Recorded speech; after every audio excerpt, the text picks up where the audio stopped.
Ask them to keep silent. Mobiles silent, please.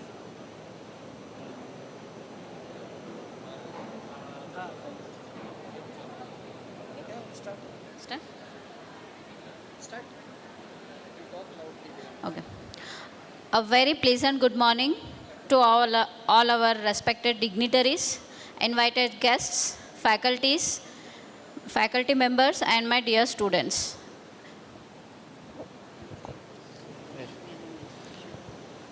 It gives me immense pleasure to welcome you all on behalf of the organizing committee, principal, and staff of BLD's SSM College of Pharmacy and Research Center, Vijaypura, for this two-day national seminar on advances in pharmaceutical education, research, and industry. This seminar is being organized in coordination with Karnataka State Pharmacy Council, Bengaluru, and APTI Karnataka State Branch.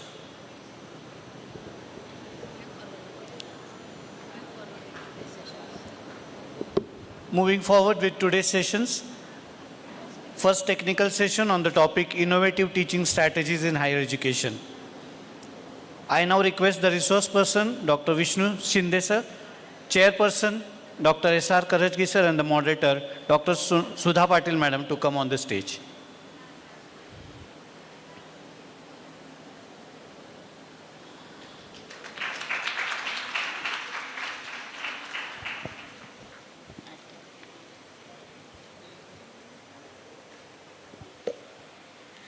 I now request moderator to introduce our resource person to the gathering.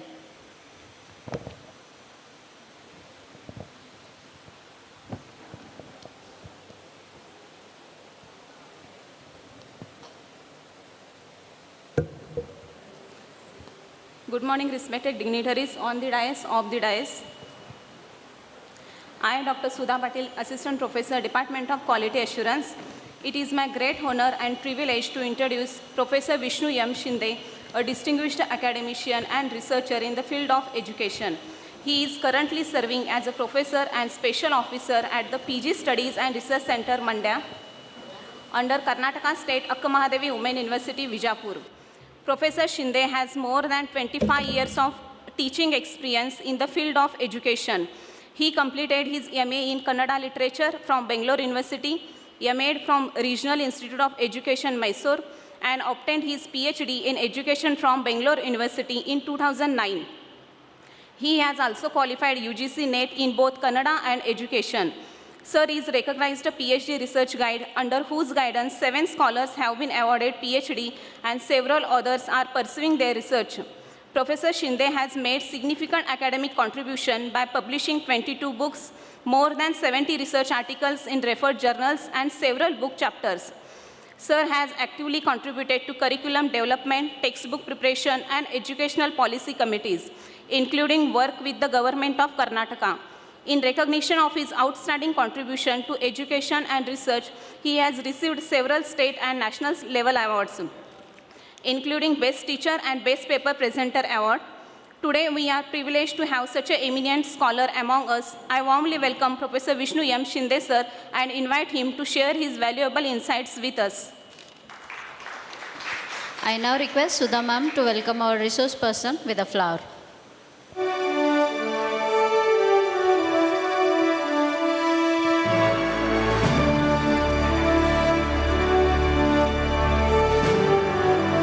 Thank you. I now request Ms. Renuka to introduce our chairperson to the gathering.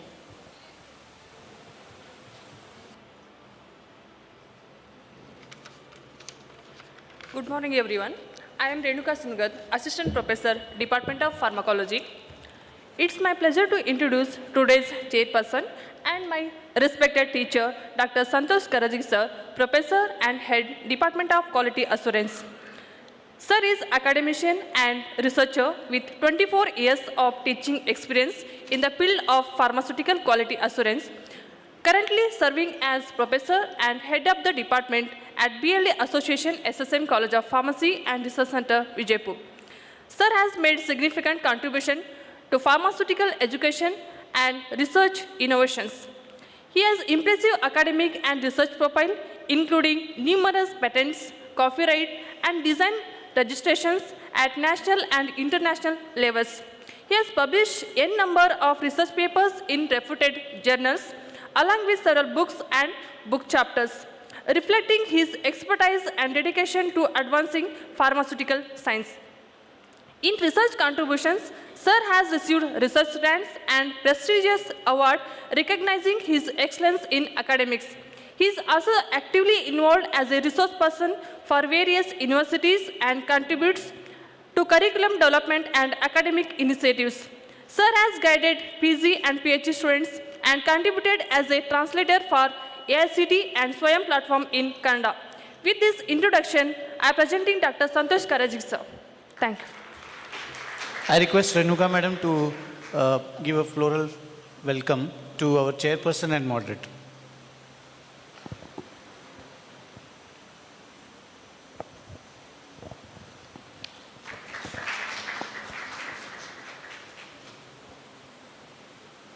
Renuka.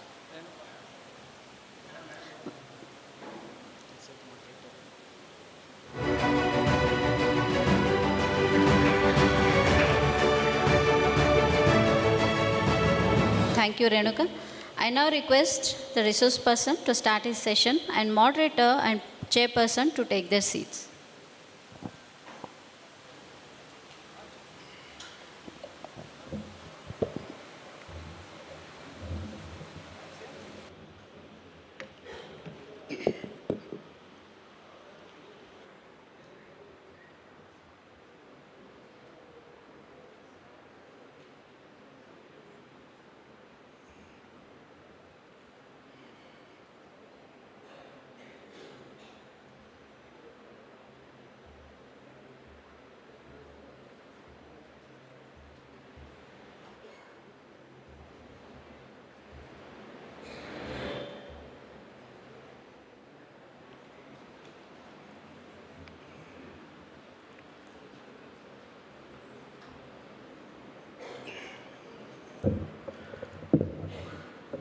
I do.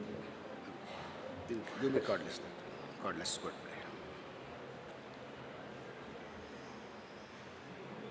Cordless. That's mine. Namaskara. Good morning.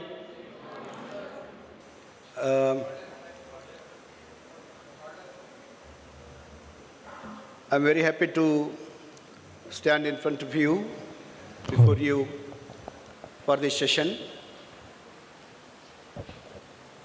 Organizers of this prestigious national conference here in the BLD campus, different associations tagged with this conference,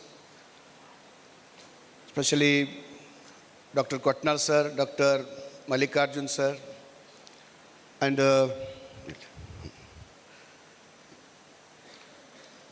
faculty members, association members, invitees, different delegates from different places, faculty members of BLDE, and I have some of the students also here. Once again, it's a great opportunity to talk to you, because this session will be on teaching at higher education. I am not having any knowledge of pharmacy. A person from literature reached to teacher education. I want to know the audience background, because to present myself in front of you in a better way, if I understand you, it will be easy for me. I want to know how many of you are from outside Karnataka. Please. Karnataka ಹೊರಗಿರೋರು ಎಷ್ಟು ಜನ? Outside Karnataka participants in this hall. One. You are from Maharashtra? Marathi. And other people, anybody from other than Maharashtra? All are Maharashtra. Okay. I am seeing 10 hands here and 90 hands of this soil. Kannadigaru, 90%. But this session is also online. People are watching from outside. So I'll be in many languages. I'll be in English sometime, I will be in Hindi sometime, I'll be Marathi sometime, I'll be Telugu sometime, Tamil also sometime, because it's a national conference, no? That's why. Straight away, taking you to where we'll just see one statement, one book title I am presenting in front of you, then our discussions will be better. This book was written by Ian Gilbert, a well-known pedagogist of the world. Ian Gilbert, he wrote a book called Why Do I Need a Teacher When I Have Got Google? Why do I need a teacher when I have got Google? This book was written in the year 2010 and very popular book in the field of pedagogic systems, education system, and this book has made lot of debate worldwide. In Kannada, I wrote a book based on this philosophy, Google Iruvaga Guru Eke. ನಾನು ಕನ್ನಡದಲ್ಲಿ ಬರೆದಿದ್ದೀನಿ ಇವತ್ತು. Why I starting from this title means your thinking will start with this. In our teaching, we say first 5 minutes is preparation stage. I am not yet started my subject. I am talking generally to you, making yourself comfortable. ನಿಮಗೆಲ್ಲ ಸ್ವಲ್ಪ ready ಮಾಡ್ತಾ ಇದ್ದೀನಿ ನಾನೀಗ. तुम्हाला तयार करतो मी आता. माझं गाडीमध्ये बसायला. हां, I am doing just some preparation. I am not starting my class or lecture, whatever. Google iruvaga guruveke, why do I need teacher when I have got Google? This question has got lot of debate. It talks about teachers' position, students' expectations, learners' need, their questions. And in Indian context, if you take, this question is very difficult question to be answered because it is standing on our existence itself. Why do I need a teacher when I got Google with me? But in Indian context, we need a teacher because this country has got a legacy of teaching profession starting from Gurukula to today's world. ಬೇರೆ ಜಗತ್ತಿಗಿಂತ ನಮ್ಮ Indian ಜಗತ್ತು, ಭಾರತೀಯ ಜಗತ್ತು ಭಿನ್ನವಾಗಿದೆ. ಗುರುಕುಲದಿಂದ ಶುರುವಾಗಿ ಅದು ಇಲ್ಲಿವರೆಗೆ ಬರುತ್ತೆ. That's why. But this question you have to ask yourself as a teachers. I am addressing you as a teachers now, at the graduation level teachers, higher education level teachers. Why students are saying like this? This question to be answered. As I continue my presentations, you will get answers for those. And when we start our profession, as I am seeing as many of you are pharmacy faculty, science faculty, you are entering into classrooms straight away from your masters and some eligibility test and all with doctorate, you are entering to the colleges and universities. You have got very good subject background, you are very good in your science subject, you are toppers, you have got very good knowledge. But to enter into colleges as a teacher, to come to teaching profession, certain basics of teaching also you have to understand. Many places I go to talk to people, they say, sir, we have got very good teachers in our college, we have got toppers in those subjects, but students are not happy. What to do for that? This question to be addressed. This is not a problem from the teacher side, but there is a need of modification of classroom structures. Otherwise, it is very difficult to reach the students. So if we don't understand psychology of student, methodology of teaching, classroom context, classroom management, skills of teaching, addressing the audience, stimulus variation skills, voice modulation, I will demo you all those things, because then you will understand how teacher has to change himself for the context of teaching. We have got everything today ready-made available for us, including MTR, ready-to-eat materials to ready-to-learn. Everything is readily available, but is it possible for us to bring those all in the Indian classrooms and serve it? It is not possible. Though we have got MTR ready to eat, that is not commonly possible to use our masses. In the same way, in Indian classrooms, in Indian context, whatever the advanced technology is available for us, everything is not possible to bring and insert in our classrooms because receivers are very, very important. Receivers have got different socio-economic backgrounds, education backgrounds, expectations, linguistic backgrounds. If you go on talking in English in Maharashtra, they will ask you, sir, जरा मराठी मध्ये पण सांगा की जरा मराठी मध्ये पण सांगा ते ನೀವು ತುಂಬ ಇಂಗ್ಲೀಷಲ್ಲಿ ಹೇಳಿದ್ರೆ ಮುದ್ದೆಬೇಳೆ ಹುಡುಗ ನಿಮಗೆ ಕೇಳ್ತಾನೆ ಮೇಡಮ್ ಸ್ವಲ್ಪ ನಂಗೆ ಕನ್ನಡದಾಗೂ ಜರ ಹೇಳ್ರಿ आपको पूछेगा वो सर जो आप बोल रहे हैं वो मुझे बहुत डिफ़िकल्ट हो रहा है थोड़ा सिंप्लीफाई करो ना हिंदी में बोलो थोड़ा मुझे समझ में आ जाएगा See, these are the linguistic diversities we have got. That also you have to understand. I am just preparing this session. I am not entering into my subject. And then very, very important, another aspect is motivation levels. The students who are coming to our colleges, they have got different motivation levels. There are two types of motivation. One is intrinsic motivation. Another one is extrinsic motivation. The motivation which comes from within is called intrinsic motivation. Antarika prerana. Antarik prerana. ನಮ್ಮಿಂದನೇ ಬರುತ್ತದು ಒಳಗಡೆ ಇರುತ್ತದು natural ಆಗಿ ಬರುತ್ತದು many of you are sitting here with your own interest. You are very much interested to listen to me. You are happily sitting. Some of you are sitting because your friend is sitting. ಅನಿವಾರ್ಯ ನೀ ಇದೆ ಅಂತ ನಾನು ಕುಂತೀನಿ ನೀ ಇಲ್ಲಾಂದ್ರೆ ನಾನು ಕೊಡ್ತಿದ್ದಿಲ್ಲ ನಿನ್ನ ಸಲುವಾಗಿ ಕುಂತೀನಿ ನಾನು Shinde sir ಸಲುವಾಗಲ್ಲ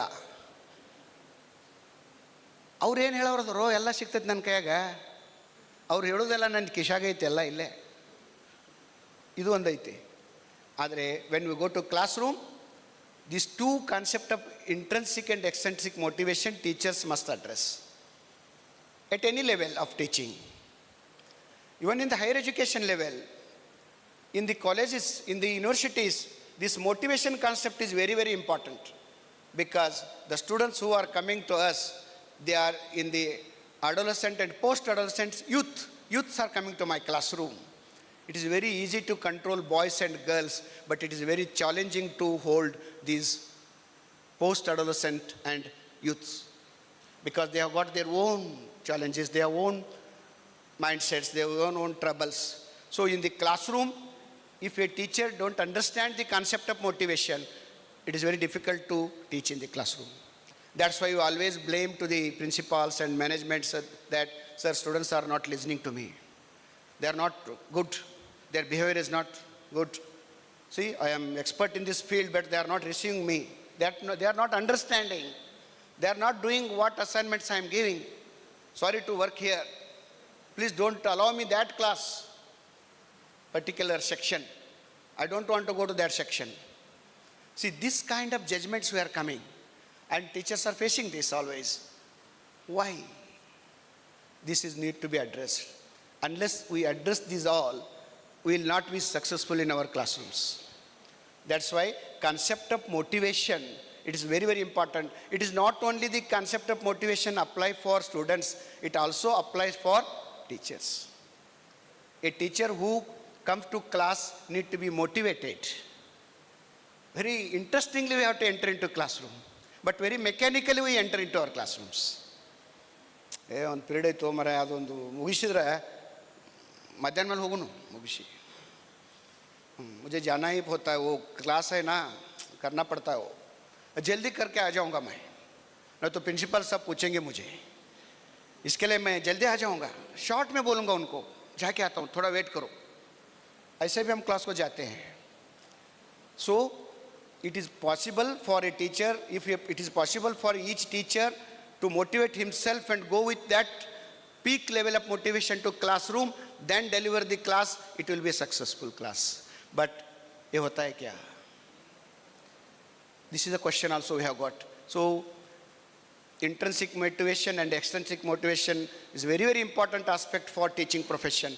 It is for students also and for teachers also. So intrinsic motivation सबको नहीं होता, सबको नहीं होता. So हमें उसको बढ़ाना पड़ता है. So unless you understand how to develop intrinsic motivation, naturally उनको आना है, नहीं आता तो we have to go for extrinsic motivation. Then what are the ways of doing extrinsic motivation? You have to talk to your students with their names. This is one of the ways to develop extrinsic motivation. Rajeshri, Kelili, listen to me.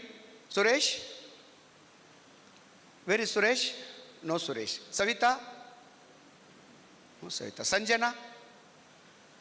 Kavita? Radha? Kavita is here. Madam Kavita. Radha? Raju? No Raju. Basuraj? Oh, many Basuraj will be there. Senior Basuraju. Ahmad? Rajni? Kallappa? Unu ille. Yaru ille. See, when you address your student by name, naturally student will listen to you. This is one of the ways of extrinsic motivation. You go to classroom and address a student. Radha, Sanjana, Asmita, Ashwini. Ashwini, very nice. ತುಂಬ ಚೆನ್ನಾಗಿದೆ ನಿಮ್ಮ dress, very happy ಇದ್ದೀರಾ ಅಶ್ವಿನಿ ಇವತ್ತು. ಇಷ್ಟನ್ನೇ ನಿಮ್ಮ class ಮುಗಿಯೋವರೆಗೂ Ashwini happy happy happy. ನೀವು ಇನ್ನೊಂದು ಹೇಳಬೇಡಿ, ಏ ಮತ್ ಬೋಲೋ कि अश्विनी क्या हुआ है आपको, आप बहुत डल हो गए ना, क्या हुआ आपको, ये मत बोलो कि वो पूरा डल हो जाएगी. I think you are understanding me. तुम्हाला माहिती होतं का सर मी काय सांगतो ते? हां, ಅಶ್ವಿನಿ ಎಷ್ಟು ಹ್ಯಾಪಿ ಆಗಿದೆಯಾ? Fine, I am also very happy and entire your class will be happy. What you teach that is secondary, but primary is your class room will be happy. But we never address our students by name. Survey says 80% of teachers never know the full classroom students' name. ನಮ್ಮ education survey ಹೇಳುತ್ತೆ 80% and more teachers, they don't have the complete known classroom is known to them. Only Raju, Srikant, Chaitra, they know to teacher. And whenever you want to address, call them only. Where is Chaitra? I am not seeing her today. Where is she? Then after 4 days, if you do same thing, student will say, sir, Chaitra is not here. Chaitra nahi hai sir. Chaitra nahi ali. Understand this all. So, this is another way of addressing the students, saying very good. A student come to you with some project work, some assignment, something. You say, very good, wonderful, nice. Itna bolo bas, uska project complete ho jayega. But maximum teachers, we don't say that. Acha hai, but still I am not happy. वो लड़की बोलती है ये कब happy होगा, वो बाद में जाके बोलती है बाहर वो कभी भी हैप्पी नहीं होगा. ಅವ ಎಂದೂ ನಗಲ್ಲ ಅಂತಾರೆ ಹುಡುಗರು. ಅವ ಎಂದೂ ಹ್ಯಾಪಿ ಇರೋದಿಲ್ಲ. ಅವನ್ನ ಹ್ಯಾಪಿ ಮಾಡೋರು ಭೂಮಿ ಮೇಲೆ ಹುಟ್ಟಿಲ್ಲ. ನಮ್ಮ ಬಗ್ಗೆ ಹುಡುಗರು ಭಾಳ ಮಾತಾಡ್ತಾರೆ. Please listen to this in your campus. What students speak about you, that will be a good feedback for you. I am coming very near to you. By end of my session, I will be there in front of Kotnal sir. That is called going to closure. ये बहुत gap हो गया है actually. Gap नहीं होना है, close होना है. Because I have to face you, I have to see you. Establishing eye contact is one of the hallmark of best classroom teaching. मैं नज़दीक आ रहा हूँ, ये नहीं होता तो इधर आता अभी. स्लोली आ जाऊँगा उधर, लास्ट को भी आऊँगा मैं. कब आओगे ये पता नहीं. right? I'm telling you, closure. These are the small things. I have not yet started my presentation. आप पूछेंगे सर यही आप बोल रहे हैं सब और प्रेजेंटेशन क्या होगा? प्रेजेंटेशन कुछ नहीं, यही प्रेजेंटेशन होगा. आपको जस्ट मैं फ्यू पॉइंट्स दिखाऊंगा मैं. सो क्लासरूम मोटिवेशन का बारे में बोल रहा हूँ, एक्सट्रिंसिक मोटिवेशन के बारे में बोल रहा हूँ. वेरी गुड, ये टर्म जो है ये मोटिवेशन टर्म है. और आपका सिग्नेचर जो है, आपका जो स्टार है, मैं ऐसा कोई कॉलेज इंडिया में नहीं देखा कि हायर एजुकेशन का एक प्रोफेसर बच्चों का असाइनमेंट पे स्टार लिखा हो. ये सब प्राइमरी में ही होता है. मेरा प्रश्न है ये हायर एजुकेशन में क्यों नहीं होता? एलकेजी में, यूकेजी में जब मैडम एक स्टार डालती है या वेरी गुड लिखती है तो बच्चों का देखो कैसा होता है. ಹೆಂಗಿರ್ತದೆ ನೋಡಿ ಅವ್ರ ಬಾಡಿ ಲ್ಯಾಂಗ್ವೇಜ್. ಮಕ್ಕಳು ಹೆಂಗಾಗ್ತಾರೆ ನೋಡ್ರಿ, ಅರೆ ಅರೆ hey star, my madam give me star, this is my star. He showed to everyone. Parents will be happy, entire family will be happy, that child will be very happy. Star. Star iledaro star. My question is, when teacher gives star to LKG student and LKG student delights by that star, why we are not giving that star to our students? इसका उत्तर कोई अब तक नहीं दिया. क्यों नहीं देना चाहिए? मेरा ख्याल से 10 स्टार देना चाहिए हम, क्योंकि हायर एजुकेशन को आ गए ना हम. These are the certain things we have to analyze ourselves when we want to become successful in our classroom. जब भी आप एक स्टार डालोगे, आपका कलीग बोलेगा अभी वो एलकेजी का टीचर है, उसका एलकेजी का माइंडसेट नहीं गया हो. अरे फार्मेसी बच्चों को स्टार देते हैं क्या? वो एलकेजी को देते हैं, वो स्टार दिया वो लेक्चर, ये हम बोलते हैं. सो ये है. और एक पॉइंट है मोटिवेशन करने के लिए, see the attendance of students to your college and class. ये बोल के मैं प्रेजेंटेशन को जाता हूँ. प्रिपरेशन हो रहा है, अब आ रहे हैं मेरे साथ, आ रहे ना ಎಲ್ಲ ಬರಾತಿರಿಲ್ಲ ನನ್ನ ಜೋಡಿ. ನಿಮ್ಮ ಮೊಬೈಲ್ ವರ್ಡ್ ಸ್ವಲ್ಪ ಬಂದ್ ಮಾಡ್ರೆ ನನ್ನ ಜೋಡಿ ಪೂರ ಬರ್ಬೋದು ರೀ. ಅದು ಇರ್ತದೆ ನಿಮ್ಮ ಕೈಲಿ, ಆಮೇಲೆ ನೋಡೋಕ್ರಿ ಅದು ನಾ ಇರೋದಿಲ್ಲ ಅಂದ್ರೆ ನೀವು ಹೋಗ್ತೀರೇನ್ರಿ ಸರ್? ನೀವು ಹೋಗ್ತೀರಿ ಅಲ್ಲ, ನಾವು ಹೊಳ್ಳಿ ಹೋಗ್ತೀನಿ, ಆಮೇಲೆ ನಾ ಇರೋದಿಲ್ಲ. This point is very very important. See the attendance of students, that matters for teaching. जब स्टूडेंट 2 क्लास आता है, 4 क्लास को मिस होता है, फिर 3 क्लास आता है, 3 क्लास मिस होता है, 1 हफ्ता आता है, 2 बार एब्सेंट होता है, ऐसा होता है तो क्लासरूम टीचिंग में आपको इंटरेस्ट नहीं आता, बहुत डिप्रेस हो जाते हैं आप, क्योंकि परफॉर्मेंस नहीं आता. जिसको आप बढ़ा रहे हैं वो बच्चा ही आपको रिस्पॉन्स नहीं देता. ये सब हो जाता है, फ्रस्ट्रेशन होता है टीचर को. See the attendance of students at their school. ಅವಳ ಹೆಸರೇನು? ನಿನ್ನ ಹೆಸರೇನಮ್ಮ? Anvita. Anvita, oh very nice. Anvita, Anvita is also ಯಾರು ನೋಡಿ, ಯಂಗ್ ಜನ್ರೇಷನ್ ಕೂಡ ನನ್ನ ಲೆಕ್ಚರ್ ಕೇಳ್ತಾ ಇದ್ದಾರೆ. I am very happy, very good.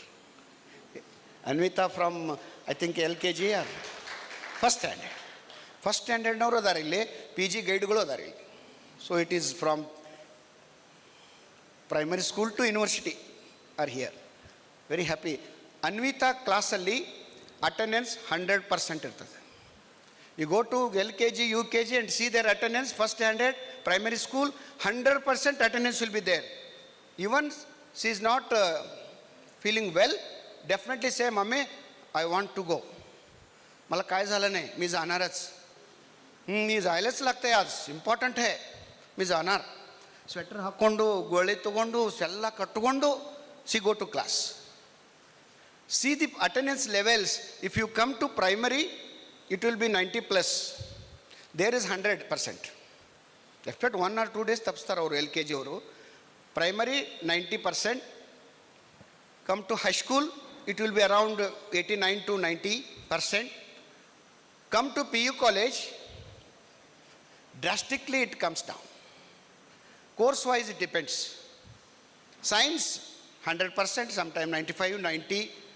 Commerce, that's all above 90. ಬರೀ ಆರ್ಟ್ಸ್ ಅವ್ನು ಟೀಚರೇ ಹಾಕೊಳ್ಳೋದು, ಮೇಂಟೈನ್ ಮಾಡಬೇಕಲ್ಲ. ಎಕ್ಸಾಮ್ ಕೊಡಿಸ್ಬೇಕಂದ್ರೆ ಅವ್ಗೆ 60% ಬೇಕು, 20% ಇರೋದಿಲ್ಲ ಕೆಲವು ಕಾಲೇಜ್ನಾಗ. PU ಕಾಲೇಜ್ದಾಗ ಅವಾಗ ಅವ್ರಿಗೆ ಎಕ್ಸಾಮ್ ಕೊಡ್ಸೋಕ್ಕಾಗಲ್ಲ. USMSನಲ್ಲಿ we have to enter attendance also. That's why नावे हाकोड़ोದು दो प्रेजेंट नहीं है उसका हम प्रेजेंट डाल लेते हैं, हमें उनका अटेंडेंस बनाते हैं. सत्ताओं ನಾವು ಜೀವಂತ ಮಾಡೋರು ನಾವು, ಬಿಕಾಸ್ ಇಂಪಾರ್ಟೆಂಟ್ ಅಲ್ಲ. See at PUC level, come to degree level, big challenge. Degree ಲೆವೆಲ್ನಲ್ಲಿ ತುಂಬ ಫ್ಲಕ್ಚುಯೇಷನ್ ಆಫ್ ಅಟೆಂಡೆನ್ಸ್ ಇದೆ. 60-70 ಬರಬೇಕಾದ್ರೆ ಭಾಳ ಕಷ್ಟ. Once again it depends on the course, professional course and other courses. We have differences in attendance level. Overall it is also 60-70 ರೇಂಜಲ್ಲಿ ಇರುತ್ತೆ. Come to PG, I am not talking PG of deemed university, autonomous and like you people. I am talking of general universities. 20%. They come to campus but they don't come to class. Attendance matters there. They come to campus every day. He come to campus every day. First morning 8 o'clock. Munna भाई आ गया, class को नहीं आता. वो 20% में जो class को आता है वो नहीं पढ़ता है, जो पढ़ता है वो गलत पढ़ता है. ನೋಡಿ ಎಷ್ಟು ವಂಡರ್ಫುಲ್ ಇದೆ ಕಾಂಬಿನೇಷನ್ ಆಫ್ ಕ್ಲಾಸ್ ರೂಮ್. ಇದು you know all these things, but I know little but more than you, because I am in this field. Higher ಎಜುಕೇಷನಲ್ಲಿ ನಾನು ಇರೋದ್ರಿಂದ, ಟ್ರೈನಿಂಗ್ನಲ್ಲಿ ಇರೋದ್ರಿಂದ I know little but more than that, right. हाँ, एक जब लड़का बाहर जाता है उसके साथ 4 और जाते हैं. अंदर आने में एक ही आता है, जाने में ग्रुप जाता है. एक लड़की आती है, बहुत सारे लड़के आते हैं, और एक लड़की जाती है, पॉसिबली एंटर क्लास भी जाते हैं. ऐसा भी होता है. इसमें आप कुछ नहीं बोल सकते, देखते रहना पड़ता है. ये भी एक कारण है. और क्लासरूम स्ट्रक्चर का, और PhD को आता हूँ मैं, which is the topest level of our education stream, and attendance of PhD students आप देखेंगे तो हैरान हो जाएंगे. और जो गाइड है उनको पता है कि कितना तकलीफ है PhD करवाना, करना नहीं करवाना. लास्ट 4 बरस भी निकल जाते हैं तो उनको अवार्ड देना है, मुझको ही थीसिस लिखना पड़ता है, क्योंकि जो वो लिखते हैं उसको करेक्शन करने में 5 बरस लगेगा. इससे बेटर है कि मैं ही लिख के दे दूँ, क्योंकि हमको भी देना होता है ना. This is the level of attendance and dropping level of attendance as we increase in higher education. That's why big question is coming to us, what is higher in higher education. ये बोल के मैं presentation को जाता हूँ. Question you have to address today is, you are telling it is higher education, then question comes, what is higher in higher education. जो आप higher education बोल रहे हो, इसमें higher क्या है? कुछ भी higher नहीं है. So फिर इसको higher education क्यों बोलते हो आप? अटेंडेंस हायर नहीं है, रेगुलरिटी हायर नहीं है, लर्निंग लेवल्स हायर नहीं है. ये लड़की को आप होमवर्क दे दो, वो कल आपको होमवर्क करेगी, 100% करेगी. वो नहीं करेगी तो उनका माता पिता तो करेंगे, कुछ करवाएगी वो, और आपको अटेंडेंस होमवर्क दिखाएगी. और जो असाइनमेंट, जो होमवर्क हम देते हैं, हमें 50% ज़्यादा बच्चे नहीं करते हैं. और हम आप पूछेंगे तो वो बोलेंगे, सर काय गड़बड़ आहे तेवढं ऐसा करता तुम्ही, जरा थांबा की देतो, काय होणार आहे. So why you are making disturb sir, I will give you. No what happen, if you don't want to give internal, no need. मैं इंटरनल को नहीं आया, मैं मुझे फेल करना तो करो, मैं इंटरेस्ट तो नहीं आया इस कोर्स को. ये मेरा फादर का गलती है, उन्होंने भेजा, उसको पूछो आप. ऐसे भी बच्चे डिग्री में बोल रहे हैं, सो हमको चुप रहना पड़ता है. So my question is, as a behavior point of view, what is higher in higher education? As a skill point of view, I am coming to you. As a skill point of view also, as we are increasing to primary to higher education, the skill level of students is coming down. This is a disaster statement I am doing. That's why companies said more than 50% of Indian graduates are unfit to appoint in our multinational companies. This is the paradox. This is the dangerous situation we are in Indian classrooms. And in this context, how I have to successfully deliberate, do my teaching at higher education? This is a big question. My introduction is over. I took almost 7-8 minutes, 8-9 minutes I think. है ना? अब आगे जाएंगे.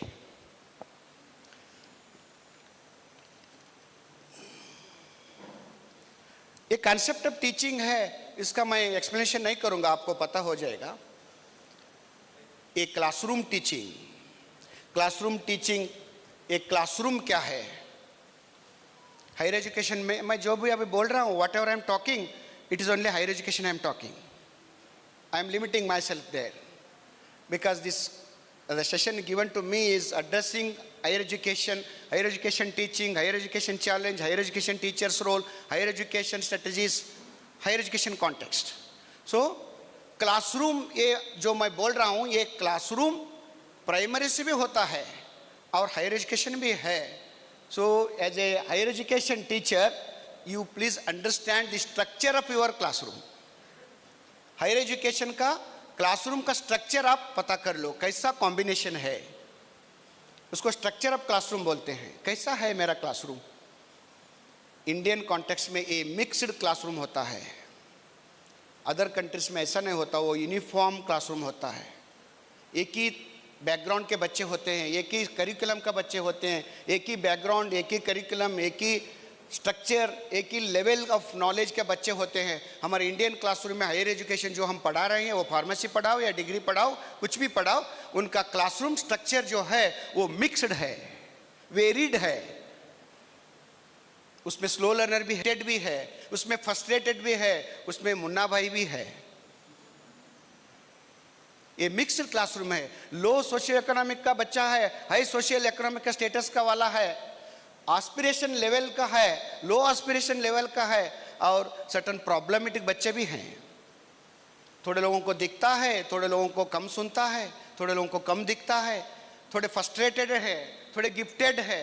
This is called exceptionalism. Our classroom is having exceptional students. 5 to 6% are gifted, 5 to 6% are backward. See, it is called inclusive classroom. Inclusive classroom. Bharat का जो higher education classroom है, ये inclusive classroom है, ये मिक्स्ड क्लासरूम है. If you don't understand the structure and psychology of your classroom, it is very difficult to get success in your classroom. Why we frustrate our self, go to classroom and we don't get any response. ಯಾಕೆ ನಮಗೆ ಬೇಜಾರಾಗುತ್ತೆ? ಕ್ಲಾಸ್ರೂಮ್ಗೆ ಹೋದ ತಕ್ಷಣ ಯಾವುದು response ಬರಲ್ಲ. ಯಾಕೆ ಅಂದರೆ ನಾವು ಅದನ್ನು ಅರ್ಥ ಮಾಡ್ಕೊಳ್ಳೋದಿಲ್ಲ. ದೆನ್ काय करायचं? To understand your classroom, please read their backgrounds. I am telling you suggestions also, strategies also. See, you please understand as a teacher, you please read the students' background.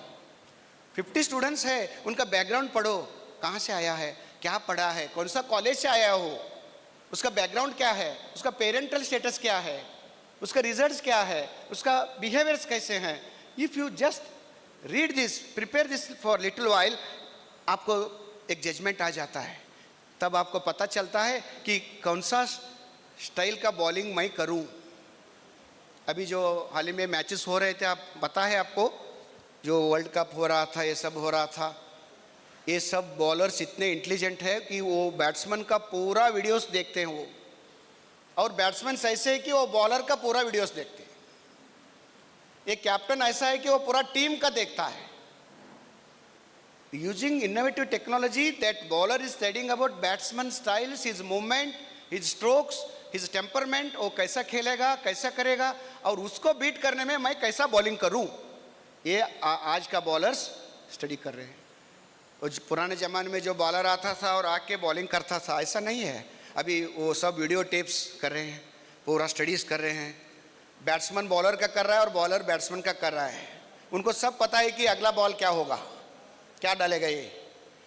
So this is how the improvisation of players are doing in their game. That's why they are getting success. How Rohit Sharma and other Virat Kohli, and they are getting success because they are using technology. Even they are practicing, but they are using psychology of opponents.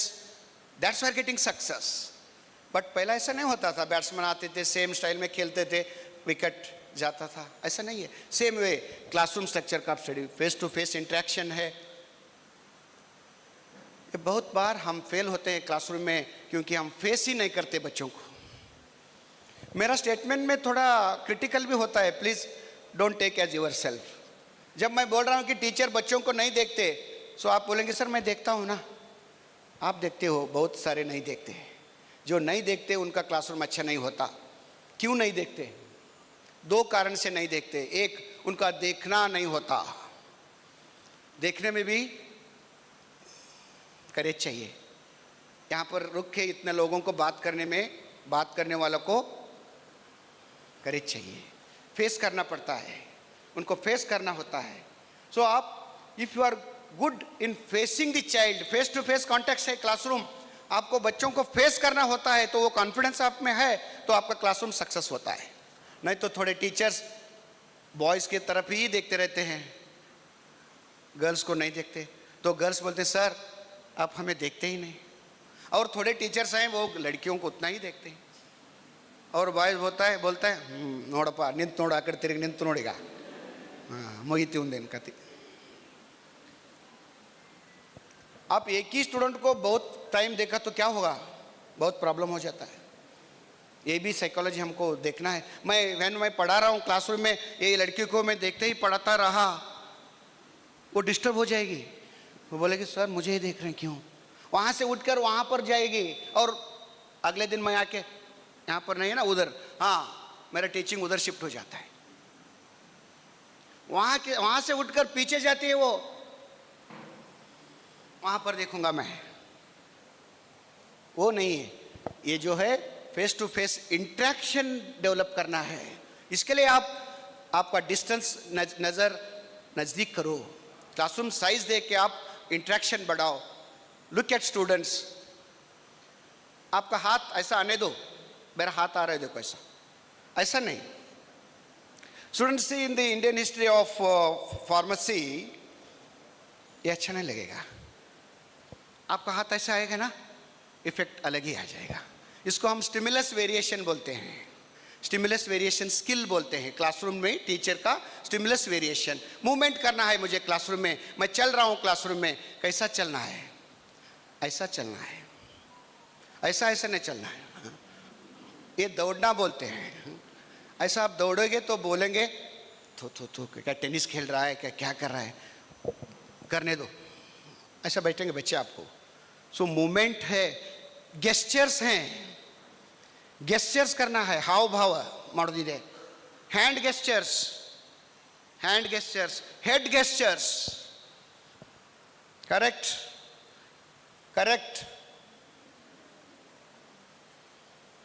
You don't say word, just to say. It is more effective than word.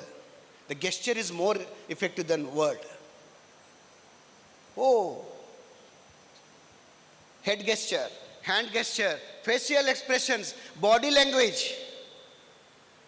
मेरे class में देखो ये body language, बच्चे annual day में आपका यही करेंगे। Shinde sir, आप ऐसा नहीं होना, आपका बॉडी लैंग्वेज अच्छा आना है ना, उसके लिए बॉडी को अच्छा रखना है। पुलिस को नॉर्म है, आर्मी को नॉर्म है, इतना ही वेट चाहिए आपको। हमारा भी प्रोफेशन है, हमें कुछ भी नॉर्म नहीं है। सो प्रोफेशनलिज्म क्या होता है फिर? पुलिस को नॉर्म है, आर्मी को नॉर्म है, पगार उनका हमसे भी कम है, पर उनको बहुत नॉर्म्स है। हमें नॉर्म नहीं है, प्रोफेसर को, मुझे नॉर्म नहीं है। मैं कैसे भी बढ़ा सकता हूँ मेरा बॉडी, कैसे भी। थोड़े टीचर्स ऐसे होते हैं, बच्चे उनको सहन नहीं करते। सर ಅವನು ಕ್ಲಾಸ್ ರೀ, ಅವನು ಅವತಾರ ಜಳಕನ ಮಾಡೋದಿಲ್ಲ ರೀ, ಹಂಗೆ ಬರ್ತಾನೆ ರೀ ಅಪ್ಪ, ಇದೆಲ್ಲ ಕೇಳಿದ್ದೀನಿ ನಾನು. ಹುಡುಗರು ನಮ್ಮನೆ ತೋ ಅವನ ಸೆಂಟ್, ಅವನ ವಾಸನೆ, ಅವನ ಡ್ರೆಸ್, ಅವನ ಮೋತಿನೇ ನೋಡೋಕ್ಕಾಗೋದಿಲ್ಲ ರೀ ಸರ್. ಬೆಳಿಗ್ಗೆ ಅದಕ್ಕೆ ಫಸ್ಟ್ ಪೀರಿಯಡ್ ಅವ್ನು ಕೊಂಡಿರೋದಿಲ್ಲ ನಾನು. ಹಿಂಗೆ ಹುಡುಗರು ಮಾತಾಡತ್ತವ್ರಿ. I will be little open, I am telling you, please don't misunderstand me, right? ನಾ ಭಾಳ ಓಪನ್ ಮಾತಾಡ್ತೀನಿ ರೀ. ಹುಡುಗರು ಹಿಂಗೆ ಮಾತಾಡ್ತಾವ್ರಿ. ಗಂಡು ಮಕ್ಕಳ ಬಗ್ಗೆ ಅಷ್ಟೇ ಅಲ್ಲ, ಹೆಣ್ಮಕ್ಳ ಬಗ್ಗೆನೂ ಮಾತಾಡ್ತಾರೆ. ಹಾಕಿರ ಮೇಡಮ್, ಅಯ್ಯೋ ಅಪ್ಪ, ಆ ಮೇಡಮ್ನ ಅವತಾರ ನೋಡೋಕ್ಕಾಗೋದಿಲ್ಲ ಬಿಡ್ರಿ ನಮ್ಗೆ. ಯಾಕಂದರೆ ಮೇಡಮ್ ಕ್ಲಾಸ್ ರೂಮಿಗೆ ಬಂದಿರೋದಿಲ್ಲ, ರಿಸೆಪ್ಷನ್ಗೆ ಬಂದಿರ್ತಾರೆ. This difference we have to understand. ಹಾಂ, classroom is different and reception is different. Don't go to your class room in a reception dress. That definitely effects on child student.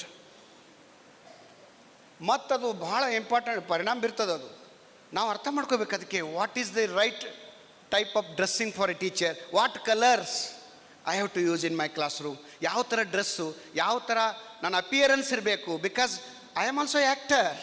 Teacher is a actor. तुम actor नहीं का? वो cinema मध्ये राहतो तोच एवढा actor नाही, आम्ही पण एक्टर आहे.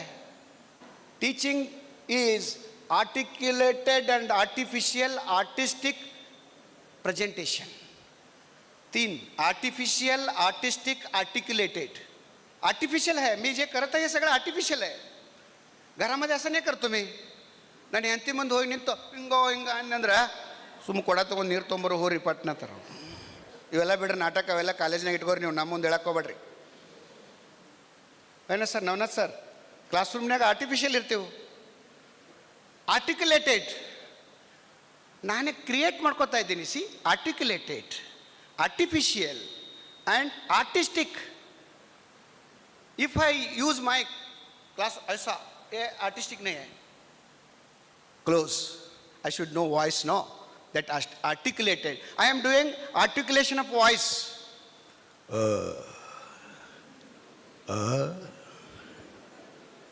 ಯಾರು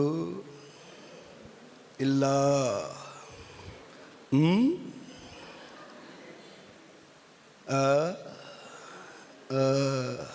ಇಷ್ಟು ಅಂದಾಗ ನಿಮ್ಗೆ ಗೊತ್ತಾಗ್ತಾ ಇದ್ದಿದ್ದು ಯಾರ್ದು ಅಂತ ಗೊತ್ತಾಗತ್ತದ? ಗೊತ್ತಾಗಿಲ್ಲ? ನಮ್ಮ ಸರ್ಕಾರ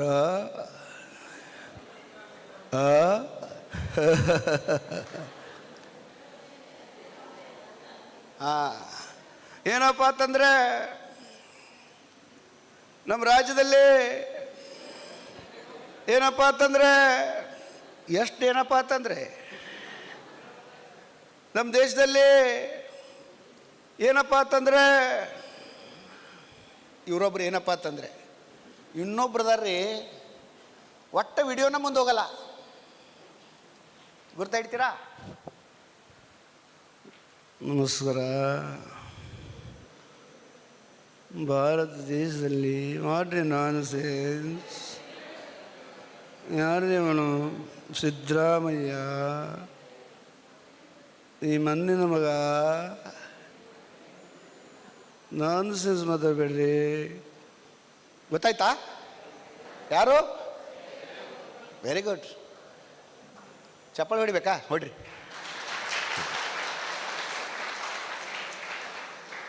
ಈ ಸರ್ಕಾರ, ನಮ್ಮ ಸರ್ಕಾರ ಬಂದಮೇಲೆ ಇಲ್ಲ ಸ್ವಾಮಿ, ನಮ್ಮ ದೇಶದಲ್ಲಿ ಭಾರತೀಯ ಜನತಾ ಪಕ್ಷ ಇಲ್ಲ ಸ್ವಾಮಿ, ನಮಸ್ಕಾರ ಬರ್ತೀನಿ. ಗೊತ್ತಾಯ್ತಾ? Voice voice in the class room teaching is very very important. ಸುಮ್ಮನೆ ಒಂದೆರಡು ಮಾಡಿದೆ ನಾನು. ಅಂದರೆ ಒಬ್ಬ ಟೀಚರಾಗಿ ನೀವು ರಾಜಕಾರಣಿ ವಾಯ್ಸು, ಸಿನಿಮಾ ಆ್ಯಕ್ಟರ್ ವಾಯ್ಸು ಅದು ಇಂಪಾರ್ಟೆಂಟ್ ಇಲ್ಲ. ಕ್ಲಾಸ್ ರೂಮ್ ಟೀಚರ್ ಕೂಡ ವಾಯ್ಸ್ ಬೇಕು ಅಂತ ಹೇಳಕ್ಕೆ ನಾನು ತೋರಿಸ್ತೀನಿ ನಿಮಗೆ. ಪಾತ್ರ ಬರುತ್ತೆ. ಯಾರಲ್ಲಿ? ನಾನು ಒಡೆಯ, ಸಿದ್ದಪ್ಪ. ಹೌದಾ? ಇಲ್ಲಿ ಪಾತ್ರ ಚೇಂಜ್ ಆಗಿದೆ ನೋಡಿ. ಕ್ಲಾಸ್ ರೂಮ್ನಲ್ಲಿ ಕೂಡ ನಿಮ್ಮ ಪ್ರೆಸೆಂಟೇಷನಲ್ಲಿ ವಾಯ್ಸ್ ಚೇಂಜ್ ಬೇಕು. You may ask me question, sir pharmacy को कैसा वॉइस चेंज के पढ़ाना? उधर भी आप पढ़ा सकते हैं. जो टर्म्स आप यूज़ कर रहे हैं उसको ट्रेस करके बोलो. The terms which you are using, the pace. थोड़े टीचर्स ऐसे स्पीड बोलते हैं कि बच्चे उसको फॉलो ही नहीं कर सकते. हाँ, ಸ್ಪೀಡಾಗಿ ಹೇಳೋದಂಗೆ. ಅಶೋಕನ ಸಾಮ್ರಾಜ್ಯದಲ್ಲಿ ಹಲವಾರು ರಾಜವಂಶಗಳು ಆಳಿವೆ. ಅವರ ನಂತರ ಹಲವಾರು ಯುದ್ಧಗಳು ನಡೆದಿವೆ, ಕೋಟೆಗಳನ್ನು ಗೆದ್ದರು. ಅದನ್ನು ಎಲ್ಲರೂ ಜಯಿಸಿ ಭಾರತ ಸರ್ಕಾರ ಆಯಿತು. ಹುಡುಗರು ಏನು ಹೇಳತ್ತಾರಪ್ಪ ಅವನ, ये बहुत स्पीड हो गया है, वॉइस स्पीड हो गया है, फेल होते हैं क्लासरूम में. तीरा slow. in pharmacy, you know what happened?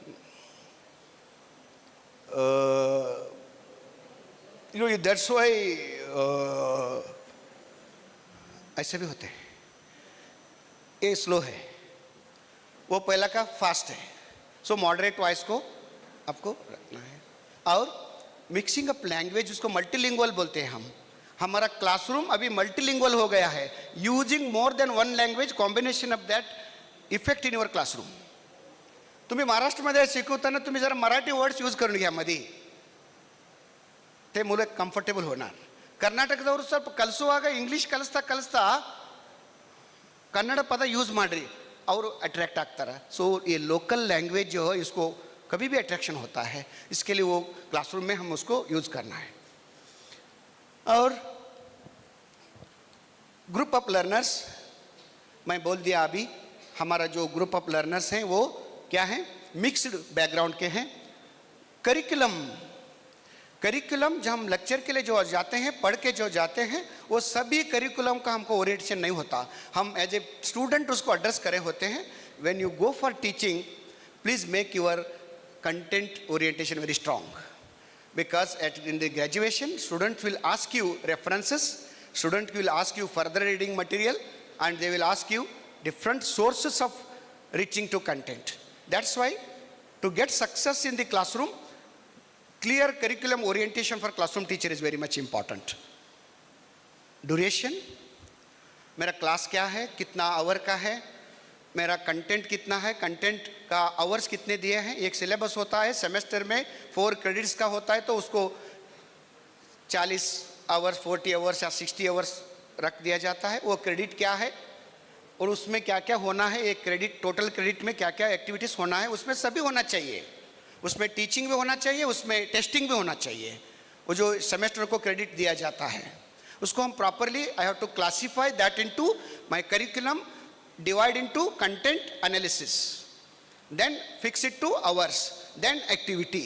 इसको हम टीचिंग प्लान बोलते हैं. My question is, how many of we people prepare this teaching plan at the beginning of our semester? ऐसे थोड़े इंस्टीट्यूट्स हैं, वहाँ पर टीचर्स हेड के सामने जाके उनका करिकुलम का जो सेमेस्टर का है उसको अप्रूवल लेना पड़ता है. Simple, you go to Sainik school, Kendriya Vidyalaya, Navodaya Vidyalaya, each teacher have to get signature from the head of the institution about teaching aspects. But we have got more flexibility in higher education, and teachers, they teach in their own pace. Pace बोले तो speed. थोड़े लोगों का तो syllabus 2 महीने में ही ख़त्म हो जाता है. वो बोलता है कि मेरा सिलेबस हो गया है, आप क्या तो करो, लाइब्रेरी को जाओ तो मत आओ, आप क्या तो करो, मेरा सिलेबस हो गया है. थोड़े टीचर को बच जाता है, टर्म हो गया, मेरा और भी एक यूनिट बाकी है. ये क्यों डिफरेंसेस है? It means we are doing somewhere mistake. We are not scientifically doing it. We say it is a content analysis, unit analysis, credit analysis, time management and teaching plans. ये सब हम थोड़ा कर दिए तो अच्छा हम पढ़ा सकते हैं. ये ड्यूरेशन का बात मैं कर रहा हूँ. ये आप ड्यूरेशन का ख्याल रखेंगे तो आप क्लासरूम में सक्सेसफुल हो जाएगी. जा रहा है क्या? Skills of teaching. ये टीचिंग जो है ये बात करने का नहीं है. मैं आ जाऊंगा आगे, मेरा नेक्स्ट स्लाइड में है वो. Teaching to get success in classroom, in any level of classroom, that may be a primary, high school और सेकेंडरी और college, we need to adopt certain skills of teaching. ये क्या होते हैं स्किल्स? आप जस्ट ऐसे ही बोलेंगे तो आप सक्सेस न हो जाएंगे. Certain skills are there in teaching. उसमें क्या है? How to start my lecture is a skill. इसको हम इंट्रोड्यूसिंग ए लेक्चर बोलते हैं, skill of introducing a lecture. 96% of Indian classrooms of higher education having lecture methods. Arts का तो 96 है, साइंस और डिफरेंट क्लासरूम में डिफरेंट अप्रोचेस होता है. मैं आर्ट्स का बोल रहा हूँ. Maximum methodology used in Indian classrooms is 96% lecture method only. इसके लिए हमको लेक्चर ही बोलते हैं. हम लेक्चर मेथड यूज करते हैं, इसके लिए लोग हमें क्या बोलते हैं? मैं लेक्चरर हूँ, मैं टीचर हूँ. ऐसा नहीं, कभी नहीं हम बोलते. जो हायर एजुकेशन में है हम बोलते हैं कि मैं लेक्चरर हूँ. क्योंकि मैं लेक्चर देता हूं। जो लेक्चर देता है वो लेक्चरर है। फिर लेक्चर क्या है ये बहुत लोगों को पता नहीं है। जो बोलते हैं मैं जो क्लास में जाके बोलूंगा वही लेक्चर है, नहीं। क्लास में बोलना लेक्चर नहीं है। Lecturing is a method, lecturing is a method and it has got its own steps. जब आप मेथड बोलेंगे तो मेथड को स्टेप्स होते हैं। सो लेक्चर मेथड क्या होता है वही उतना ही बोलूंगा मैं। लेक्चर मेथड होता है, लेक्चर मेथड में 3 पार्ट होते हैं। एक beginning of lecture, second one is development of lecture, third one is closure of lecture. Beginning of lecture 5 minutes का होता है, उसमें आप क्लासरूम माहौल तैयार करना है, सेटिंग दी क्लासरूम बोलते हैं हम उसको। और 50 मिनट्स का जो प्रेजेंटेशन का लेक्चर होता है उसमें आप एक्टिविटी करो, डेमोन्स्ट्रेशन करो, प्रेजेंटेशन करो, एक्सरसाइज करो, क्या भी करो। और लास्ट जो 5 to 10 मिनट्स है उसको असेसमेंट और इवैल्यूएशन सेशन बोलते हैं। उस लेक्चर के बारे में आप प्रश्न पूछो, उनका राय पूछो, उनका डाउट्स पूछो, इंटरेक्शन करो। ये लेक्चर में होता है। ये 3 पार्ट होते हैं लेक्चर मेथड में। इसके लिए इसके हम स्किल्स ऑफ टीचिंग बोलते हैं। मैं लेक्चर मेथड का उतना ही बोला। अब डेमोन्स्ट्रेशन मेथड है। डेमोन्स्ट्रेशन भी एक मेथड है। वो कैसा होता है तो डिफरेंट स्ट्रीम को डिफरेंट मेथड्स हैं, आर्ट्स को डिफरेंट मेथड्स हैं, साइंस को डिफरेंट मेथड्स हैं, फार्मास्यूटिकल को डिफरेंट मेथड लगेगा, इंजीनियरिंग को डिफरेंट मेथड लगेगा। स्टोरी टेलिंग एक मेथड है, वो आर्ट्स को सूट होता है। फार्मास्यूटिकल साइंस में आप स्टोरी बोलेंगे तो चलेगा क्या? ये साइंस है आपका। अब केमिस्ट्री से बात करते हैं, बायोलॉजी से बात करते हैं, सो आपको डिफरेंट मेथड लगेंगे आपको। ये स्टोरी में नहीं चलेगा आपको। So what I want to say, if a teacher of higher education understands the background or discipline where he is teaching and what are the methods required for that, he will be get successful in the classroom. इसके लिए skills चाहिए। वो lesson करना एक skill है, explanation एक skill है, उसको हम स्किल ऑफ एक्सप्लेनिंग बोलते हैं। स्किल ऑफ एक्सप्लेनिंग, एक्सप्लेनेशन करना भी एक स्किल है। So it has also got a methodology. Beginning statement बोलते हैं। लेक्चर एक्सप्लेनेशन मेथड में कंपोनेंट्स हैं। First component is beginning of explanation. Beginning statement बोलना है आपको। Dear students, let us know about history of pharmaceutical science.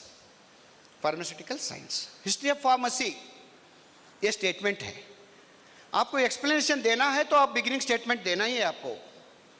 और आपका sentences बढ़ाना है, इसके लिए आप लिंकिंग वर्ड्स यूज करना है। बिकॉज ऑफ दैट दो सेंटेंस को आप लिंक करना है, इसको हम लिंकिंग वर्ड्स बोलते हैं।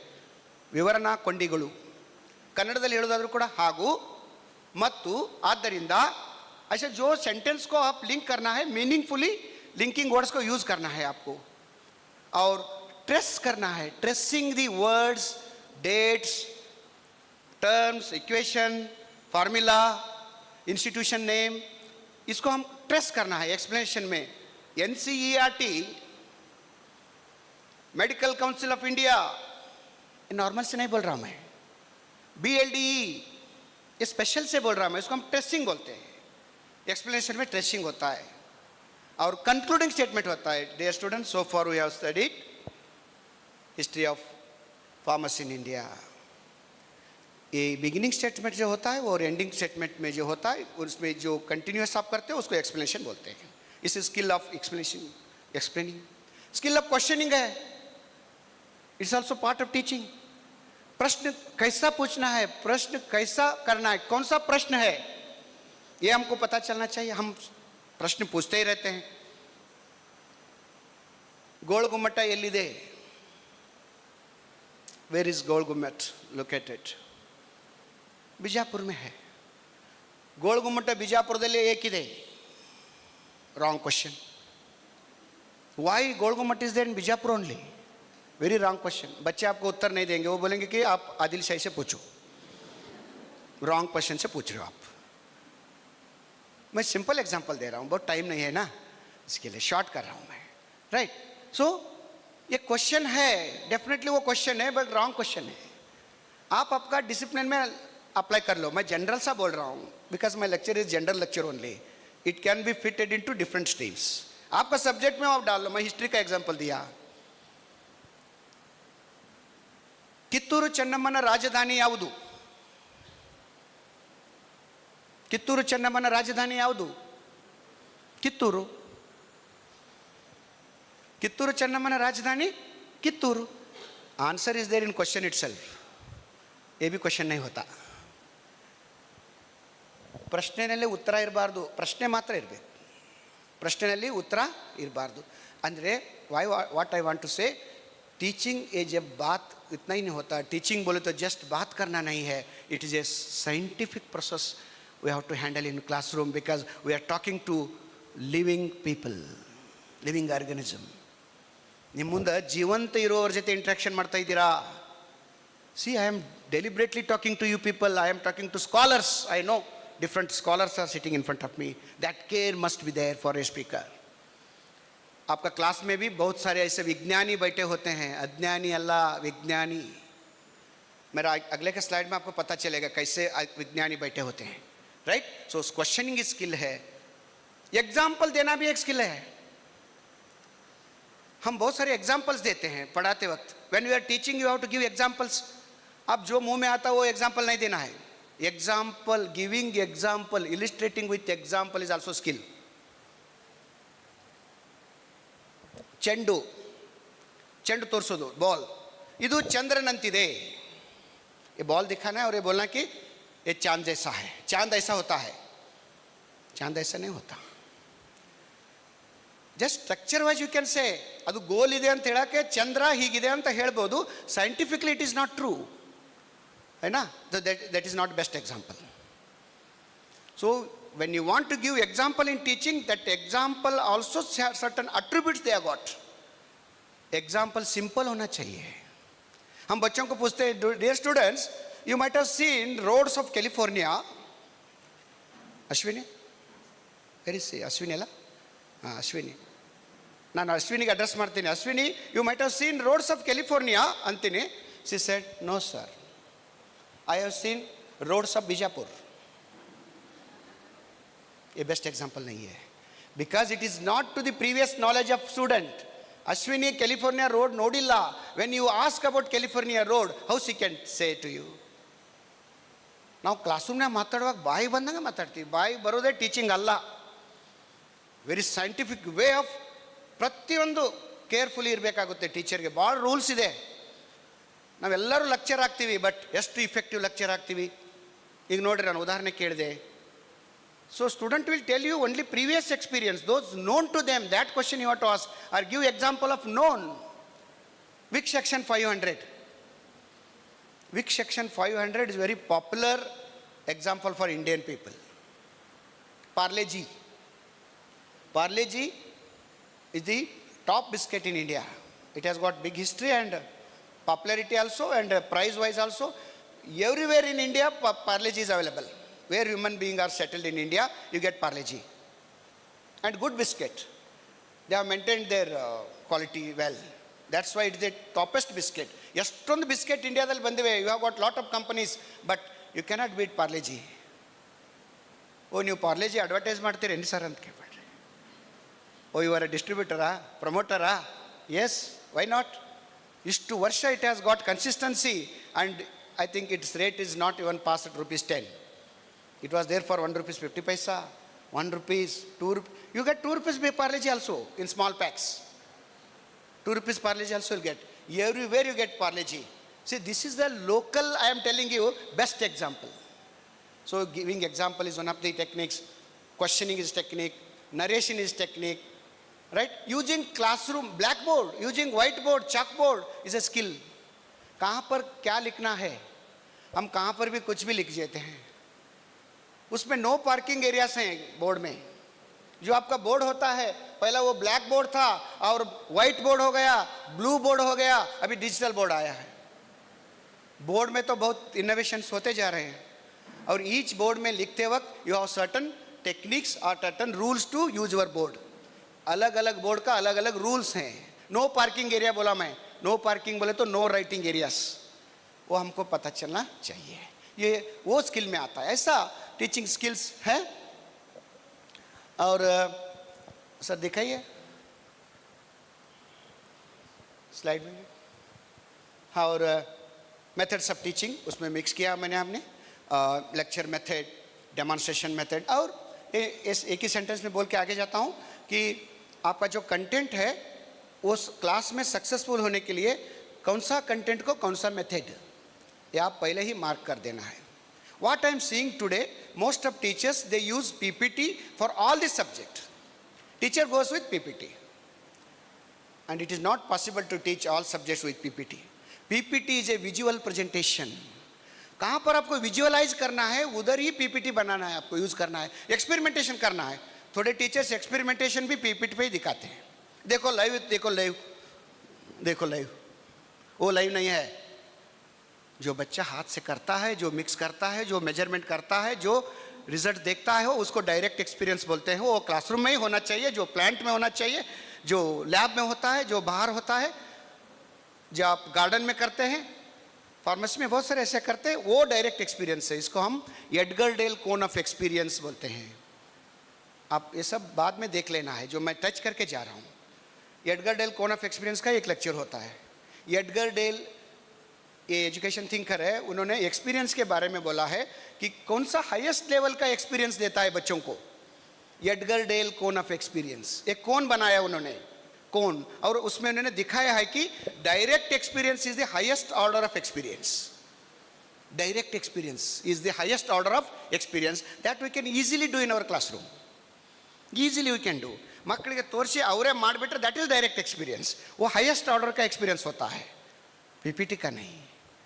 So please don't misunderstand that I have got technology, I have got smart board, I have got LCD, and I want to transmit everything from PPT. No. You can use PPT, but see the purpose, see the context, see the need. Based on that, you use different materials available for you. So that is how methodologies we have to go. Next slide. Critical analysis of teaching, learning. 1 minute. So, as a classroom teachers, you analyze yourself as a teaching point of view and see the students in terms of learning point of view. So, to get success, यहाँ पर देखो.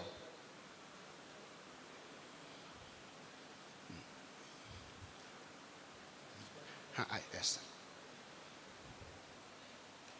हाँ, critically analyze your teaching. And critically analyse your students learning. Learning students का होता है, teaching मेरा होता है. ये दोनों का हम क्रिटिकली एनालिसिस कर लेंगे तो हम सक्सेसफुल हो जाएंगे. The question comes how to analyse my teaching.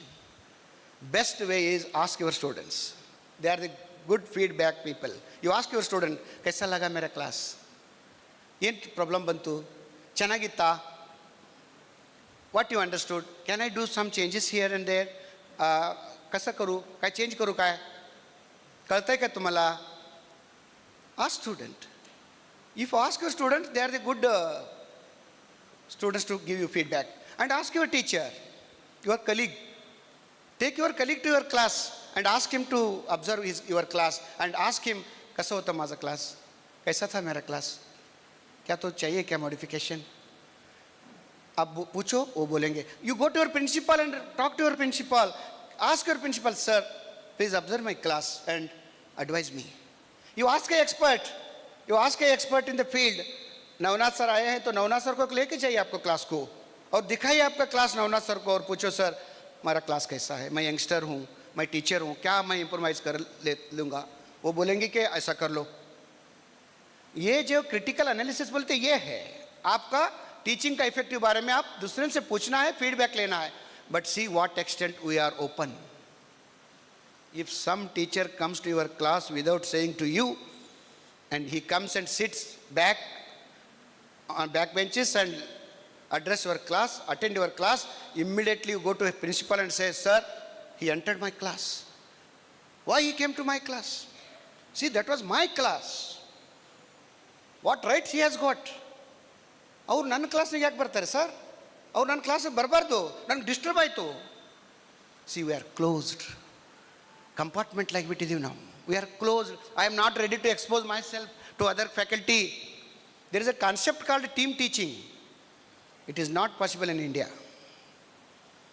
Successful methodology sir ಅದು ಟೀಮ್ ಟೀಚಿಂಗ್ ಅಂತ. At a time, 3 to 4 teachers will go to class. At a time, like operation theatre they go, no? Only one doctor will not go. Operation theatre में 3-4 doctor जाते हैं, anesthesia and all others they go and they operate on patient. एक ही doctor नहीं होता उधर. They get success. Heart operation में बहुत सारे लोग जाते हैं, बट हमारे क्लासरूम में हम अकेले ही जाते हैं. और कोई आएगा तो हमको नहीं कंफर्टेबल नहीं है हम. वो बोलेगा उसका क्या है, उसको क्या पता है. और जाके यही बोलते हैं हम क्लासरूम में, वो शिंदे सर है ना, वो दिखाऊ टीचर है, उसको एक्सपीरियंस नहीं है. ये बच्चों के सामने बोलते हैं, एक टीचर का दूसरा टीचर, उसका मार्क्स उसका है, मेरा उसका संबंध नहीं है, मेरा ज़्यादा से ज़्यादा 10 मार्क ही होगा. वो सर 16 दे है सर 20 को, मेरा 10 ही होगा. वो बहुत फ्लेक्सिबल है, वो बच्चों से पैसा खाता है. मैं ऐसा नहीं हूँ. इसको हम शॉर्टेजेस ऑफ प्रोफेशनलिज्म बोलते हैं. So shortages of professionalism is taking us back, and critically analyze the learning. एक कैसे पढ़ेगी? Each learner has got their own learning styles. Teaching styles से वैसा ही learning styles भी है. उसके बारे में 1 घंटा बोलना होता है. learning styles. Each student learns with their own way. थोड़े सुन के पढ़ते हैं, थोड़े देख के पढ़ते हैं, थोड़े डिस्कशन में पढ़ते हैं, थोड़े एक्सपेरिमेंट में पढ़ते हैं, थोड़े आज पढ़ के कल समझ में आ जाता उनको. ऐसे भी हैं. So students have got variety and varied way of learning. If you understand that, if you understand your classroom कैसा पढ़ता है, तो आप अच्छे से पढ़ा सकते हो. Next slide. I'll go. So this is very important concept. I want to draw teachers towards getting success in classroom. इससे हम न्यू जनरेशन ऑफ लर्नर्स के बारे में होता है. जो स्टूडेंट्स हम पढ़ा रहे हैं आज क्लासरूम में, वो न्यू जनरेशन का लर्नर्स हैं. What is new generation and what are the attributes of new generation learners? If you understand, then only you can get success. They are digital natives. They are born in digital era. Those who are born in digital era are known as digital natives. We entered digital era, we are digital immigrants. ये बहुत important thought है. अब education में चल रहा है कि teachers who want to teach at higher education, they must understand this term of digital natives and digital immigrants. Yes, 10 minutes more I want. Please, I will conclude in that, okay? With the permission of our principal. Digital natives, मैं बोला कि digital natives जो हैं वो digital era में born हैं और उनका learning style, learning ability, learning level वो सब अलग है. और we are from digital immigrants, we are travel to this world. It means teachers are digital immigrants, students are digital natives. ये डिफरेंस है. इसके लिए हमारा क्लासरूम सक्सेसफुल नहीं हो रहा है. इसके लिए ये आप पढ़ो digital natives and digital immigrants, आपको पता चलेगा. मैं आगे जाता हूँ. बेल हो गया है, ओके? ट्रेन का घंटी बजा है, सो आगे जाना है. गाड़ी देखेंगे. विजुअल लर्नर्स, जो नए जमाने के लर्नर्स हैं, दे आर विजुअल लर्नर्स. वो सुनना नहीं चाहते, वो देखना चाहते हैं. जो हम थे, हम सुनने में बहुत इंटरेस्ट था हमें. वो अभी नया जो जनरेशन है वो विजुअल्स हैं. इसके लिए आप देखते होंगे कि बहुत सारे लोग अभी मोबाइल देखते बैठते हैं. हम उनको क्रिटिसिज्म करते हैं, ये क्या ऑलवेज मोबाइल देखते बैठते हैं. ऐसा नहीं, क्योंकि उनका टेंडेंसी है, वो विजुअल लर्नर्स हैं, उनको देखना पसंद है. They want to see it, refer it, they want to check it. उसको हम विजुअल लर्नर्स बोलते हैं. So the characteristic of new generation learners is visualization. That's why please understand that visual learners and allow them to visualize. So आपका classroom में ये visualisation ज़्यादा करो. ये बच्चों को सब लेके आप कहाँ तो जाके दिखाइए, उनको विजुअलाइजेशन करो, वो हैप्पी हो जाएंगे. आपका सुनने में उनको इंटरेस्ट नहीं है. It's also fact. And they are multitask managers. एक ही टाइम में बहुत सारे काम करते हैं. ये नया जनरेशन जो है वो मल्टीटास्क जनरेशन है. एक ही टाइम में बहुत सारे काम कर सकते हैं. वो हमारे ज़माने में हम एक ही टाइम में एक ही काम करते थे. If you give me 2 minutes time and net for 2 minutes, I may send one SMS or I may send one message, one mail. But if you give the same time to new generation, 2 minutes net, they do 3 to 4 works in that time. because they have that kind of multitasking mindset. So बहुत creative भी है वो नया generation, इसके लिए वो भी देखना है. मल्टीपल थिंकर्स भी हैं, दे थिंक वेरिड वे. हमारे ऊपर ही वो निर्भर नहीं है, वो भी आपको देखना है. सो स्ट्रेटजीज ऑफ टीचिंग, ये मेथड, टेक्निक, प्रोसीजर, ये सब आपको इंस्ट्रक्शन में कॉम्बिनेशन के बारे में लाना है. ये भी इफेक्टिव टीचिंग में होता है. जो मैसेजर कर रहा हूँ, प्रोसीजर्स कर रहा हूँ, कॉन्शियसली करना है. हमारे जो हिसाब से हम करते जाते हैं, परंतु बच्चे चेंज होते जाते हैं ना. Class to class they changes, but we go with similar approach. इसमें हमको बाधा आता है कि हम रीच नहीं कर सकते. इसके लिए based on the receivers, if you modify your methodology, procedures and presentations, naturally you can reach to them. That's also you can see. Shift from teaching to reaching, this is very very important point of my presentation. आपका teaching से आप reaching पे shift हो जाओ, ये success आपको देगा. Teaching से रीचिंग बोल रहा हूं मैं, रीच हो जाओ आप, रीचिंग टू देयर माइंड्स. जो आपका क्लासरूम में बच्चे हैं, उनका माइंड को रीच करो. रीच करने में क्या करना, ये आप थिंक करो, कैसे मैं उनका माइंड को रीच कर सकता हूं. Reaching to their minds, reaching to their emotions. Your student have got also emotions also. Emotional part of learner is also important contribution for achievement in education. So आप उनका emotion को भी reach करना आप सीखो. So उनको आप reach कर सकते हैं. Emotion को reach करना teaching का part है. Reaching to their creativity, explore their creativity. They have got various creative aspects in student. Go for that. Reach to creativity of learner. Reach to constructivism. ये बहुत बड़ा idea है, education में अब आया है. कंस्ट्रक्टिविस्ट एजुकेशन बोल रहे हैं हम. बच्चे उनको क्या चाहिए वो कंस्ट्रक्ट कर सकते हैं, उसको कंस्ट्रक्टिविज्म बोलते हैं. वाइगॉस्की और जिन पियाजे ये आइडिया उन्होंने दिया है. Social constructivism and cognitive constructivism. बच्चे अपने माइंड में ही कंस्ट्रक्शंस कर सकते हैं, उनका एबिलिटी है, उसको कंस्ट्रक्टिविज्म बोलते हैं. टीचिंग में कंस्ट्रक्टिविज्म के बारे में सोचो. Reach to constructivism, reach to social constructivism, that also give you results. Reaching to that and reaching to inner self. आपका अंदर ही आप देख लो, आप कैसे थे फार्मेसी फर्स्ट क्लास में एज ए लेक्चरर, आप कैसे थे. आपका इनर सेल्फ भी देख लो, आपको पता चलेगा. तो चेंजेस इन स्टिमुलस वेरिएशन ये मैं बोल चुका हूँ. Classroom preparation, action, movements, gestures, और मैं बोल चुका हूँ अगले क्लासरूम ಬಗ್ಗೆ. क्लासरूम प्रिपरेशन ये बहुत इंपॉर्टेंट है. आप वही नोट्स आप अभी भी देते जाएंगे तो वो बोलेंगे नहीं सर मेरे पास है, मेरे मम्मी ने भी यहीं पर किया है, मेरे मम्मी ने भी आपका स्टूडेंट है. ऐसा नहीं होता. इसके लिए change the materials. Classroom management एक अलग ही एरिया है. How to manage my classroom. मैं वहाँ पर था और देखो कहाँ पर आया हूँ. आपको एक जगह में रुकना नहीं होता क्या सर? होता है. मैं वहीं से लेक्चर देता था, इसमें कोई लेक्चर नहीं सुनते थे. इतने टाइम तक कोई नहीं सुनते थे, बोर हो जाता था आपको. इसके लिए मैं आगे आ गया हूँ. So this is how you have to shift and change.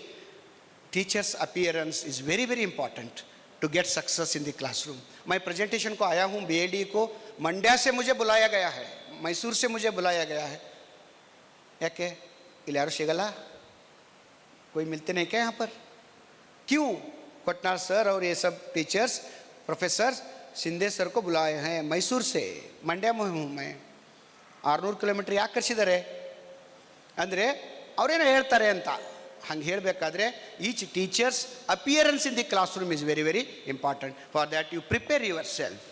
You prepare yourself. Feel that I am a lecturer, I am standing in front of students, I have this responsibility. That appearance of teacher matters to get succeed in your classrooms. So this is how you can proceed in the classrooms. Certain methods I have told already. Learner centric instruction methods. Central learner centric instruction methods बोले तो learner ही उसका center होता है, teacher नहीं. Self learning होता है, उसमें group projects होते हैं, प्रोग्राम इंस्ट्रक्शन होता है, ready to learn program instruction होता है. ये मेथोडोलॉजी आपको यूज करो.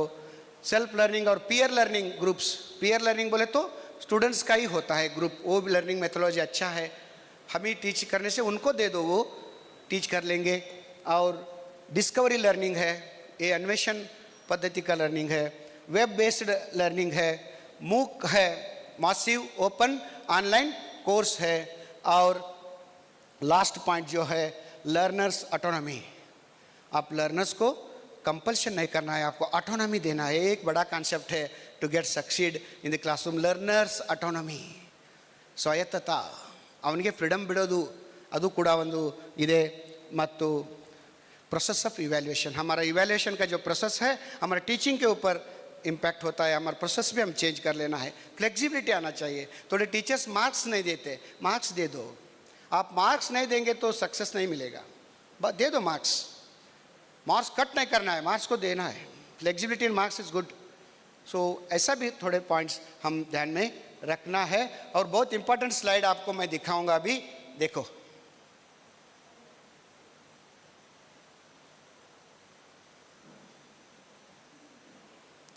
ये जो परसेप्शन के बारे में है, एज ए टीचर आप कैसे देखेंगे ऐसा आपको पिक्चर आ जाएगा। ये देखिए तो क्या मीनिंग होता है आपको, आप समझ लो। परसेप्शन एंड इंटरप्रिटेशन, आप कैसे आपको इंटरप्रिटेशन कर लोगे ऐसा आप दिखेंगे। आप अच्छे तरह से आपको इंटरप्रिटेशन कर लो, आप अच्छे दिखेंगे। सो ये स्लाइड बहुत इंपॉर्टेंट है, आप समझ लो। और ये बहुत इंपॉर्टेंट स्लाइड है, ये relief slide. So I thank BLD, Kotnar sir, organizers, all the teachers and all the delegates and all my friends who are here and given me enough time, more time. Thank you for those mentors, program organizers. They have given maximum time, not restricting me. So I thank them. I thank one and all. I thank all of you. Ellargu nanna namaskara. Thank you.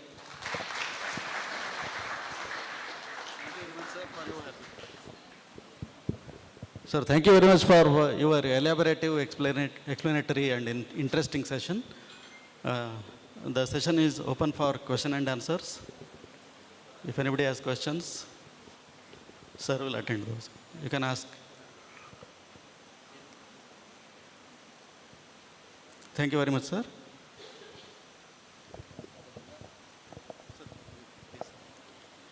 Thank you, sir. Thank you, sir. On behalf of everyone present here, I express our heartfelt gratitude. Thank you, sir. Thank you. I now request the chairperson and moderator to felicitate our resource person.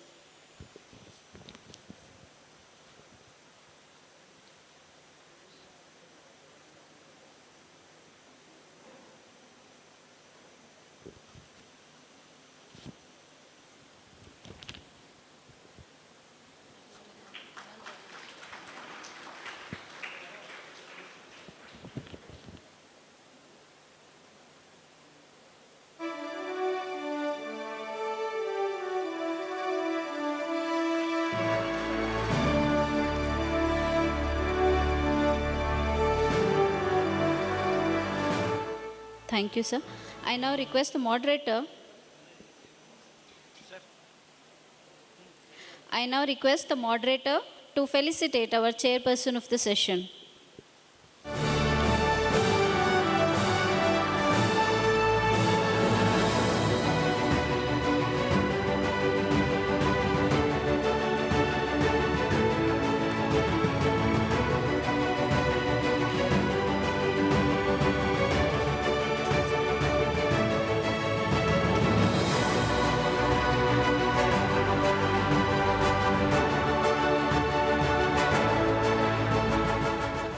I once again thank you, the resource person, moderator and chairperson for their valuable time.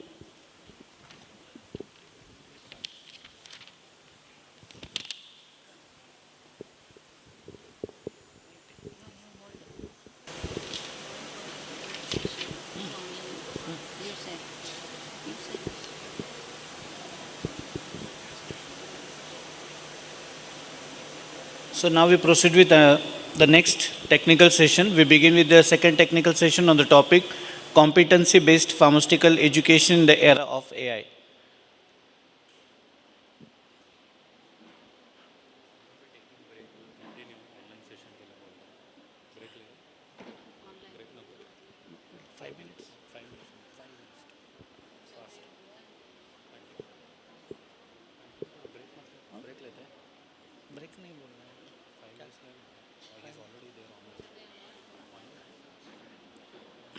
tea is arranged. So delegates are requested to have a cup of tea and come in the auditorium within 5 minutes.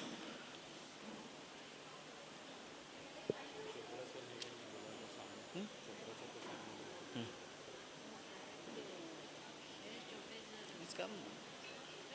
Please come.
Hello.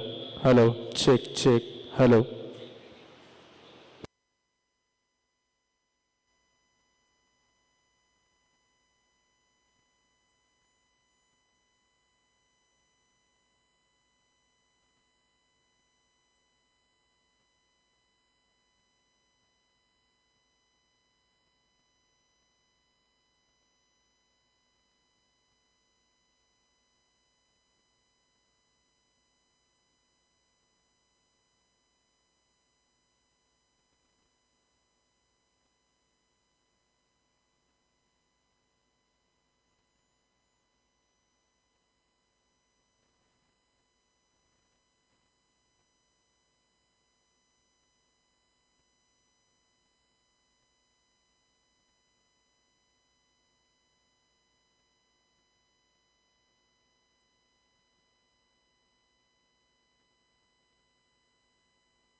I request all the delegates to gather in the hall.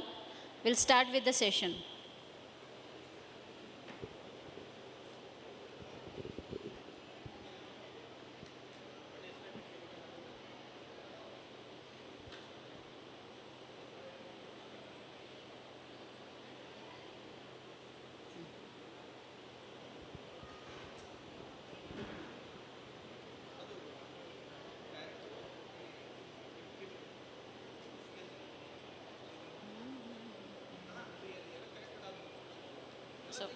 Sokas.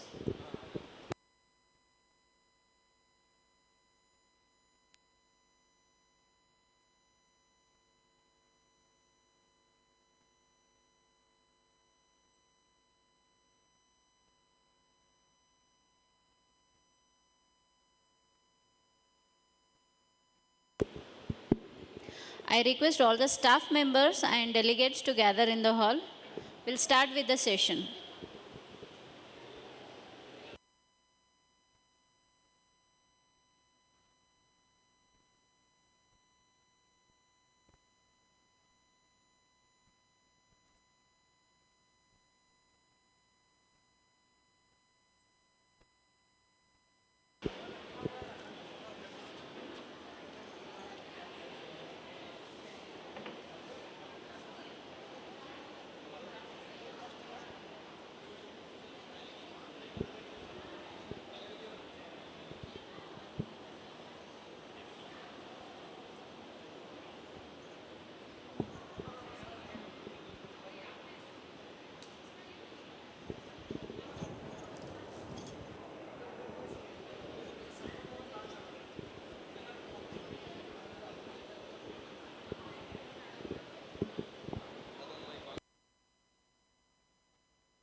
I request all the delegates, staff members to gather in the hall.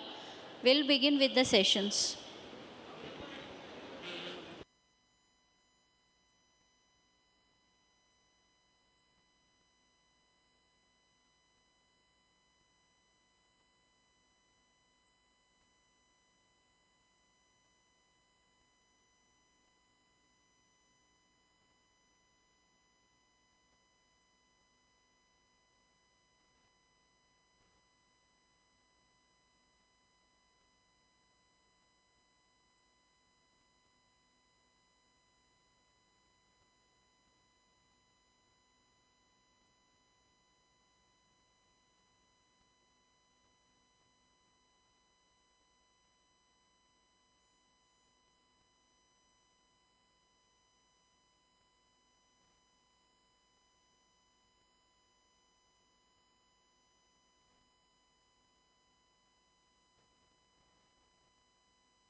I request all the delegates, staff members to gather in the hall so that we will begin with the sessions.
Hello, sir.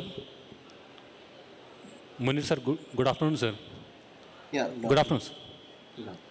Am I audible, sir, to you? Yes, yes. Yeah. Sir, can you say something so that we'll try to hear your volume? Yeah, I can hear now. Yeah. Audible? Yes, sir. Yeah, yeah. Sir. So welcome, sir. Welcome to the session. I now request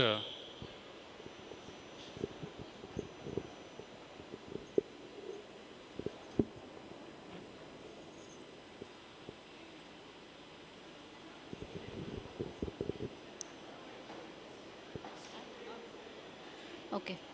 Welcome back. We'll now begin with our second technical session on the topic competency-based pharmaceutical education in the era of AI. For this, I now request our resource person, Dr. Munir Ahmed sir, who is online, and chairperson, Dr. Chobde sir, and moderator, Dr. H.M. Nanjapaya sir, to come on to the dais.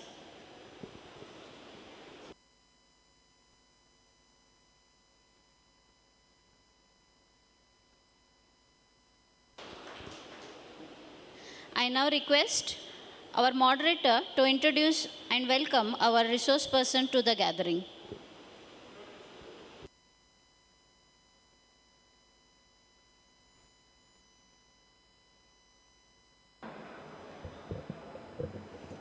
Hi, very good morning to all of you. It's my privilege to introduce today's resource person, Dr. Munir Ahmed sir.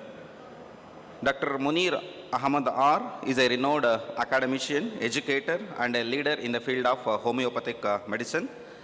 Sir is currently serving as a head of academics at Shiksha X an edtech company specializing in micro-learning based skill training for health sector.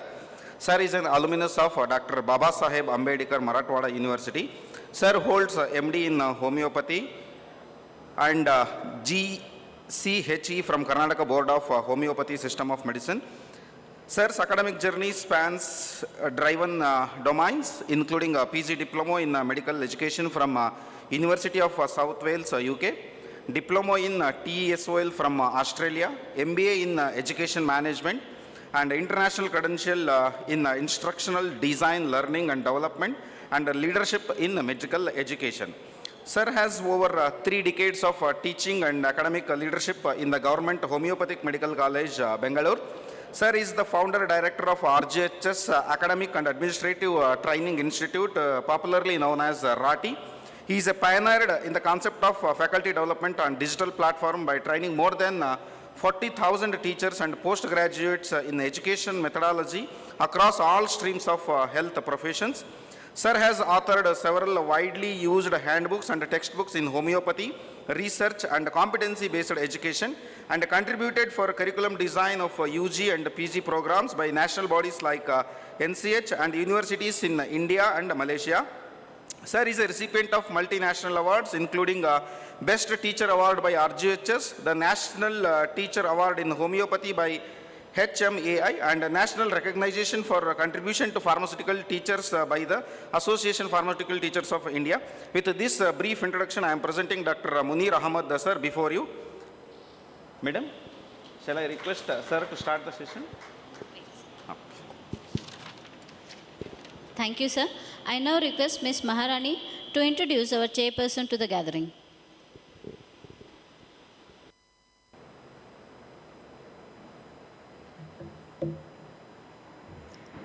Good afternoon, one and all present over here. It's my great pleasure to introduce Dr. Chopde sir. Sir is the principal of BLD's Shri B.M. Patil Institute of Nursing Science, Vijaypur. Sir has 26 years of experience in nursing profession, including 14 years in teaching and administration. Sir has completed his GNM and OT technician training from Vanless Hospital, Miras in 1989. Sir has completed PC BSc Nursing from Shivaji University, Kolhapur. Sir has completed his MSc Nursing from Arju Gandhi University Health Science, Bangalore. Sir has completed his PhD Nursing from JJT University, Rajasthan. Sir has worked as a staff nurse, nursing tutor, lecturer, associate professor, and principal in different institutions. Sir has also worked as an examiner, evaluator, and observer in various universities. Sir has published many research articles and participated in many conferences and workshops. With this brief introduction, I welcome you, sir.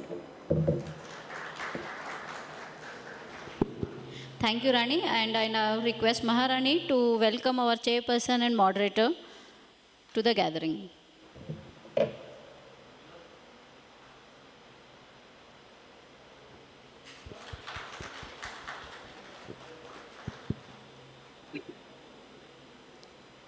Thank you, sir. I now request our resource person.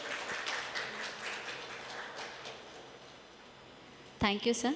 I now request our resource person to start his session and moderator and chairperson to take their chairs. Yeah. Thank you.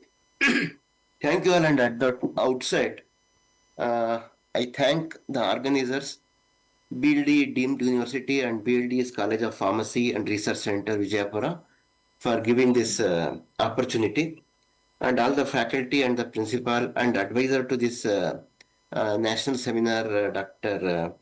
Kotnal sir, for this opportunity. As I start this session, this is about the competency-based pharmacy education and the role of AI in the pharmaceutical education to some extent. So before I start, let me show you an image. This is an image of a wall that is being built, and the contrasting image that you have here is another wall that is being built. Now, with these two models, which model would you prefer to have for your own house or institution or whatever. Obviously, it will be the second model, not the first one. Similarly, the reason is when you look at the first second wall, you can see the elements of the second wall have kind of a relationship and a kind of symmetry, and they gel with one another, and this it looks strong and you feel confident about this wall. Whereas in the first wall, what you can see is there is a haphazard arrangement of the bricks, and if something happens and one brick is pulled out, the entire wall may fall down. This is what is the difference between a structured curriculum and an unstructured curriculum. As we transition to competency based education, what we see is the structuring of the entire curriculum, the structuring of the delivery of curriculum, and the structuring of the faculty development, the faculty who will be implementing that curriculum. So there is a complete structuring, there is complete understanding, and complete confidence in the way the curriculum is designed, developed, implemented, and evaluated. So with this in the background, this session is introduction to the concept of competency-based pharmaceutical education. Before we go into the further understanding of the curriculum, let me uh, define what is competency in healthcare context. The most accepted definition of competency is by Epstein and Hundert. What they say is competency is the habitual and judicious use. You can see here there are two words. One is habitual, the other is judicious. Habitual is whenever you perform certain thing, every time you do a particular procedure or whatever, every time you will be doing the same thing with the same excellence, with the same kind of precision. It becomes habit. And judicious is there are certain occasions where you have to take a kind of alternate route for achieving the same competency, depending on what to do or what not to do for the given the context. So this is what is, and that is what we see either in the laboratories or in the clinicals. Uh, so so it is habitual and judicious use of certain attributes. As you can see there, you have the attributes of communication, knowledge, technical skills, clinical reasoning, emotions, values, and reflection. Totally, there are 7 attributes which conform to whatever we call as competency. And of these 7, you can see that knowledge, technical skills, and the reasoning, these are the attributes which are the core hard skills, that is from coming from your own specialities, from your own subjects. The others, like communication, emotions, values, reflection, and to some extent even reasoning, these are something which is neutral and applicable across the disciplines. These do not belong to any one particular discipline. These are applicable to any decision, any discipline, and these are called as meta skills. So what you can see here is competency is not just about your subject knowledge or domain knowledge. It is an integration of your subject knowledge, your intellectual skills, your professional skills, and your soft skills all together when you are making a clinical or you are making a professional decision in the daily practice for the benefit of the individuals and communities that are being served. So when you are working as any professional, whether in the pharmacy field or in the nursing field or any other medical, dental, whichever field, whenever you are treating the patient, whenever you are giving any advice or anything, when you are applying all these 7 meta skills together at the same time, simultaneously, that is what is called competency. No, let it be very clear that competency is not a person's knowledge. Competency is not a person's ability to perform a particular procedure, and competency is not showing a particular communication in a context. It is a combination of all these at the same time, so that the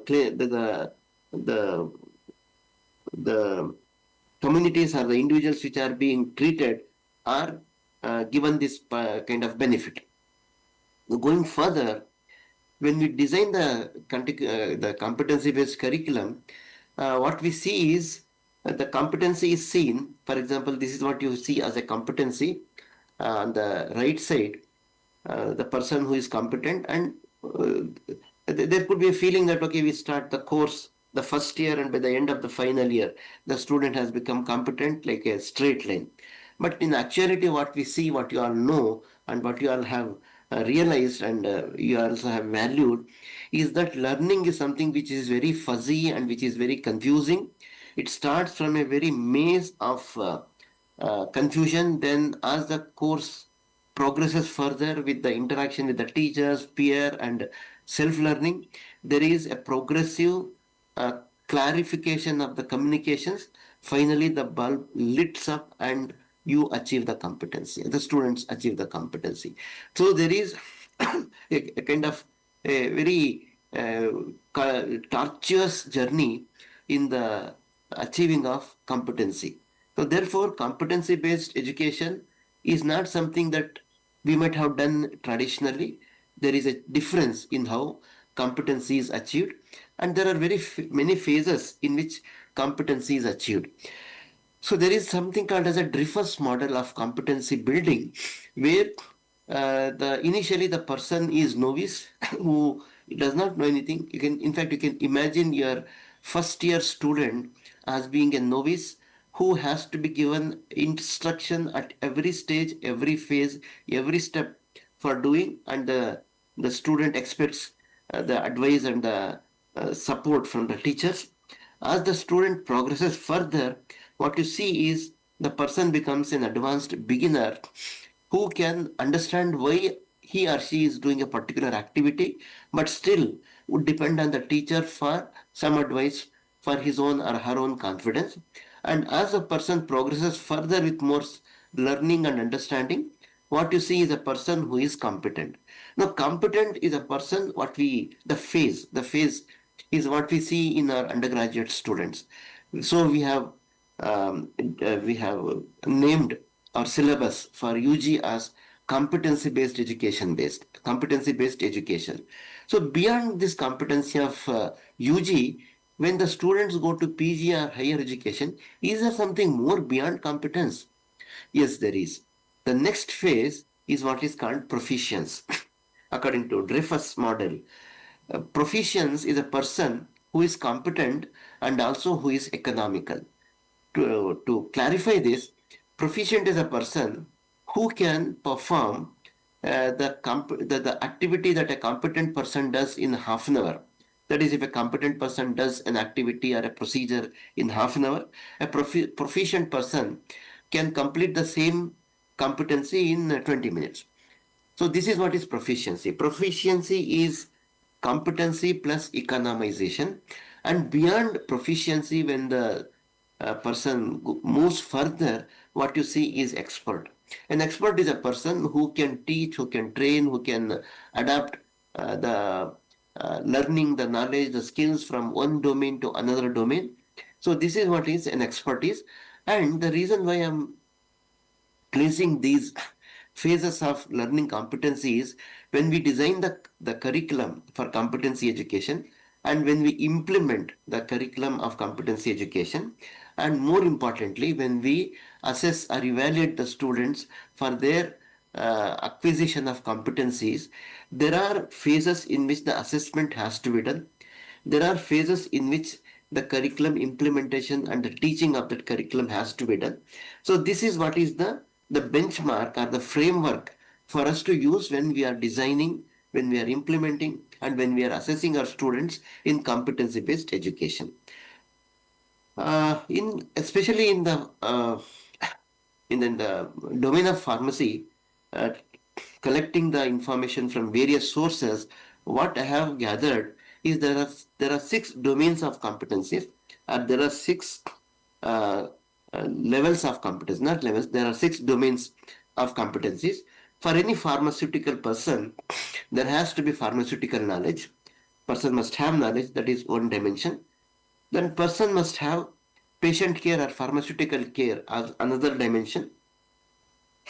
Then communication collaboration is the third dimension. We have organization and management, and we have health promotion and public health as one of the domains. And finally, we also have professionalism and ethics.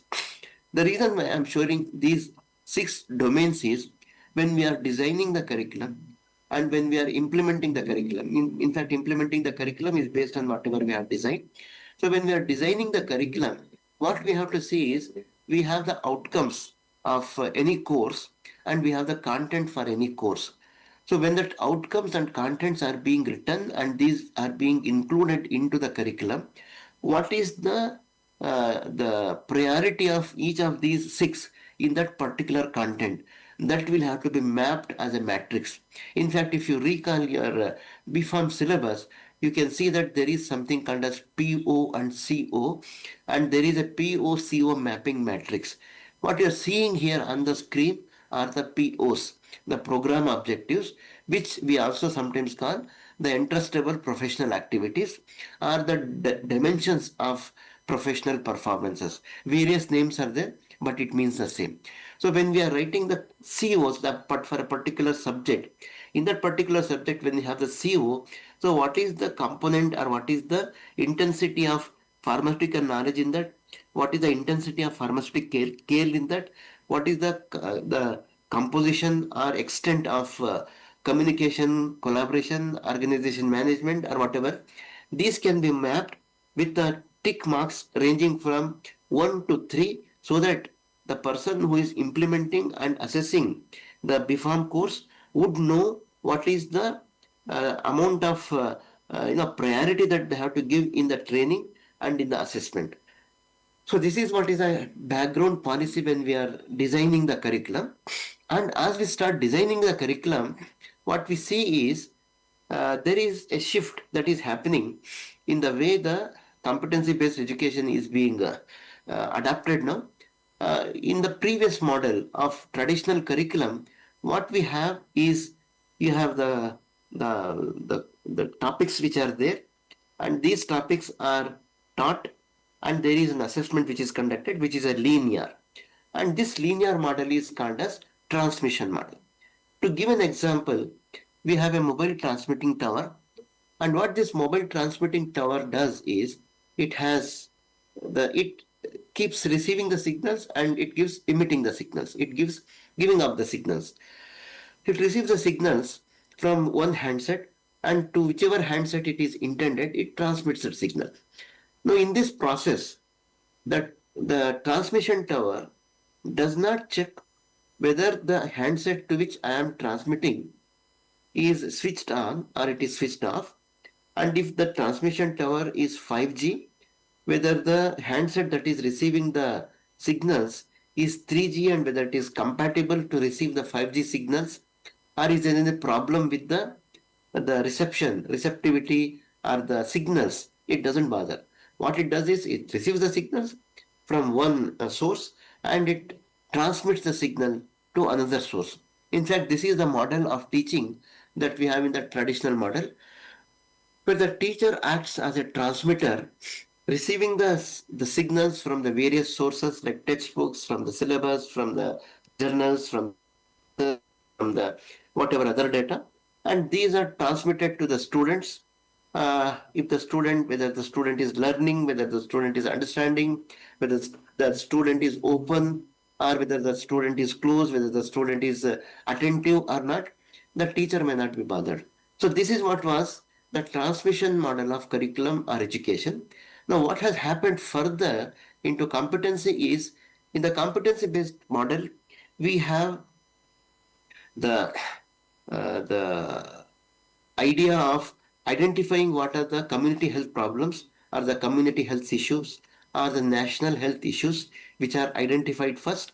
And from there, what to do is you identify what are the program objectives or the entrustable professional activities or the graduate attributes From there, you identify what could be the outcomes and content and how the assessment has to be done. And once you do this cycle of checking what is the graduate attribute, what are the mapping, what are the matching outcomes, and what are the matching content, how the teaching and assessment have to be done, there is a cycle or a spiral of this assessment, and then you implement. This is called as transformation model. So you transform a person who is a novice into a person who is competent, and further on into somebody who is proficient and who is expert. This is what is the competency based model as in allegory. And because of this competency based model of education, what is getting established is the concept of lifelong learning. In fact, you have the continuous professional developments, which are the examples of lifelong learning. And lifelong learning also gives the idea of your professional identity. What is most important is developing the professional identity, which comes from the competency based education, because the students and the teachers are very clear what are the outcomes of this profession and what the students are expected to be able to perform. So for the designing of this, is a particular model that we have developed. What we do is we state what the competencies are, and for this we'll design at what Miller's level. I'll come to these some of these tools a little later. What is the Miller's level for that competency, and for that what is the matching content. So this matching content is further refined using the tools of Bloom's domain and Gilbert's layers, and on that basis we write the specific learning outcomes. After that, we also identify what is the priority of learning, whether how much of that is must know, how much is desirable to know and nice to know. Then we identify what are the teaching learning instructional methods and the instructional media, and we have also find out what could be the indicated assessment method for it. And then we also add what could be the integration of this, and what are the subjects, what are the areas in which integration has to be done. So this is what happens at the behind the screen when the curriculum is being designed. And as you see the curriculum, which is competency based, what you will see is a 10 column model like this, where you start with the serial number, which also is the code of that particular competency. Then you have the competency, which is being stated very clearly. Then you have the Miller's level, and further you have the content. This content is further improvised as what are the specific learning outcomes, and these specific learning outcomes are mapped for the domain and level according to Bloom and Gilbert. Then you have the teaching, the priority of learning, which is must know, desirable to know, nice to know. After this comes the instructions. You have the teaching learning method and media, and then you have, of course, the assessments, which could be formative and summative, and then you have the integration. So this is what you will see as the table of specifications for a curriculum which is designed. And as you see this is not only the curriculum which is designed, this is also the curriculum which can be implemented. In fact, when you have the complete flow of these columns, this table, what you can do is you can simply adapt this into certain monthly modules or weekly modules, and the lesson planning is already there. You only have to copy and paste according to the module, according to the week, according to the month. So this becomes something which is more simplified for curriculum implementation, for the entirety of curriculum implementation. So this is the model that we use for designing and delivering the competency based education. Now the whole issue is, how do we align in this grid? So if we have to align in this grid, what we have to be aware that there are certain rules and regulations which the PCI mandates. At the same time, there are realities that we face in the institutions or in our own departments or with our own capabilities.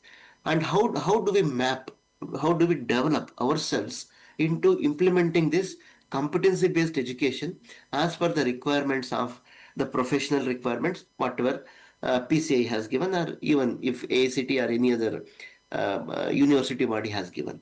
So for this, what we require is certain capacity buildings. One is academic governance, and the second is educational methodology.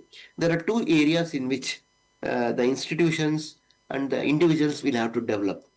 So let me take the educational methodology first. I'll come to academic governance a little later. So in the educational methodology, what is required is to have certain training, specific trainings given to the teachers. For example, a basic course in education methodology. Some of you might have undergone this course. This is very, very essential because this is something like the whole understanding of how to implement the competency-based education. The competency-based education is based on these principles of educational methodology, and some of the practice sessions for micro teaching, how to implement teaching, how to assess the students in the form of workshops on lesson planning, question paper design, clinical or practical assessment protocols. So these are what is required. Now, how do we achieve this? Very basically, what we require is to have certain tools for the different requirements. So I have classified the tools into three domains. One is what are the tools for the planning. These also called tools for the curriculum designing, which will have certain tools which will come to a little later. Then once you understand what are the tools for planning, you have the tools for implementation, and these are the tools for the understanding of the students, the understanding of the teaching learning methods, and the understanding of the teaching learning media. And once the teaching is done, how do we assess the students? Where we have the assessment models, the different tools of assessment, and these are interconnected. As you can see, the arrows pointing both the sides. And once the assessment is done, you go to the next level of the outcomes which are required, and then the whole cycle the continues. In fact, we don't call it cycle, we call it spiral. So this is the spiral of curriculum, which has three components or three dimensions. One is the learning outcomes for the planning, the second is the instruction activities for the teaching, and third is the assessment models for the student assessment and the program assessment. Now, to look at very briefly what could be the tools. For the planning, we have certain tools called as the Bloom's taxonomy. A little more of that we'll see in the next few minutes. Then you have something called as Gilbert's layers. And of course, we also have something what we call Miller's pyramid. And then how the specific learning outcomes are written, there is a particular characterization of that. Then what is the components of each specific learning outcomes? These are also written. Then how do we differentiate the levels of outcomes at the program level, at the course level, and at the specific learning level? And the prioritization of learning as must know, desirable to know, nice to know. So these are the tools for planning. In fact, if you understand this, it will be easier to design the curriculum, both for designing the curriculum, also for implementing the curriculum. And the next domain is the instructional methods, which is about what are the methods that we use for teaching training. And in that, the first thing that we have to understand is our students who are adults. There are some theories which are taken from adult learning models from Malcolm Knowles and Lindman. So what the characteristics of our adult learners are. And then of course we have the classification of the various teaching learning methods depending on whether it is a large group method, small group method, individual method, or whether the teaching is from the different domains and the different layers. And of course, we also have the different media that can be used and matched with the method and media. And finally, we also bring this together into a kind of confluence in the form of a lesson plan.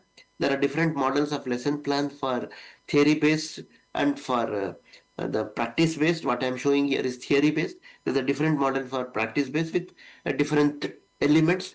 And the third one is the assessment. In the assessment, what we have is something called as the constructive alignment. If you recall the spiral of curriculum, we have three components, which is the outcome, which is the instructions, and which is the assessment. And all these three come together into a integrated model where these overlap so that there is a complete coordination between all the three elements for a proper implementation. And once we have achieved this, we understand what are the different types of assessment, formative, summative, and what are the different approaches, which is either direct or indirect approach. And we have something called as programmatic assessment. And this programmatic assessment is what we also call 360-degree assessment, are also called as the workplace based assessment. So there are different models where all the elements of assessment are fused in this, which is both longitudinal and sectional. You conduct the assessment, and what you see there is the longitudinal assessment, the timeline which runs through the entire course, and the students' abilities are observed, mapped, scored, feedback is given to improve, and finally you say whether the person is competent, to what extent the person is competent. And for this, there are certain tools. These are the tools which have been classified for the different domains and the different layers in the domain. So this is about the assessment. And when we are designing the curriculum, what we have is we have the tools for planning, which we already have seen, like Bloom or Gilbert or whatever. Then we have the tools for implementation, for teaching learning methods, media, lesson planning. And we have the tools for the student assessment, what you are seeing here. So all these tools come together in the constructive alignment for a proper implementation of the curriculum. Now, as you see here, what you see here is maybe you can see this is a library where you see a heap of books which have been strewn around, and in this, what you see is if suppose this is a library that you have gone and you want to find some book, how easy it would be to find the book? Obviously, it will not be easy. And the second image that you can see here, it becomes easy because what is happening here is the books have been arranged in a proper sequence. You can see the titles, you can see the different types of books which are there. What has happened here is there is a one factor which is behind all this organization, and that is called as planning. Because of the planning, what you see is there is a very clear understanding. Just a minute.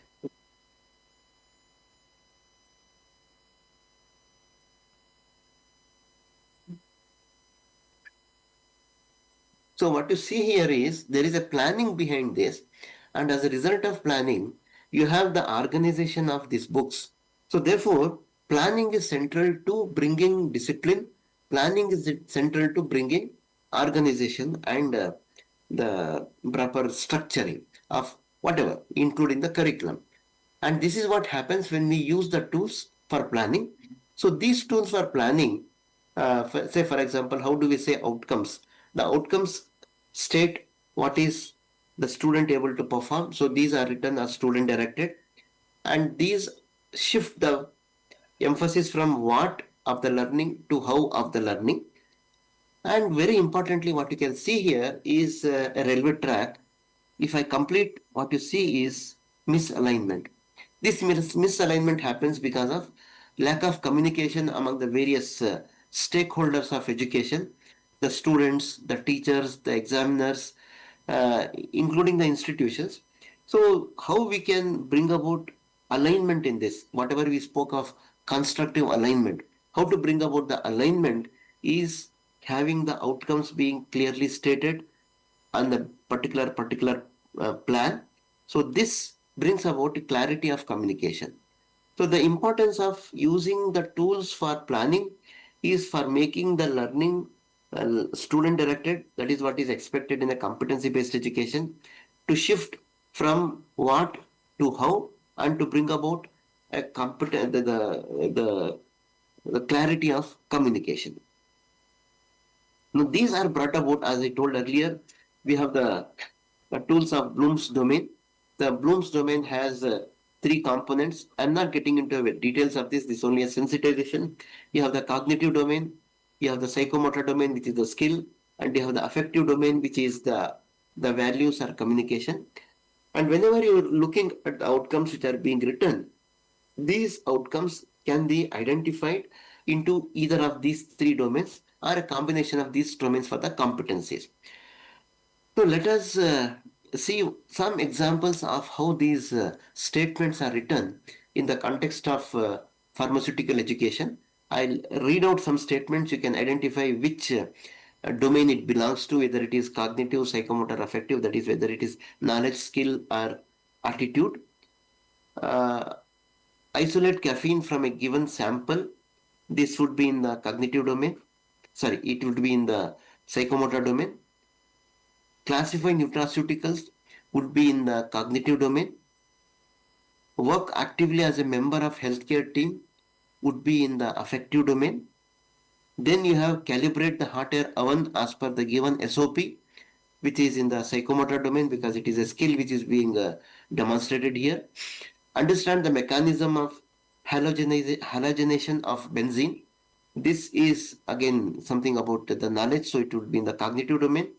Then you have performed the assay of calcium gluconate because there is some performance which is there, skill which is there, it would be in the cognitive, in a psychomotor domain. Obtain mitotic index for the given data would be psychomotor, the cognitive domain. And describe the biosynthesis of purine nucleotides, again would be in the cognitive domain. So these are the statements which have to be written as part of outcomes for specific learning. And as you can see here, the first word in all this is a verb, and most of these are active verbs except this understand. And what we have to be very clear is not to use a passive verb when writing the outcomes. Every verb that we use in the outcomes has to be an active verb. Now coming to the next tool, which is what we call the Gilbert's layers. I'll run through this because of the lack of time. We have the cognitive domain classified, the psychomotor domain and the affective domain. All these are classified at three different levels. One is the entry level, the other is the intermediate level, and the third at the highest level. So at the entry level for cognitive, we have remember. At the intermediate level, we have understand or interpret. Highest level, we have problem solving or decision making. Similarly, in the psychomotor domain, we have imitation at the entry level, control at the intermediate level, and automatism at the highest level. Now, coming to the affective domain, at the entry, we have receiving, then we have responding, and we have internalization. To give some examples of these from the level of B.Pharm education, remember the example could be list indications for commonly prescribed drugs. Here the student would only have to remember, doesn't have to understand what it is. For the understanding, discuss patient and disease factors that influence drug selection. Obviously, this is not something which the students can recall. It has to be understood and interpreted from multiple levels of remember level data. Then for problem solving or the decision making, you have the determination of appropriateness of prescription in related to patient and disease specific factors. This is about the cognitive domain. Now coming to the psychomotor domain, at the level of imitation where the student is observing the teachers and imitating, select the appropriate equipment to prepare specified dosage forms. As it goes higher level, accurately measure ingredients to be incorporated into dosage form, and at the highest level automatism, prepare extemporaneous dosage forms and delivery systems. Now coming to the affective domain, for the receiving level you have listened to the patient with respect. At the higher level you have reassure an anxious patient, and internalizing is communicate with the patients in a way which reduces anxiety as a matter of routine. So these are the layers in which the outcomes will have to be written so that your lesson planning proceeds from the most simple to the most complex of the activity. And there is a third tool which we also use. It is called as Miller's pyramid.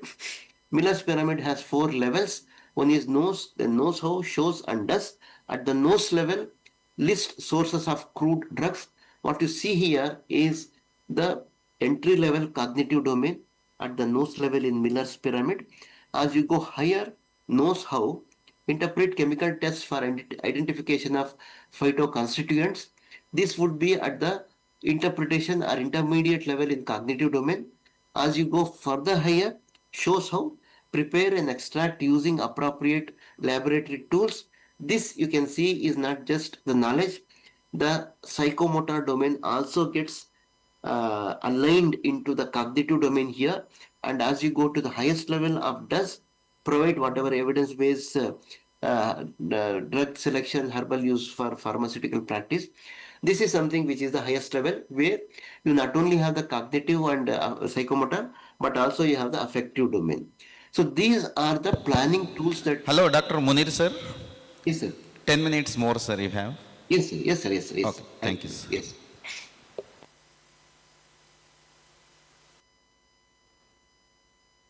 Outcomes, which are what you see here is at the core, the program level, then you have the course level, and of course you have at the specific learning level. As you can read these out, you can see the difference between the levels of learning and the complexity of each of these. In fact, I will be sharing a copy of this PDF with Dr. Kotnal. He'll circulate to all the participants, so you don't have to bother writing this down. And then, of course, we also have the priority where you have must know 70%, desirable to know 20%, and nice to know 10%. And these would be the examples for each of these. Now coming to the actual AI integration, at what level the AI, artificial intelligence, can be integrated.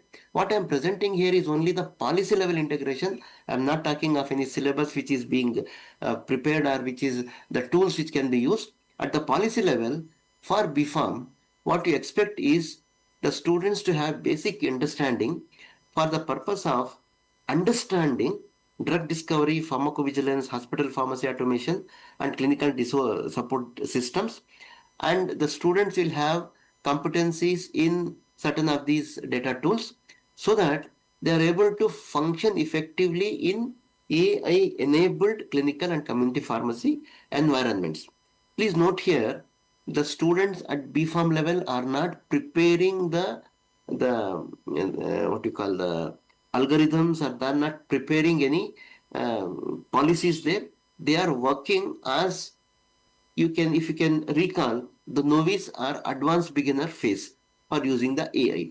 As you go into the MPharm level higher up, you can see in the subjects of pharmaceutics and pharmaceutical chemistry, there could be some of these kind of skills. And in pharmacology and the other subjects, you can have all these skills, so that at the postgraduate level, the students would be able to adapt data analytics, machine learning applications, research methodology integration, and validation of AI generated outputs. Now, how do we implement these at a very broad granularity level? What we need to have is the programs which are organized. One is having some industry interactions for all these activities. Then you have the collaborations for in the pharma units, in the hospital pharmacy, or maybe in the startups also. The focus, as I said earlier, is on application, not for algorithm development.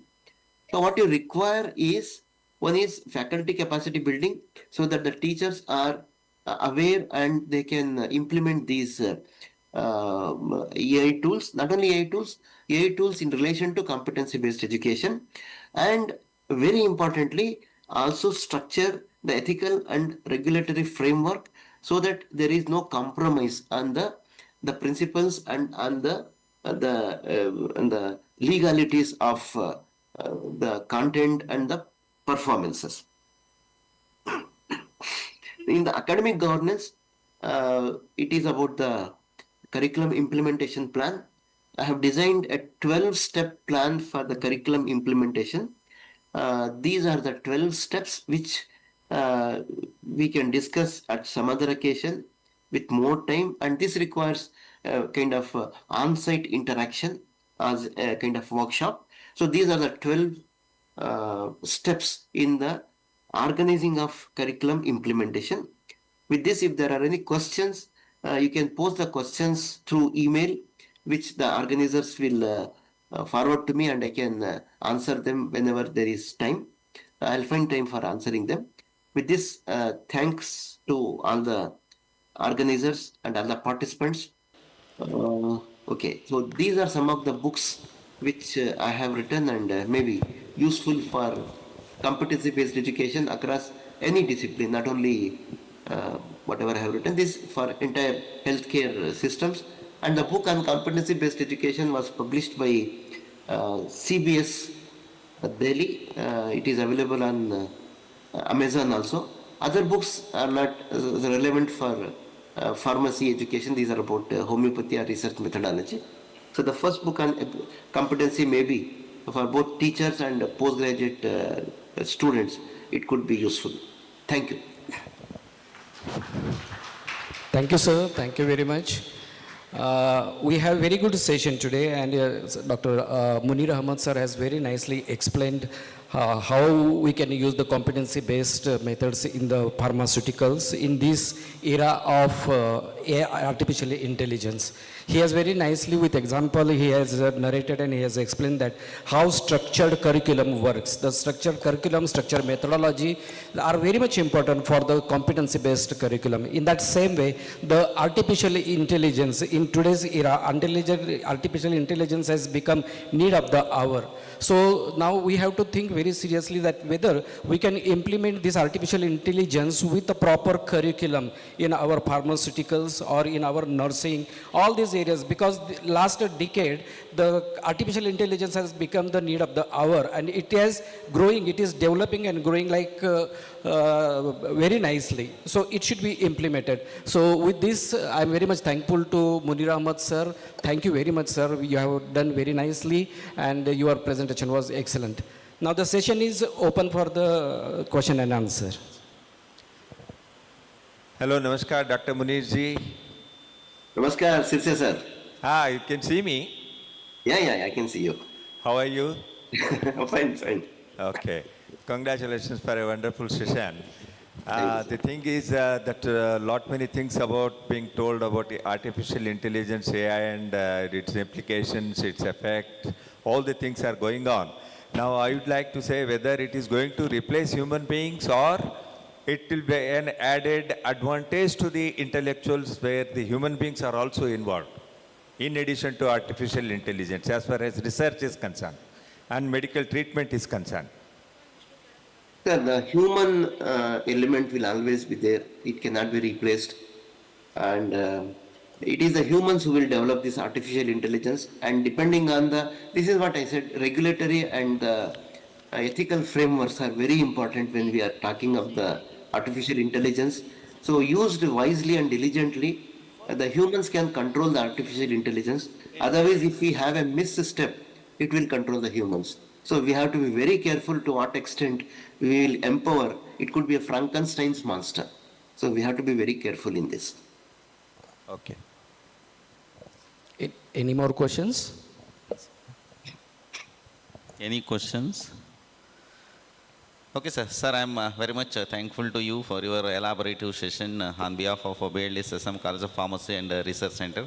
I'm very much thankful to you, sir. And even I thank the organizers for providing me an opportunity to become the moderator for this session. Thank you, one and all. I thank our resource person for giving valuable insights on the topic. We thank you for coming online and sparing your valuable time and in your busy schedule. We really appreciate for your efforts, sir. Thank you. Now I request moderator to felicitate our chairperson.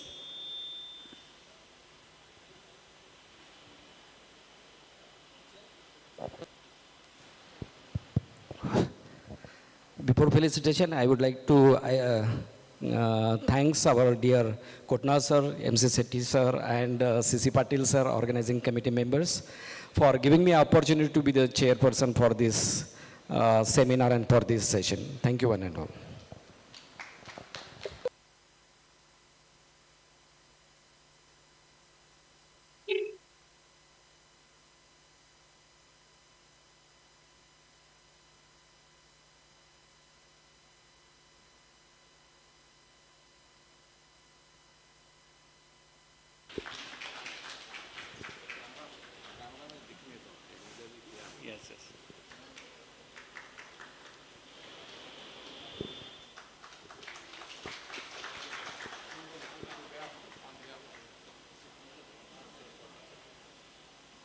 So on behalf of resource person, I request Dr. R.B. Kotnal sir to receive the symbolic felicitation on his behalf.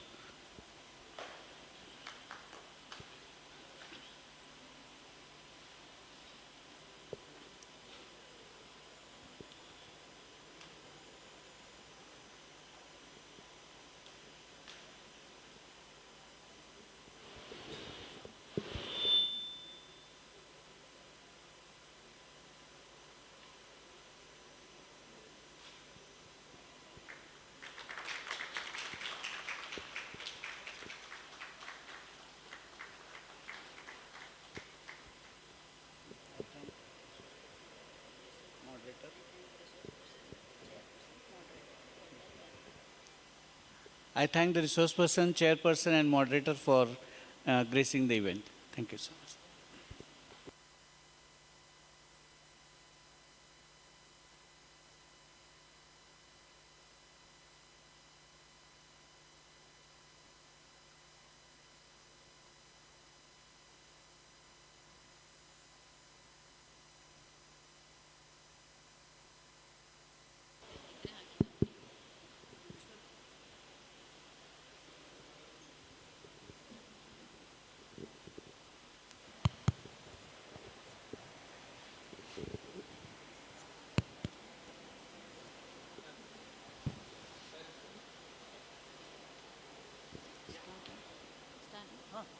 Moving forward with the third technical session on the topic network pharmacology from one drug target to system while healing, a guide for future pharmacists.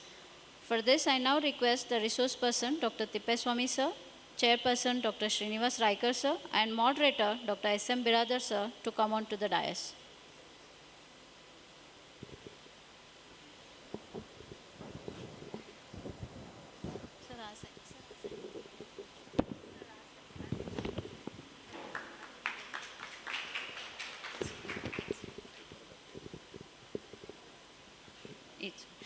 I now request the moderator to introduce our resource person to the gathering.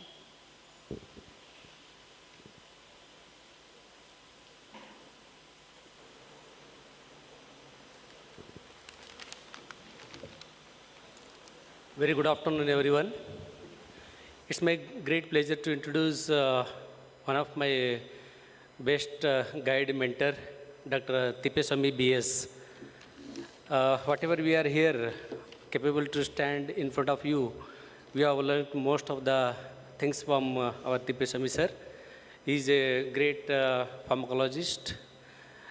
Just to say about a few points regarding his achievements, Dr. Tippeswamy sir has received his PhD degree in 2005 from Karnataka Lingayat Education Society, Belgavi. And sir has awarded Masters in Pharmacology in 2000 from the Karnataka College of Pharmacy, Belgavi. And currently, sir is heading the Department of Pharmacology as a professor and head, King's Saudi University, Saudi Arabia.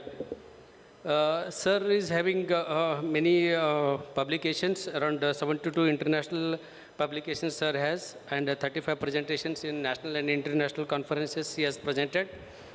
And sir is expertised in animal model development and its application in pharmacology and toxicology. And sir is having around 19 years of experience in pharmacology and toxicology with academic and research background.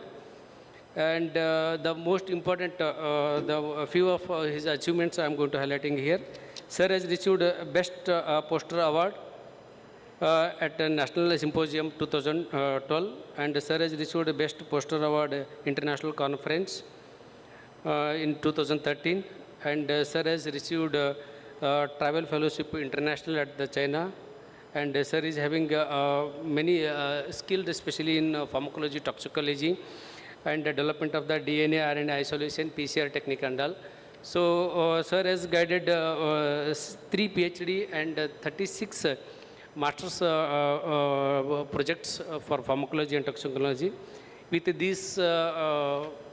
this brief introduction, I would like to invite our today's esteemed the resource person, Dr. Tipeswamy BS. Thank you one and all. Thank you, sir. I now request Dr. Dhanvanti to come forward and introduce our chairperson to the gathering.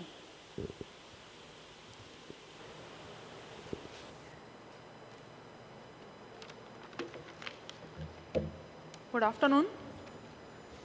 I, Dr. Dhanvanti Runwal, Assistant Professor, Department of Pharmacy Practice.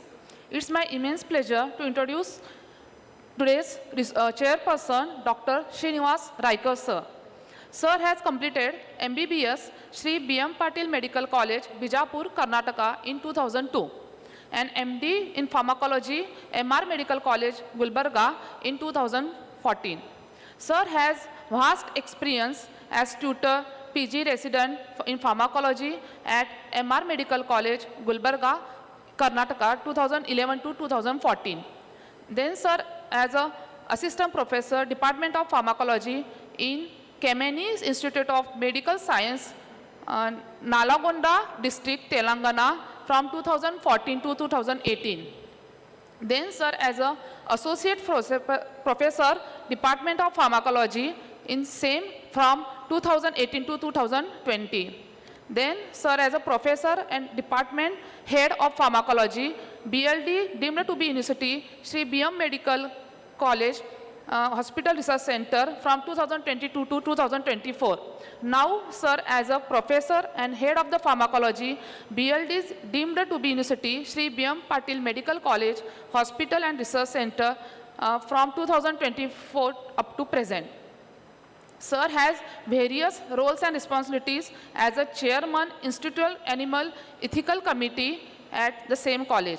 Then as a coordinator for AMC, PVPI, BLD, deemed to be University CM BM Patil Medical College.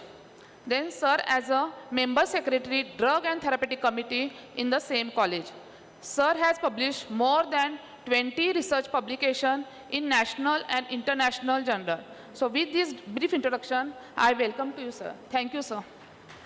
I request Dhanvanti ma'am to welcome moderator and chairperson with the flower.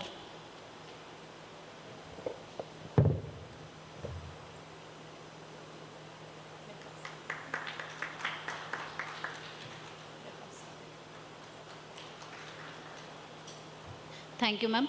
I now request our resource person to start his session. Yes. Just a minute. I am going to share my slide. Are you able to hear me? Yes, sir.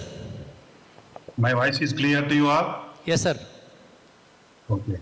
You may proceed, sir. Just any one of you be in continuously in online. Why? Because the talk should not be in one way. In between, I may ask you, say yes or no. Just you please say yes if it is clear to you all. I hope my slides are clear to you. Are you able to see my slides? You may proceed, sir. It's clear. Okay. Here, for me, I have to say either good morning or either I have to say good afternoon. For me, now presently around 10:30 is the time for me in being in Saudi Arabia, and you are all going to cross more than, I think it is going to reach to 1 o'clock. It is a good afternoon to you all. I welcome you all for my today's presentation. Before start my presentation, I would like to say thanks to the management, principal, and my beloved student, Siddhu Biradar. Now he is my colleague. And Sridhar Kumar Biradar, another one of my students. These two are my students who are working with me in during KLE when I was doing PhD. They were my students. And I was a part of with them. I am very much thankful to the principal and my colleagues are my students. Very much thankful to for giving me an opportunity to share some of my thoughts. Let's not waste the time and we will start to discuss the topic. Today's topic of my presentation is network pharmacology. I am going to deal with how best we can use a network pharmacology in order to find a new drug, or how best which we can use this approach in order to find a new drug discovery. Here, the basic principle which I am going to start to discuss with you, and I wanted to make you to understand some of the basic concept or core concepts and core technologies which we use in order to find a new drug or nothing but a drug discovery. Here, the approach, as I said you, the network pharmacology is the whole heading. What I wanted to concentrate is how this network pharmacology will helps in order to overcome the problem which are arise, which we are practicing since from last 40 to 50 years. That is called as a traditional drug discovery. That is, traditional drug discovery is nothing but it is a from one drug to one target, that is called as traditional drug discovery, to a system-wide healing. Means instead of going for a single target, we are interested in to approach as a holistic approach, means system widening approach. It is nothing but a shift from a single target to multi-target approach. Let's understand the content of,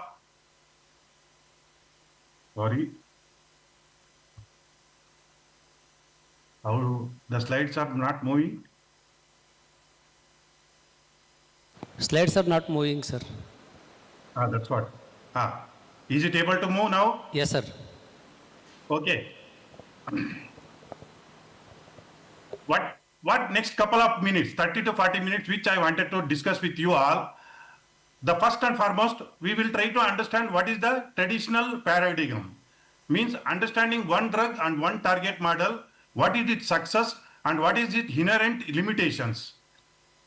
Followed by a birth of network pharmacology, what is the milestone, what is the historical evolution of this network pharmacology, we will try to understand. Then core concepts and methodologies. Here I am going to spend much more time to understand the core concepts and methodologies. And followed by, once we understand the core concept and methodologies, we will try to know what are the computer knowledge or computer tools or what are the databases which we can use in order to find a new drug or a drug discovery. Followed by, once you know the core concept and methodologies, we will try to understand some of the important drug discoveries which we have been used by using a network pharmacology. With examples I can explain to you, and followed by some, I'm not going to deal with that AI medicine and challenges and limitations, and only I'm going to straight away enter into the future directions and what are the implications for the future pharmacists. This is all I am going to talk to you now. As I told you, what is the traditional paradigm? Means understanding the foundation and its limitations. As I know, as we know all, as we are all practicing the drug discovery since from last 40, 50 years, that the process, the drug discovery which involves a single target, is not a multiple target. The basic principle of this one target, one drug and one target model is to reduce the cost or simplify the drug targets. As we know, the biological system is a complex, but we are not going to work for whole complex system. We are working for only a single component of the system. Individual components and individual isolation, we are targeting. If, say for example, as I am wanted to tell you, in hypertension. Hypertension is not a one entity, or hypertension is not a one cause of disease. There is, essential hypertension and non-essential hypertension. The causes we know, or some hypertension, the cause doesn't itself not know, and it is a multi-factor and multi-pathology involved. But as the drug discovery, one drug and one target only concentrate on one particular target. Say for example, beta adrenoreceptor antagonist, beta blockers as a antihypertensive. Only one target we are doing. But the hypertension may be involved many pathophysiology or many other pathways are also involved. This is the one way that only if you concentrate on one drug or one target, we may not be successful in order to identify a drug which can be heal a whole hypertension. If you target only one drug, another pathway is also involved and you may not be cure that hypertensive disease. In such a way that what I wanted to tell you, this one drug and one target is a linear model concept. Means we are going to select a particular target or a particular protein or a particular enzyme inhibition as a drug we are going to target, and then what is the effect on that particular. Only we are going to deal with a single target. At the same time, don't think this is not a successful drug discovery. 70% of the drugs are presently we are using by using one target, one drug and one target model is a good. But at the same time, if you come to a complex disease, I will explain to you in the next slide complex disease. At the same time, what is the success of this one drug and one target? See, this one drug and one target which can minimize the target effects through high affinity binding. Means this target approach is target specific. At the same time, that we are having a clear relationship between the target and clear relationship between the disease, and easy way to get approval of this drug without any difficulty. And at the same time, you know very well, especially drugs which we are going to treat for an infectious disease, like bacterial disease or viral diseases, the one drug, one target therapy is highly successful. And as well as monogenic diseases, where there is a one gene is disturbed and that disease causes, we can easily target and we can identify the target and we can easily successful in drug therapy. This is a beauty of one drug and one target. At the same, for example, which you can see, penicillin, which can inhibit the bacterial cell wall, and HMG-CoA reductase inhibitors, statins, beta adrenergic receptors, and proton pinpoint inhibitors. These are all one or other way a one drug and one target approach. It is a traditional drug discovery. Let's understand what are the limitations of this drug discovery. Then why we need network pharmacology is the purpose of today's class, which I wanted to discuss with you. The challenge is, you see, that one drug, one target is a challenge for the complex disease, especially with respect to cancer, with respect to neurodegenerative disease, with respect to cardiovascular disease. As we know all, cancer is not a single factorial disease. Cancer involves a multiple factor, a multiple gene defect, maybe environmental effect or maybe lifestyle factors. These are many factors which are evolves to create a disease pathology. If you're going for only one target, we cannot able to treat a cancer because of heterogeneity, because of multiple oncogenic pathways. At the same time, one more, neurodegenerative disease. If you take an Alzheimer's disease, a beta amyloid protein accumulation, tau protein dysfunction, neuroinflammation, many disease pathways are a dysregulated gene or signal pathways which are responsible for to cause a neurodegenerative disease. If you go for one target, you may not be successful as a drug for a research. At the same time, cardiovascular also, you know very well, it may be a lipid abnormal metabolism, there may be an atherosclerosis as an inflammatory marker or coagulation factors. All these factors may be responsible. We have to target a one drug, one approach may not be sufficient enough to tackle the multifactorial disease or a complex disease. And knowing this, what is the problem?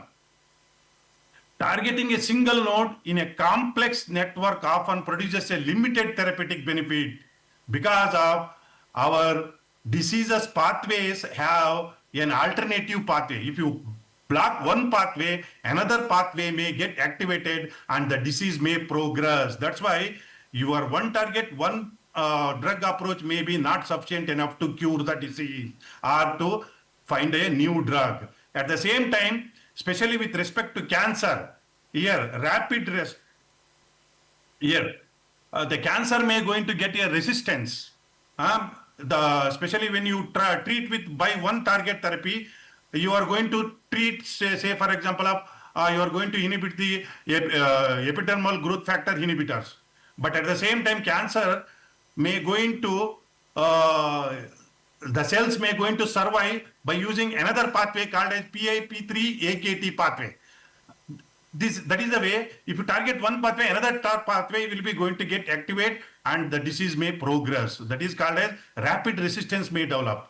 At the same time, one more problem which may compensatory mechanisms. As you know all, our body is homeostasis mechanism. One pathway which is increased, another pathway which is going to block. For example, heart rate is increased because of stress, that is sympathetic nervous system. By another pathway in our body as a compensatory mechanism, parasympathetic nervous system, which is going to reduce our heart rate. This is the way the pathways which is our homeostasis. The disease is nothing but what? Homeostasis is get disturbed. By targeting only one pathway may not be sufficient. We have to holistic approach. We have to go for a multiple approach in order to understand a drug. And many of the diseases at the same time, we don't know what is the disease mechanism clear understanding. That's why there is a failure of one drug and one target approach. At the same time, as we know all, 90% of the drugs which are going to fail in phase 1 clinical trial and 45% of the drugs which are going to be lack of efficacy, and another some of the percentage around 30% of the drugs are going to fail in the safety issues. As I told you, there is a huge investment in drug discovery. Every year, approximately 2.6 billions of rupees which are spending, but we are not getting a good suitable drug for the market. At the same time, this one drug and one target approach, it takes around 10 to 15 years to get a one drug into a real market. What I wanted to tell you, see, there is a declining in ROI, means return on investment is 10% to 2% it is decreasing. This is the limitations of one drug and one target approach. And now, one more example which I can give you, the productivity paradox in drug discovery. You see, this is the best easy way which we can use a one law which is called as E-Room's law. That is nothing but a Moore's law spelled in a backward. What it tells you, you see, since from 1950 to now 2020, there is a huge investment in drug R&D. 20-fold increase in the investment of drug discovery, but the drug approval in this case is a stagnant. No, very less number of drugs are there in the market because of this one drug and one target therapy. In order to overcome one drug, one target therapy, the clinicians or a doctors are use a multi-drug therapy for a single target. That is also not good enough. Why? Because the patient may not comply with multi-drug for a single target, or there may be chances of drug-drug interactions, or there may be chances of some side effects, or cost may be involved. These are some of the problems which we are facing in traditional drug discovery process and research. Now, I am going to come to the real picture of what I wanted to discuss today is network pharmacology. I am audible to you all. It is clear. Yes, sir, it's clear. Shall I proceed? Yes, sir, please. Thank you. Thank you very much. Let's understand what is the birth. Now, what is the importance of this network pharmacology in a drug discovery? As I told you, one drug, one target to system widening in my title of my presentation. It is a shift from one drug, one target to approach to a system, whole body system, as a whole body as a web of network. Let's understand whatever the historical milestone of this network pharmacology. See, during 1990, there is a system biology emergence. By using a high throughput screening, we are able to establish all the genes, proteins, metabolites, and cells and tissues by using during 1990, this was the development. After that, in 2001 and to 2013, up to there are around approximately 13 years which took to mapping and sequence the whole human genome. Now we are more than millions and billions of base pairs of DNA we have been identified in our human genome, and we have constructed, and we have various pathways we know by using Human Genome Project in 2001, and followed by in 2007. The network pharmacology, the term was coined. The scientist that is Andrew Hopkins, a paper which was published in a network pharmacology, what it combines? It is a combination of network biology with polypharmacology to address whatever the limitations of single drug target. In 2007, this was the network pharmacology was started and established. And after that, in 2010, there is a database explosion because of our computer technology, and we were able to analyze protein-protein interaction. We are able to get various kinds of database of whatever the protein-protein interactions. There is nothing but string database, biogrid, drug database like drug bank, chembell, and pathway resource. These are the different kinds of databases which are available because of, with the help of computer, with the help of all biological data, we are able to know whatever the protein interaction, whatever the drugs which are there as a drug database. This was the explosion of 2010. Now we are in the era of AI integration, means artificial intelligence, that is machine learning. Artificial intelligence, machine learning and deep learning technology. Now we are in a good era of within 10 to 15 days, we can able to find out a new drug for the treatment of various kinds of diseases. In this era we are there, that is called as AI. Now, let's understand what is the definition of this network pharmacology. As a student or as a faculty, very easy to understand what is the definition of this network pharmacology. Network pharmacology is nothing but it is an interdisciplinary approach. I am going to read the definition. It is an interdisciplinary approach that integrates the system biology, bioinformatics, and it uses high throughput technologies and computers, nothing but computational methods or computational algorithms in order to identify and analyze a multi-target drug interactions, in order to understand the therapeutic mechanisms at the system level and advanced drug discovery. This was the definition which was adopted from the Hopkins in 2007. What I wanted to tell you, if you know this is a definition for a knowledge, but you can see the disease. We are going to take disease as a network, disease as a web, not a single gene malfunction. It is a multifactorial and multi-interaction. As a target we are going to take, and we are going to modulate those multiple networks which are responsible for to cause that particular disease.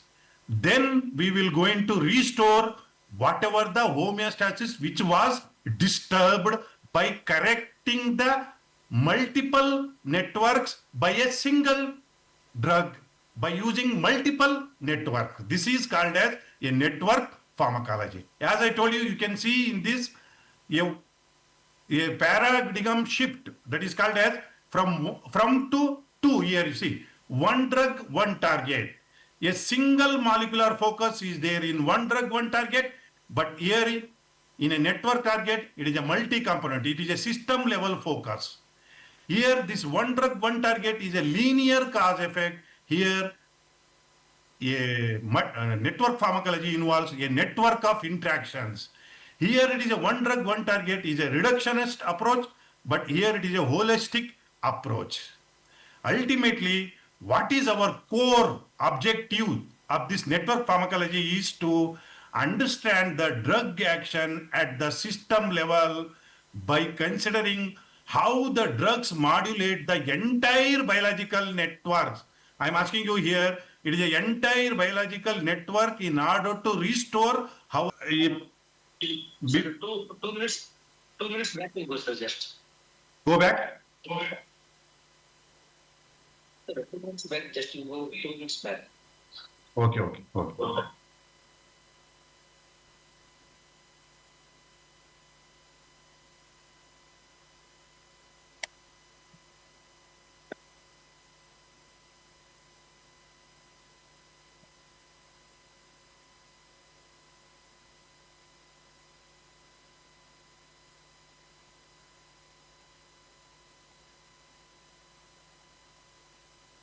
Just a minute. I will rejoin. Just a minute.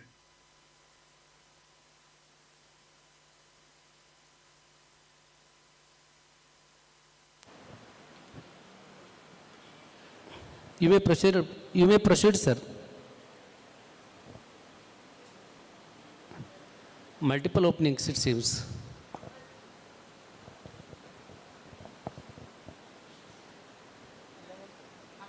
ಅವರೇ operate ಮಾಡ್ತಾ ಇದ್ದಾರೆ sir.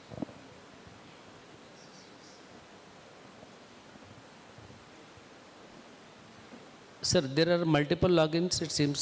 Multiple openings are there.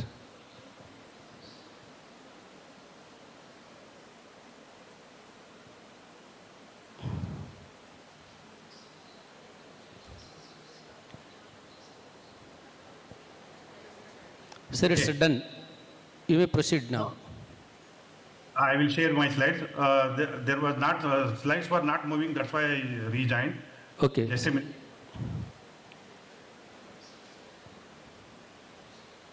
Please continue, sir, now. Are you able to see my slides? Yes, sir. Okay.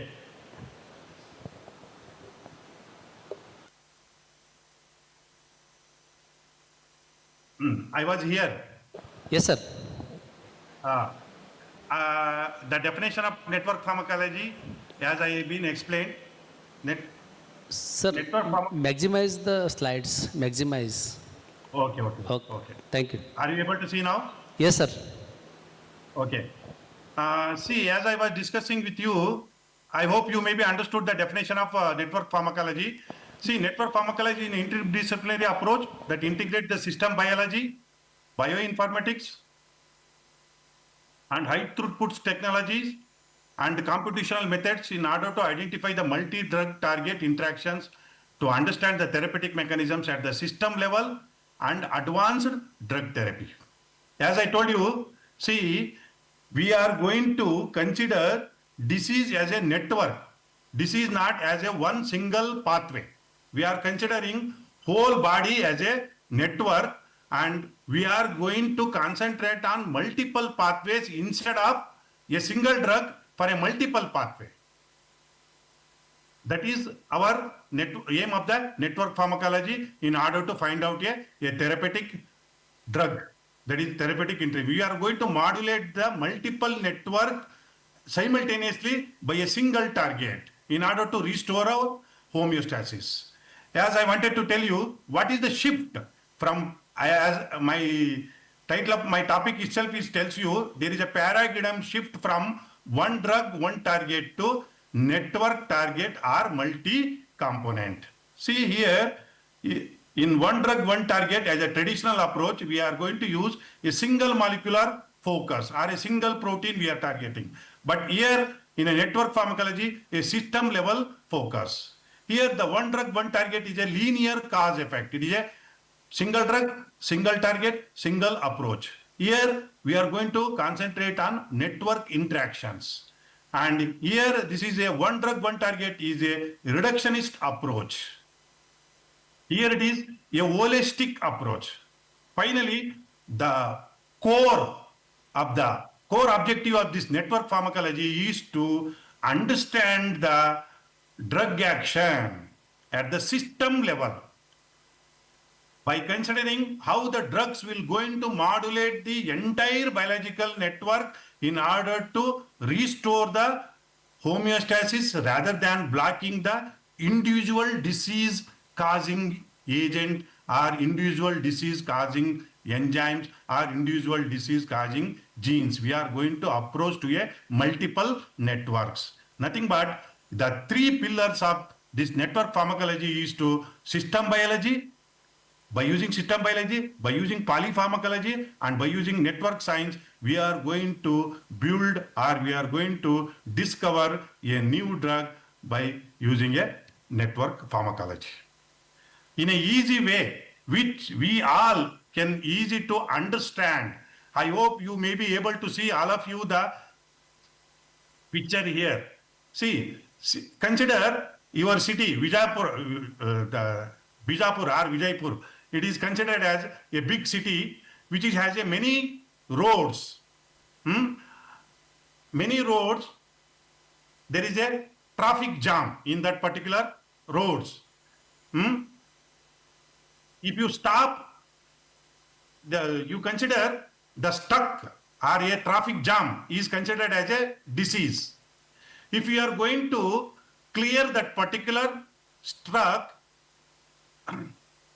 if you are going to stop only that particular where there is a struck,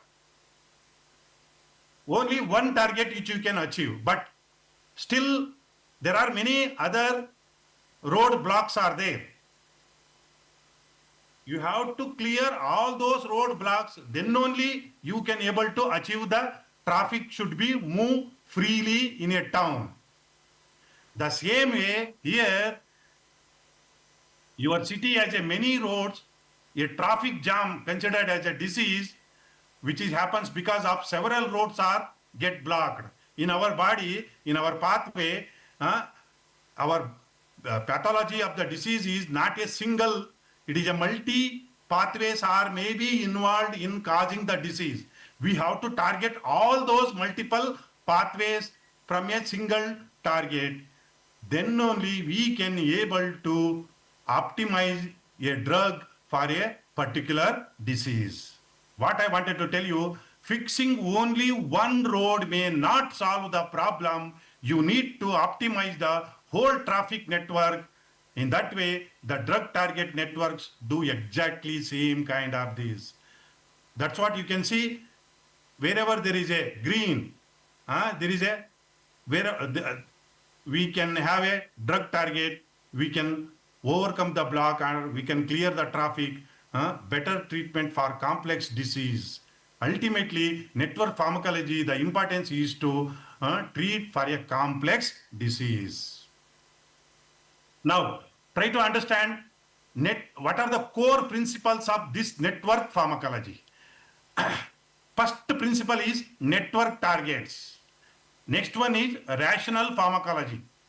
Third one is network robustness. And fourth one is network topology. These are the four principles are work synergistically network targets which is going to define what to aim. My dear faculty and colleagues and students, what I wanted to tell you, see, these are the four basic principles which will help us to understand how network pharmacology will helpful to find a new drug for the new disease. See, the network target which will define what to aims, and rational pharmacology determines how to intervene, and network robustness considers how effective against the compensatory mechanisms in our body. And finally, if you understand the topology, means how the arrangement of the molecules, how the arrangement of the proteins, how the arrangement of the genes, how the arrangement of the receptor proteins, if understanding these, we will be able to successfully optimize a drug for the different kinds of disease by a network approach. I am not going to explain here. See, each individual, I am going to take with an pharmacology example let's understand one by one what is network target, what is network robustness, and what is rational pharmacology, what is network topology, with simple example which we can discuss one by one. My dear faculty and students, you can understand, see, network pharmacology. We should know what are the network targets. Network target is nothing but a group of proteins or a genes or a pathway that work together which can cause a disease. Here I can give you one example. You know, high blood pressure.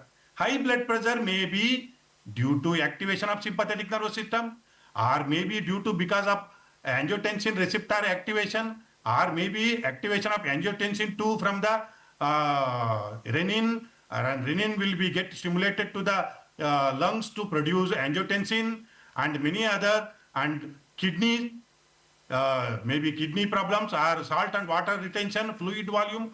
All these are a network which are responsible for to cause a disease. But if you go for a traditional approach, we are going to block only AT1 receptor. We are not going to treat sympathetic, we are not going to treat with kidney, and we are not going to treat with angiotensin 2 blocker. Then it will be not a successful treatment. We have to approach as a network. We have to use a beta blockers, we have to use ECA inhibitors, we have to find out a drug which can be useful in order to block all the pathways, may calcium channel blockers, maybe diuretics, or maybe beta blockers, or maybe all this. This is a way of network target approach. Modulate the several nodes in the network.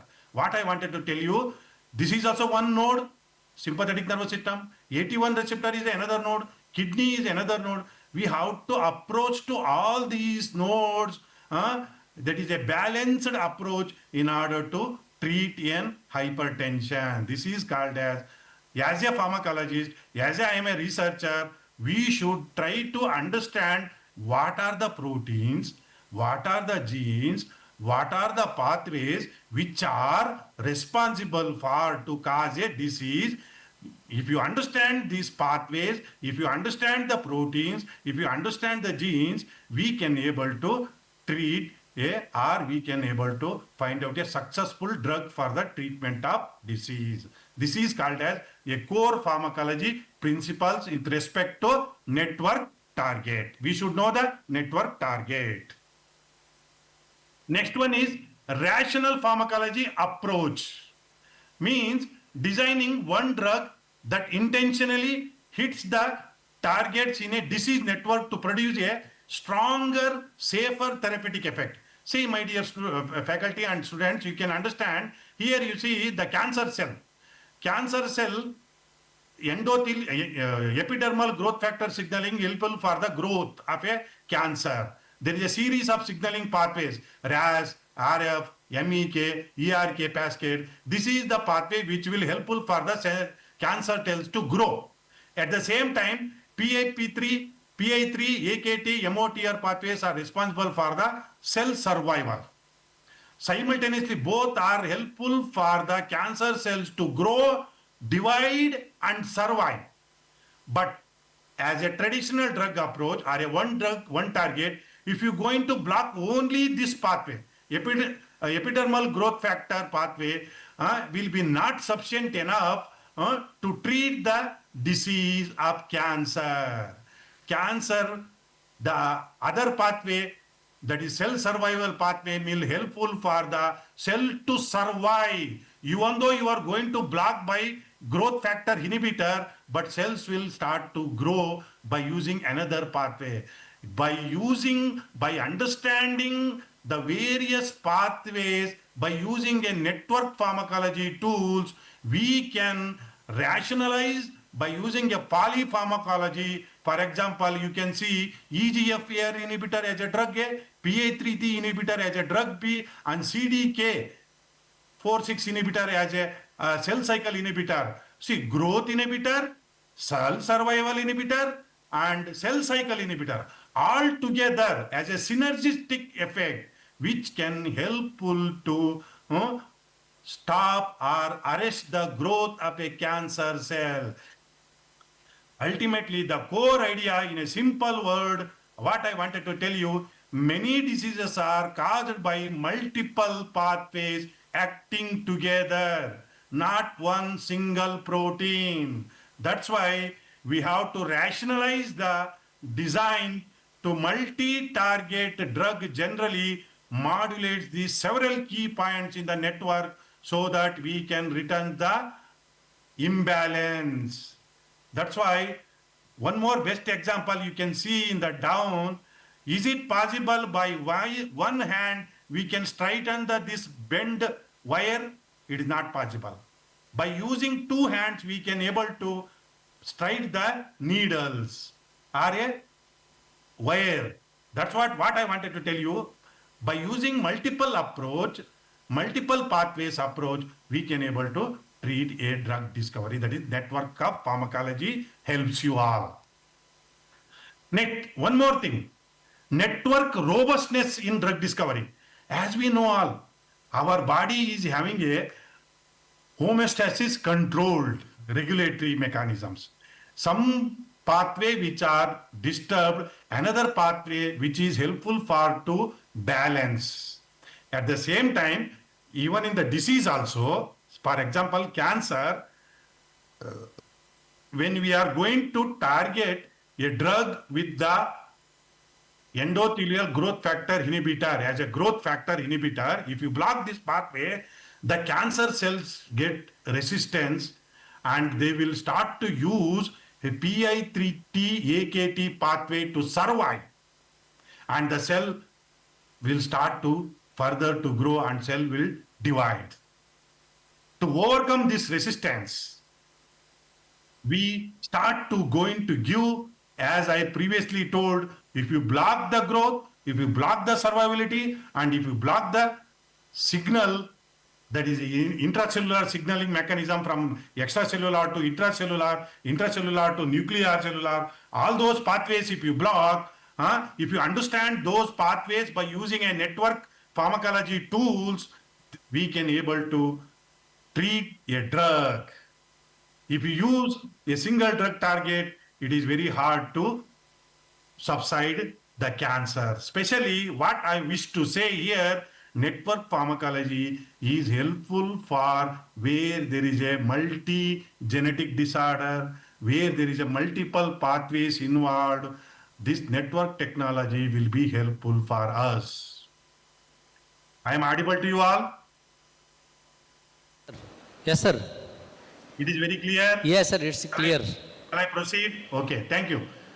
Then one more principle, that is network topology, means how the proteins are how the genes are well connected.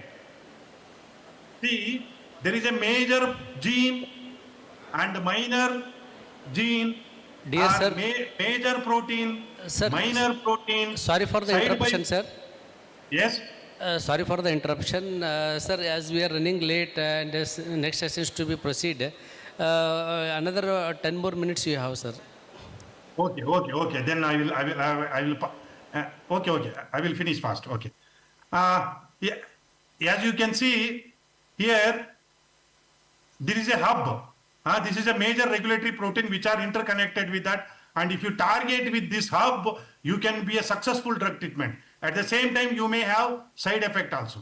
At the same time, there is another bottleneck proteins will be there. If you target these bottleneck proteins, here also you can have a successful drug. That's what hub nodes, proteins which are connected to the target. If you target these hub nodes, you will be able to have a successful drug target by using multiple. And bottleneck proteins, this is also a connector proteins which will helpful for to target and to block the disease progression. And there are peripheral nodes, they are not well connected and they are weaker effect. Like this, what I wanted to tell you again, multiple drug and a single drug and multiple pathways will be helpful for to kill or to target the drug disease. Because of shortage of time, I am not going to be explain much more detail. And see, biological networks, there is a types and structures.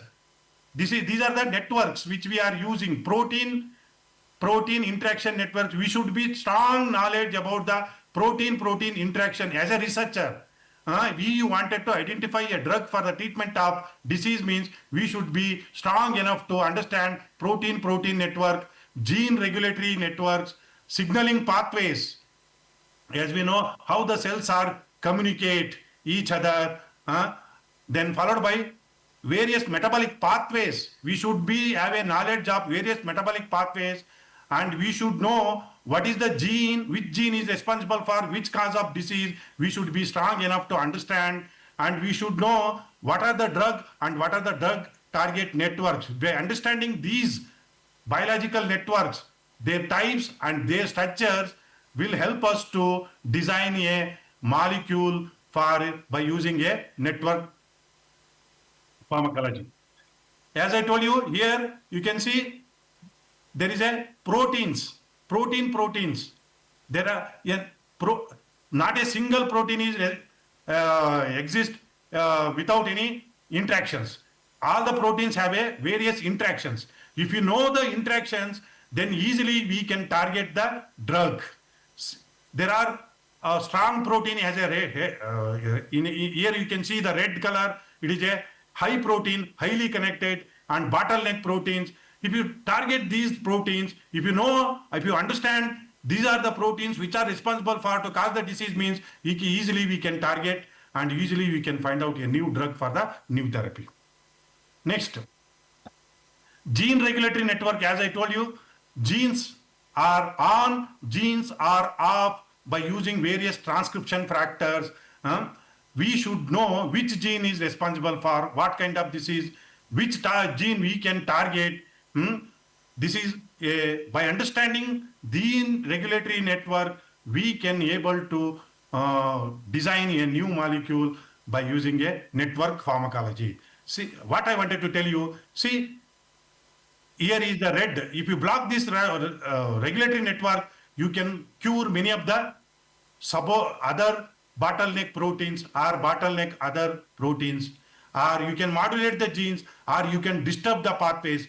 What is this gene regulatory network which will help to identify the disease mechanism, and it will help to develop the target therapies, and you can personalize the medicine by using a network pharmacology, that to gene regulatory networks. Next, signaling pathway. As we know all, cancer cells are grow, divide, and cancer cells are use a pathway that is called as PI3 AKT pathway to cell survival and metabolism, and another pathway, WNT pathway, stem cell renewal and proliferation. Any of these pathways, if you try to understand by using a network pharmacology, we can design a drug. And metabolic networks, if you understand what the metabolic pathways which are involved in our body, as a food which we eat, as a glucose is get metabolized by various kinds of enzymes, and finally various products will release. How these products are released and how these go, the drug, how the drug is get metabolized, or how the food is metabolized to one molecules to higher molecules to smaller molecules, and how these molecules will helpful for the building. By knowing, understanding these pathways, we can able to design a drug by using a network pharmacology. There are various kinds of databases which are there available. By using these databases, which we can able to design by understanding the metabolic networks. And another one is disease gene networks. As we know, breast cancer, cystic fibrosis, these are the two diseases, and they have a various kinds of mutation. These two diseases have share their genetic mutations, and the drug which you can able to target also have you can see the dotted line. These are the drug and these are the genes which are having a shared common pathway. By knowing the shared common pathway, we can repurpose the drug for different kinds of disease. And database like OMIM, disease.net, and gene cards are used to disease gene network, and by using these databases, we can start to design a drug by using a network pharmacology. Another one is drug target networks. As my dear faculty, this is one easy example. I am going to take one or 2 minutes here. See, this is a BCR-able, a cancer leukemia treatment. One drug that is called as Immunitab for the cancer treatment. This, at the same time, it is going to inhibit a gastrointestinal cancer by using a CKT receptor. This drug can be used for gastrointestinal cancer also and used in the treatment of leukemia also. At the same time, this is a on target. These are off targets. HMDA co-reductase inhibitor. This is a cholesterol lowering drug. At the same time, you can see as a off target, this HMG co-reductase inhibitor is a cholesterol lowering agent going to cause a muscle pain. This is a off target. By knowing the network target, but network pharmacology, we can able to know why the drug is going to cause a muscle pain also. At the same time, one more sildenafil drug, that is phosphodiesterase enzyme inhibitor. This is also a drug which are used in the treatment of erectile dysfunction. At the same time, which is going to act on the eye, that is PDE6 inhibitor. It acts on the retina, going to cause a vision problems. By knowing the off target and on target, by using a network pharmacology, we can have to identify which are major targets, which are off target, and we can have a successful drug therapy. The resources which we can use for the drug target networks are Drug Bank, Chembell, and Stitch catalogs are some of the examples which we can use to target. Sorry, slides are not moving. Yes, sir, it's not moving. Oh, what happened? It is moving? Yes, sir. Okay. I am not going to be explaining any much more detail about further that principles and procedures and some of the basic dictions which I have described. And what are the essential databases for the network pharmacology as a faculty, as a researcher? You can use Drug Bank in order to concentrate on drug and drug target database, string database, you predicted the protein-protein interactions, and Chembell, this is another database for the network pharmacology. Large-scale bioactivity databases are there to discover, and OMIM, human genes and genetic phenotypes linking diseases. Here 25,000 gene entries are there, and gene cards and KEGG database, this is also there, and traditional Chinese medicine system for pharmacology. This is also one more database for the herbal drug therapy, and disease GenNet, what is the disease and the genes which are associated to cause a various disorders, and Stitch, another database which we can use for network pharmacology. We can use to predict the chemical protein interactions. There are more than 5,000 chemicals entities are there, and 9.6 million proteins, chemicals and protein interactions which we can available. By using these databases, we can design a new molecule for multiple complex disorders. These are the visualization tools. Cytoscope, I'm not going to take much time here. And as I told you, the use of this network pharmacology for repurposing the drug. Metformin for cancer therapy, thalidomide for myeloma, sildenafil for pulmonary hypertension, minoxidil for hair loss as a drug repurposing by using a network pharmacology. Another one is multi-kinase inhibitors are the drugs which are targets for vascular endothelial growth factor, platelet-derived growth factor, for use in the treatment of renal carcinoma, hepatic carcinoma, thyroid carcinoma. This is the beauty of network pharmacology. I am not going to explain it further. And even neurodegenerative disorders, especially with respect to Parkinson's disease and with respect to Alzheimer's disease, where there is a neuroinflammation, where there is a tau protein is there, where there is a beta amyloid protein deposition is there, where there is a target, multiple pathways are involved, we can treat, we can target the acetylcholinesterase inhibitor, NMDA inhibitor, and tau protein inhibitor, and approach is a cholinergic and anti-inflammatory. Like this, many examples which are there. Because of due to shortage of time, I may not be explained to you all. Again, traditional medicine, network pharmacology, especially Chinese people are working very well. You can see Xinjiang decoction. This is the decoction which they have prepared by using network pharmacology to treat a colorectal cancer. They identified 144 active components. They have targeted 897 targets to identify by blocking the cell survival pathway, that is called as PI3 AKT motor pathway, validated for the apoptosis and induction. Another many examples are there. I am not in here. Again, natural product drug discovery. Future directions. There are many directions are there. I am not personalize the network pharmacology. And this is I am not to be okay. But network pharmacology for a drug combination design you can use.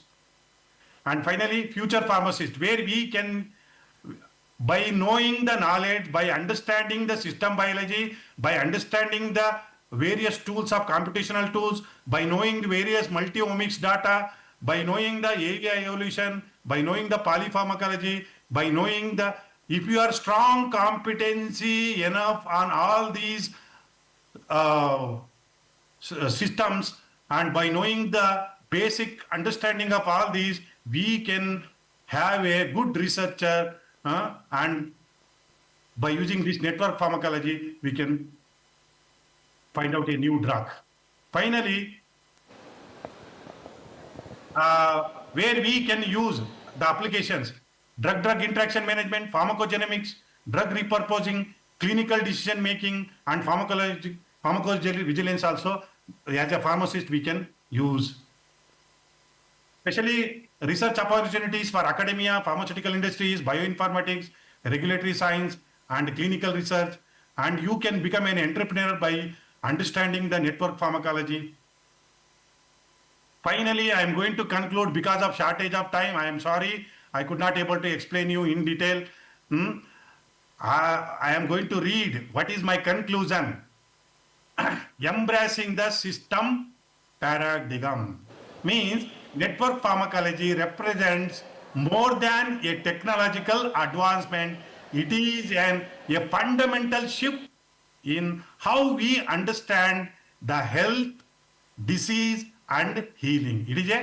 We are understanding how the health and how the diseases occur and how we can heal by using a multi-target approach, a multi-target approach by a single drug. As a future pharmacist, you can stand a forefront of this revolution, equipped to be a bridge between the molecular insights with the patient care. The journey from one drug, one target to system-wide in healing challenges us to think behind the reductionism. Don't go for reductionism. You can start to go for widening. This will help us to find out a new drug for the new diseases and which we can transform the human health. That's what the future of pharmacy is, a system level, data driven and patient centered. Once again, I welcome you all for the era of network pharmacology. Thank you one and all for giving me an opportunity to share some of my thoughts. I hope you may understood what is the principle and procedure and the method which are involved in network pharmacology. Thank you one and all. Over to you, Sidhu Birda. Over to you. You can take it. Thank you, Doctor, for wonderful talk. In fact, it was a very thirst area you taught us. With respect to, with the permission of chairperson, we would like to move to the next session. Just requesting resource persons to be with us for a few more minutes. Before we go for open the session for discussion and question and answers, I would like to request the today's chairperson of the session, Dr. Srinivas Raikar, sir, to give a keynote address for the session. Over to you, sir, please. So good afternoon all. First I would like to thanks to SSM College of Pharmacy for conducting a 2 days national level seminar and giving an opportunity to chair a session. And coming to the topic, this is like a hot topic, network pharmacology. Sir gave very elaborate speech and briefed on the network pharmacology. So before coming here, as I am a pharmacologist, what I thought of network pharmacology, Sir made it very easy to understand for students and even for the staff by giving various examples. The best part in the Sir session is the giving the diagrams, especially that road traffic diagram. So very elaborated that how a one drug to one drug, and one drug can target the multiple system, one thing. Yes. And giving the another example how the hypertension. So usually we teach hypertension. So what we teach is the single drug and the single target. So but Sir made network pharmacology in the simple way that in future somebody can identify a drug which can affect all the four systems and which can minimize the cost also and minimize the adverse drug reactions which are related to the disease, and it can give more effect to the treatment. And I congratulations Sir for giving the very brief and elaborate talk. Thank you, Sir. Any questions from the audience? As we are running late, just few questions we are expecting from audience, or else we'll move to the next part of the session. I would like to request organizing committee to proceed for the next. Thank you, one and all. Now I request the moderator and chairperson to felicitate our resource person, and as a symbolic felicitation I request Dr. S.M. Biradar sir to accept felicitation on behalf of the resource person.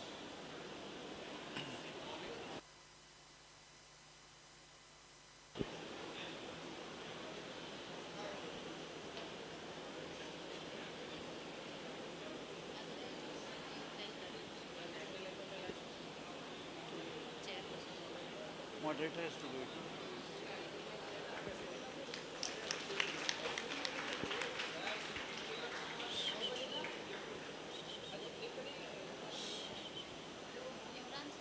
Now I request moderator of today's third session, S.M. Biradar sir, to felicitate chairperson.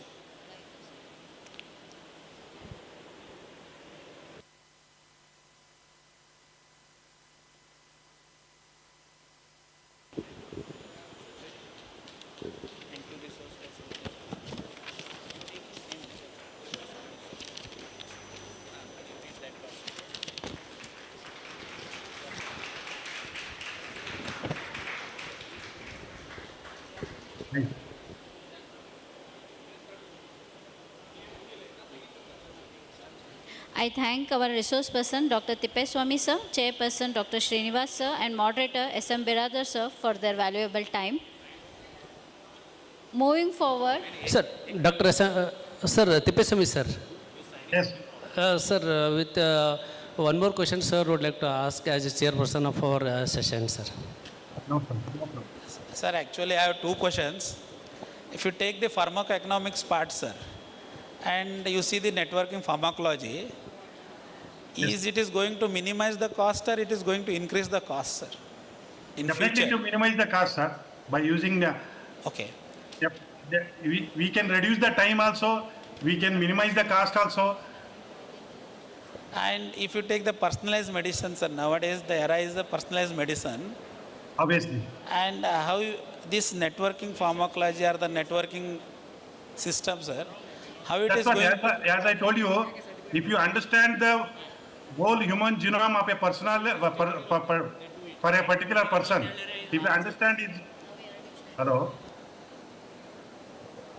I am audible to you? Yes, sir, you are audible.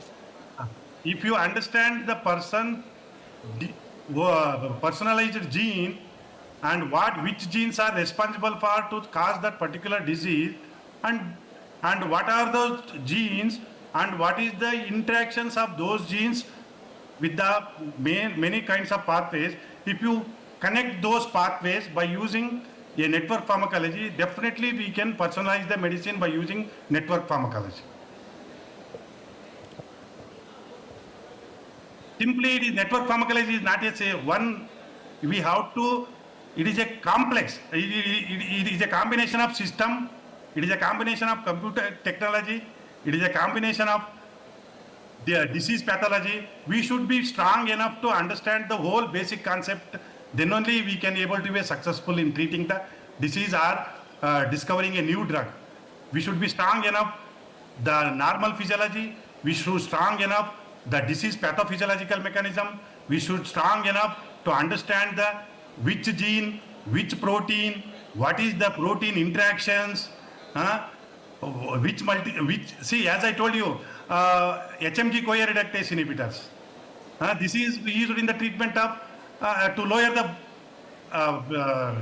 this one cholesterol level. But at the same time, there is another off-target pathways are there.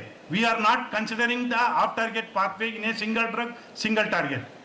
That off-target pathways is also responsible for cause maybe side effects or maybe beneficial effects. If you use with this network pharmacology, definitely we can able to target both on as well as off targets. That is the beauty of network pharmacology. Thank you.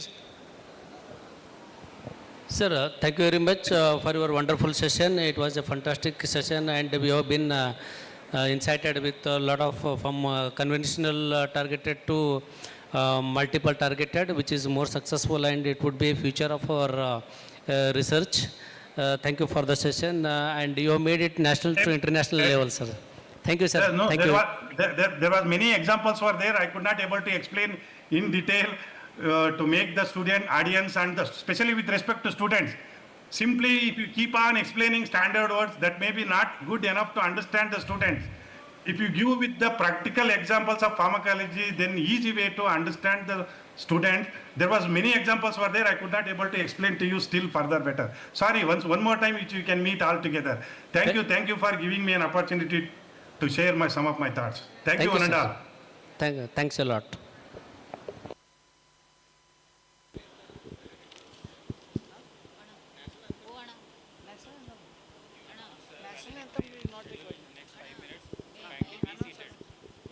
Thank you, sir. Welcome. Shall I I leave? thank all the resource persons, dignitaries, organizing committee members, and for their valuable presence and time in completing this conference. And now we'll begin with our valedictory function. I request all the audience to maintain silence.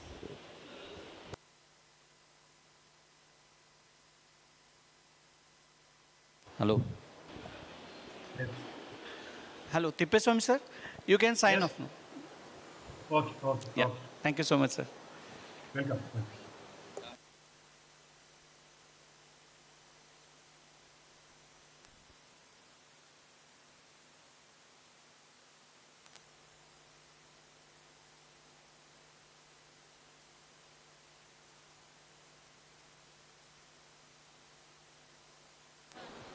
The valedictory function will start immediately, within 5 minutes.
All the delegates and staff members are requested to assemble in the auditorium and take their seats.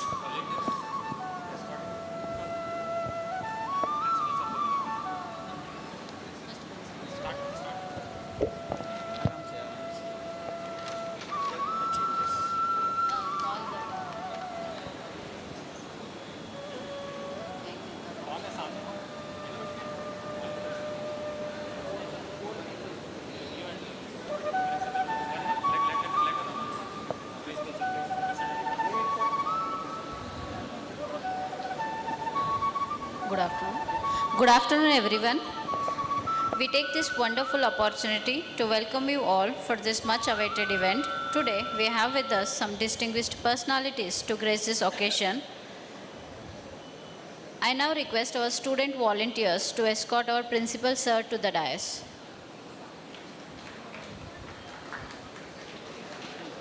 I now request our student volunteers to escort our chief guest, Dr. Kranti Kumar Sirse sir, to the dais. I request our students to escort guest of honor, Dr. H. Shivkumar sir, to the dais.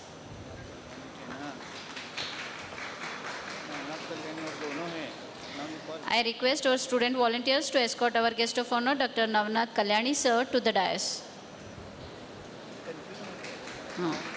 Now I request our students to escort Dr. R.B. Kotnal sir to the dais.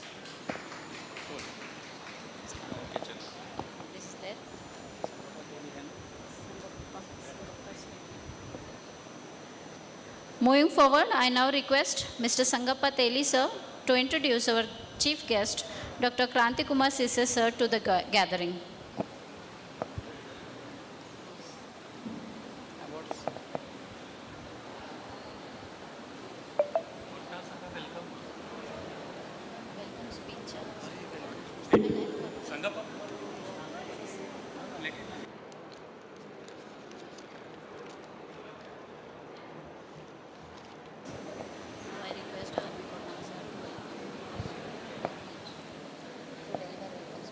I request Dr. R.B. Kotnal sir to welcome the audience.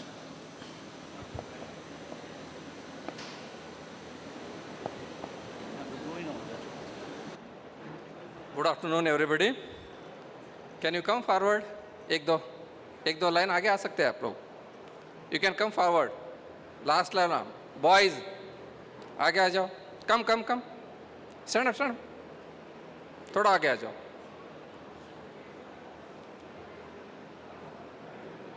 Again, very good afternoon to all here. Respected guests on the dais, end of the dais. For this concluding ceremony of the 2 days national level seminar, Advances in Pharmaceutical Education and Research and Industry.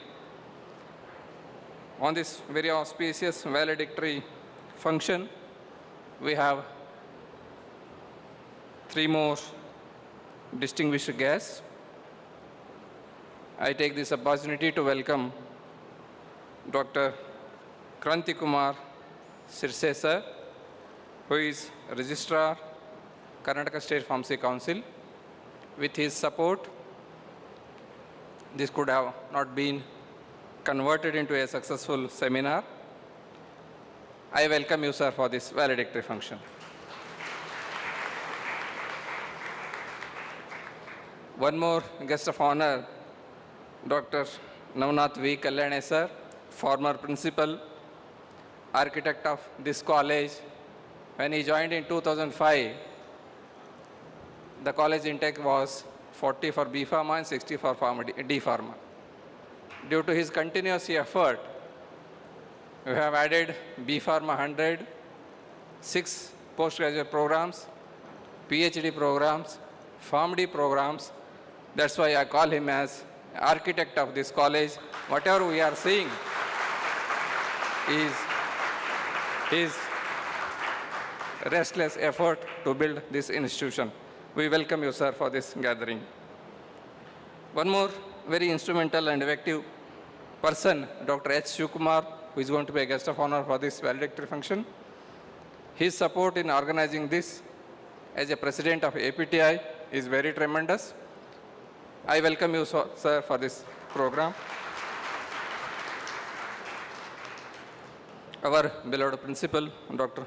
C. Mallikarjun Shetty, I welcome you, sir. In this 2 days event, we have witnessed around 250 delegates. We have registered from all parts of the Karnataka as well as some few parts of Maharashtra and Tamil Nadu. Over 90 presentations were done since yesterday and today, and over 6 eminent speakers have delivered their very informative talks. And during our inaugural session and other topics continued, the more emphasis was given on a novel technology or new technology and tools which will help us to increase our knowledge domain and improve our efficiency during our post-graduation or post-learning hours to achieve our milestones in our lifestyle. With this kind note, again, I welcome all the dignitaries and you all for this valedictory function. Be very calm because soon after this, we'll be having a short lunch and it is waiting for us at a cafeteria. And my organizers of lunch are repeatedly looking at our face. We are also very dull and you are also very dull because of hungry. Let us begin our journey of valedictory function. Thank you all. Thank you, sir. Now I request Mr. Sangapateri sir to introduce our chief guest, Dr. Kranti Kumar Sisse sir, to the gathering.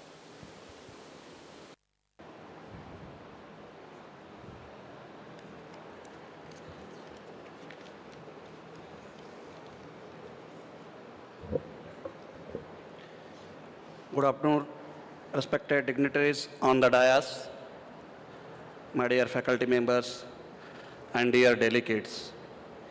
It is my great honor and privilege to introduce our esteemed chief guest for today's valedictory function, Dr. Sirse Kranti Kumar sir.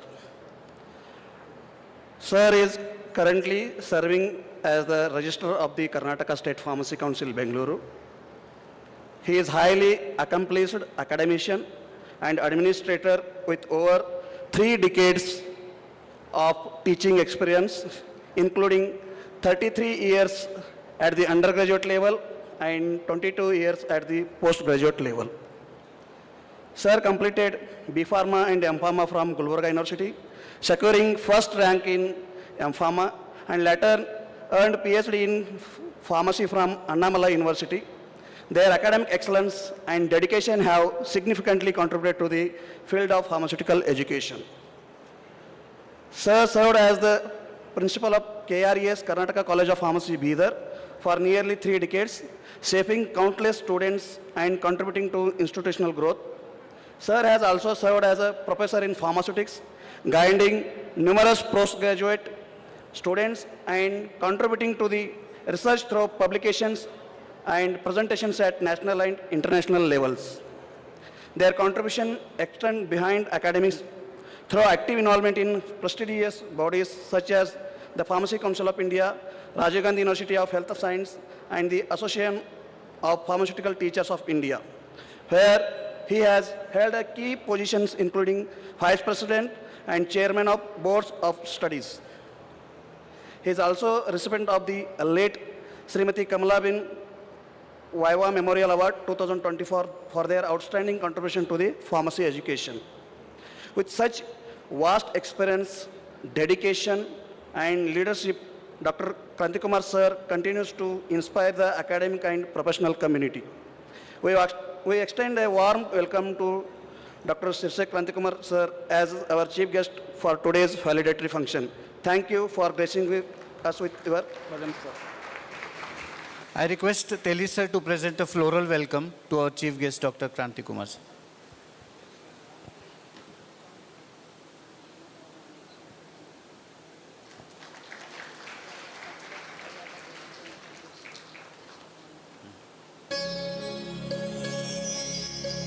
I now request Daryappa Teli sir to introduce our guest of honor, Dr. Navnath Kalyani sir.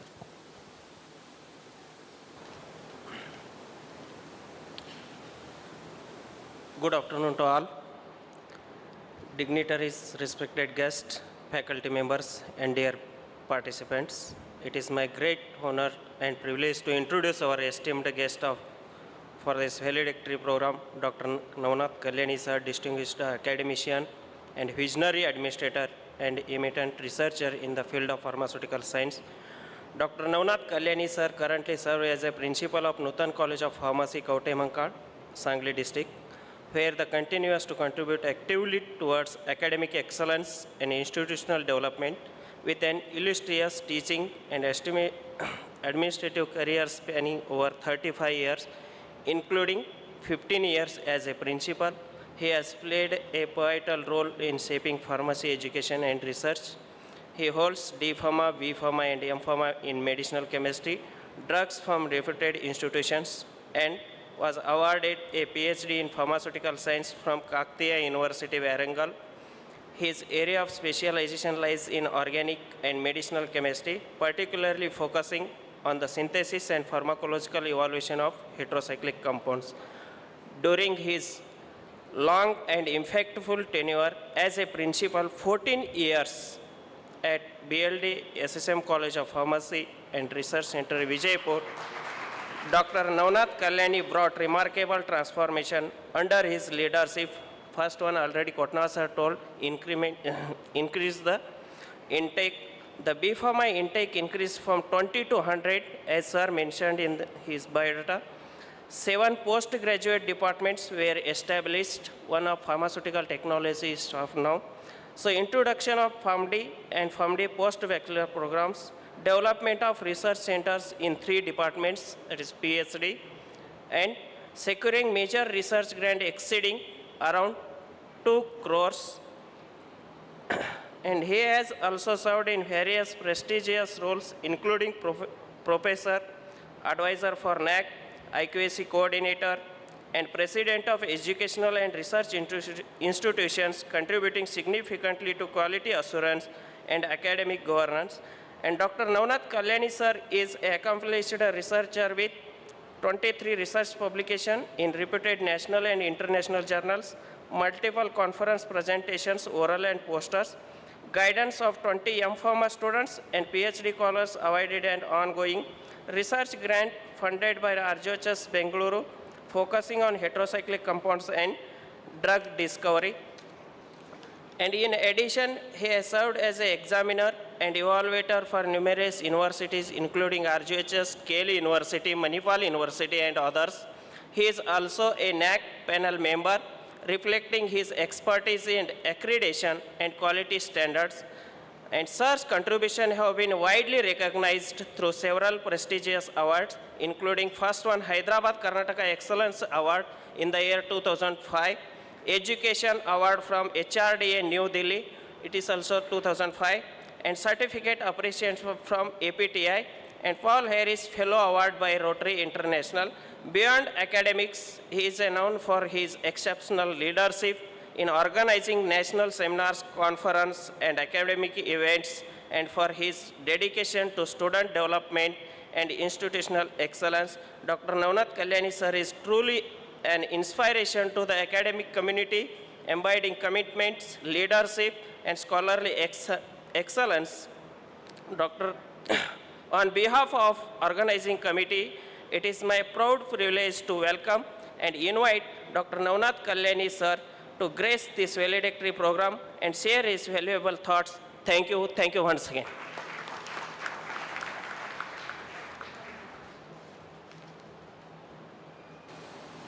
I request the Rapatali sir to present a floral welcome to our honorable guest of honor, Dr. Navnath Kalyani sir.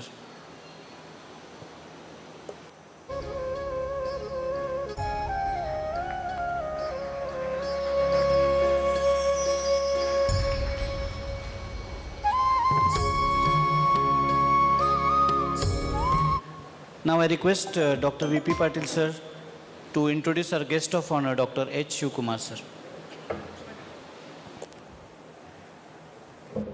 Hey, sir, 2 minutes, sir. 2 minutes. Good afternoon, guests, delegates.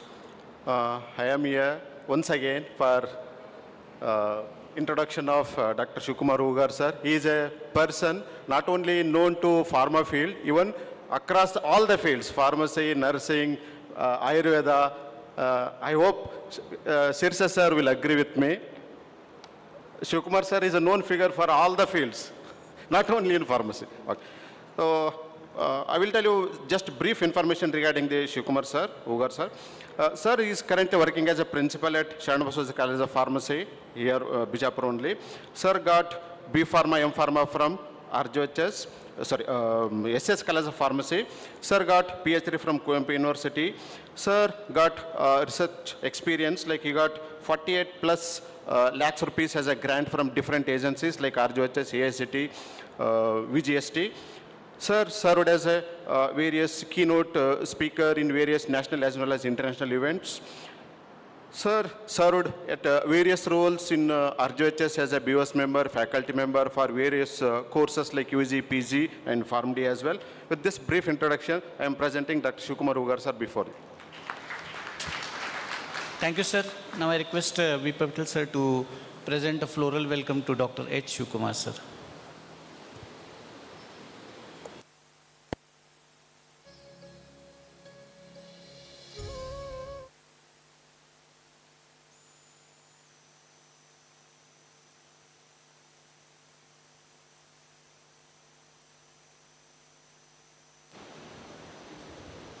Moving forward to certificate distribution, I request Scientific Committee Chairman Dr. N. Gaviraj sir to come forward and announce the winners of oral and e-poster presentation.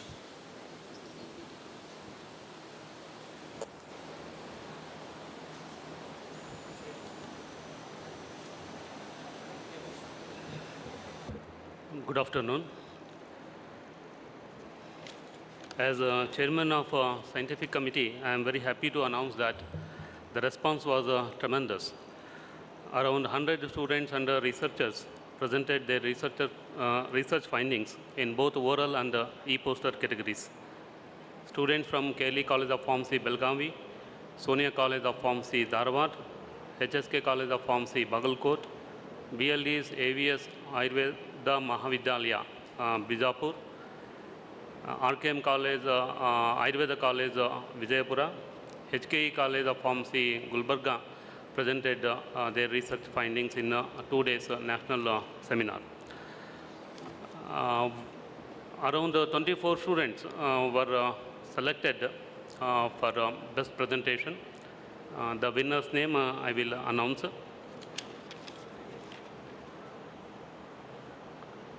The winners for oral presentation in pharmacology, pharmacognosy, Ayurveda and AA are Dr. Gurudevi S. Patil of BLD's AVS AMV Vijayapura.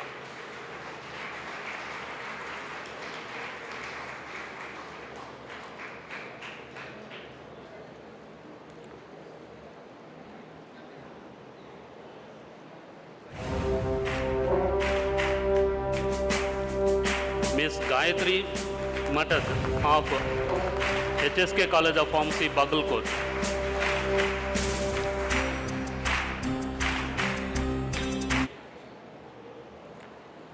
Mr. Adarsh Rajendra Patil of BLD's SSM College of Pharmacy and Research Center, Vijayapura.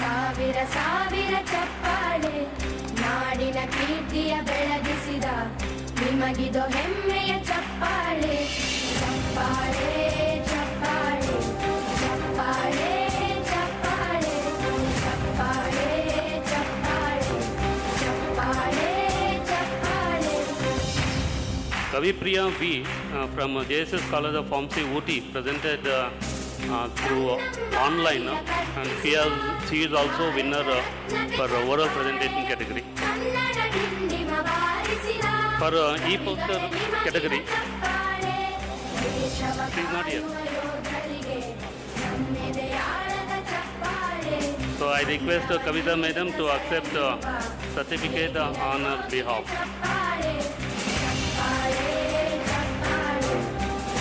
The winners for e-poster category are Mr. Nitish Erali, BLD SSM College of Pharmacy and Research Center, Vijayapura.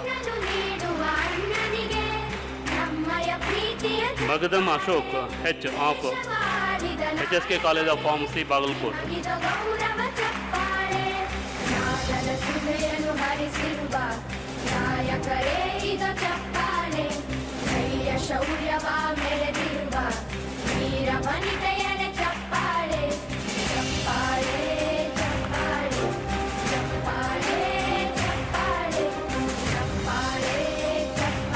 Next, the winners for e-poster category in pharmacy practice and clinical pharmacy are Soumya H of BLE SSM College of Pharmacy and Research Center, Dr. Shamin E of BM Patil Medical College Hospital and Research Center, Vijaypura.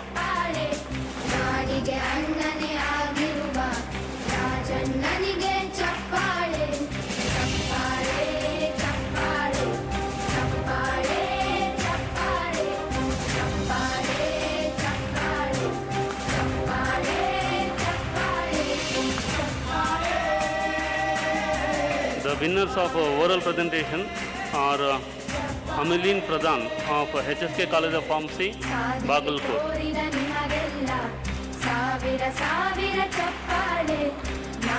Abhishek G. Surgeon of BLE SSM College of Pharmacy and Research Center, Vijaypur.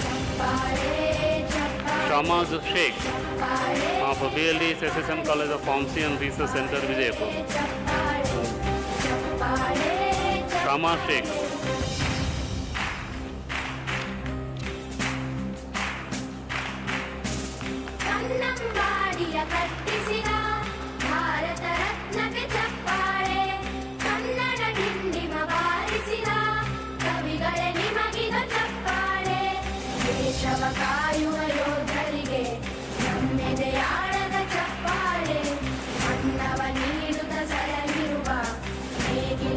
Winners of e-posters category in pharmaceutical chemistry, Pavitra R. Patil of BLD SSM College of Pharmacy and Research Center,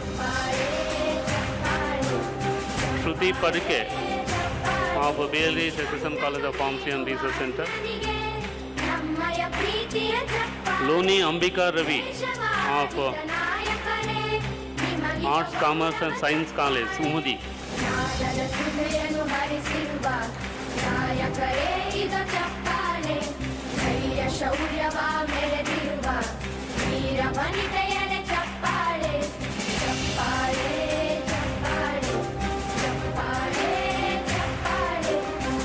Loni Ambika Ravi is the winner in oral presentation category. Deepa Mallappa Korwar of BLD SSM College of Pharmacy. Deepthi Bomanal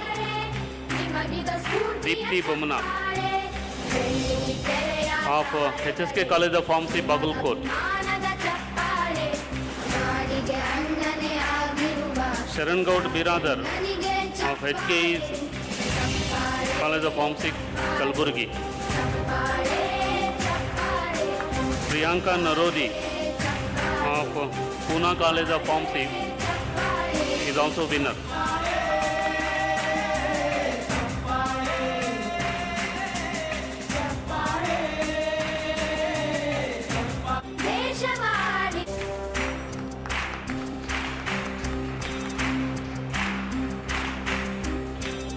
Priyanka Narodi, she presented online.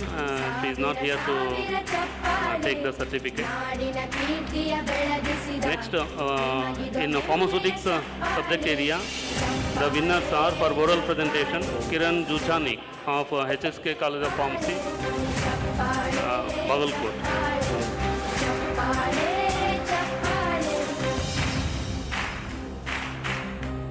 Naga Prajwal of KLE College of Pharmacy, Belagavi.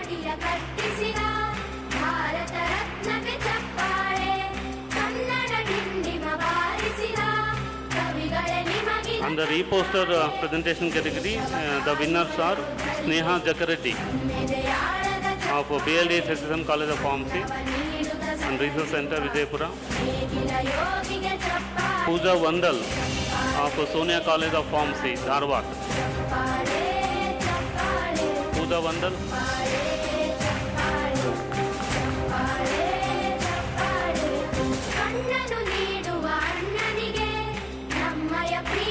Niveka Padke of RKM Ayurveda College. Deepa of HKE College of Pharmacy, Kalburgi.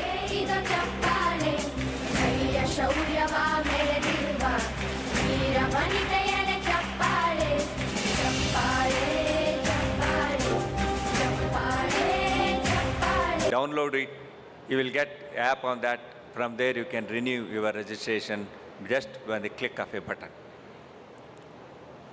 And another thing is, we have started the technology embedded registration certificate. You know that what the registration certificate which is being signed by me, being given to you, it is not ordinarily printed. It is printed in a place where the currency notes are printed. Very difficult to be made duplicate. With the QR code, with binding, everything is there. And very thick, some micron that is specified in that. And once the signature is made, barcoding is done, and it will be laminated.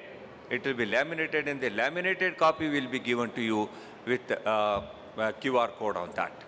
So it is one of the best, and very shortly we are going to achieve 1 lakh registered pharmacist number. For that I am going to celebrate very shortly. We have started first inter-country workshop on National Drug Information Services for SAARC countries. We are the consultant for Health and Family Welfare Department, Government of India. But we are publishing the DIRC news bulletin. We have published 5 books. I am telling you, all these things are unique in the country. No other council is doing. Other state pharmacy council bearing Gujarat and Maharashtra state pharmacy council are engaged only in registration. Only in registration.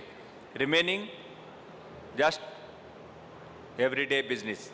That go, apply, you will get a registration. But Karnataka State Pharmacy Council is not doing that. And what I am here today because of this particular seminar, that is also an additional work that we are doing it under KSPC. So that I will highlight it later on. Handbook of Pharma SOS, Drug Usage in Special Population, Tobacco-Free Future, Choice is Yours, to you from my desk. So these are the 5 publications we are already started posting all the registered pharmacists' address. If at all address is not complete, the books will come back to you, come back to us, then we will again contact them for upgradation of their addresses, and then we will send it back to them. And we have started continuation pharmacy education program under the skill development program. The skill development program, we are doing it in one of the best building that is ever in the country again. So it is all facilities. The wet lab is available with computer systems, everything is available with cafeteria.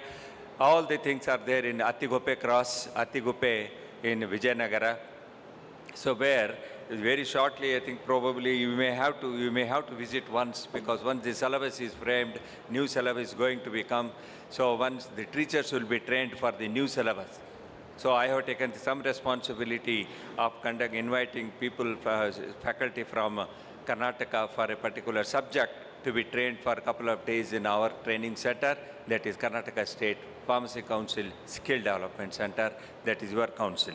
That is also one of the best we have started. Now, coming to the point, another important point. We have started the benefit schemes for the teachers.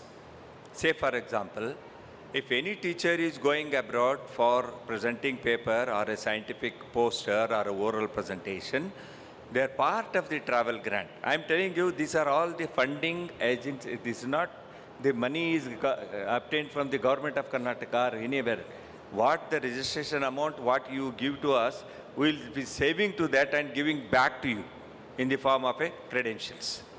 So if any staff member is presenting paper, scientific paper, whether it is a oral or poster presentation abroad, they are around up to the level of 15,000 rupees we will reimburse from the council.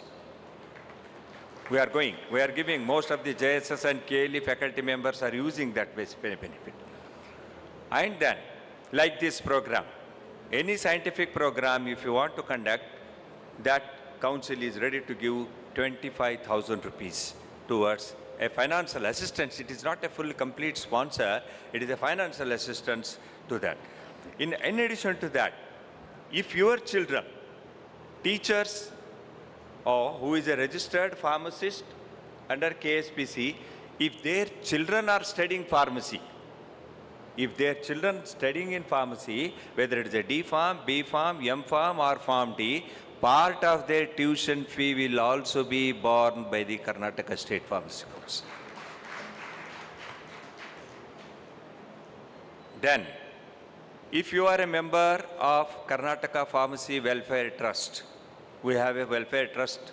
If you are a member of that, and if the membership is up to date, renewed, in case of a medical emergency, in case of any medical emergency, up to the tune of 1 lakh rupees, the council will reimburse.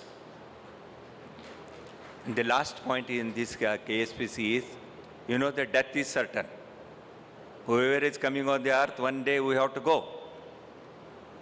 If the pharmacist is up to date, renewed, and he is a member of the welfare trust, in case of a death of the pharmacist, then the legal heir nominee will be given 3 lakhs sponsorship, scholarship amount.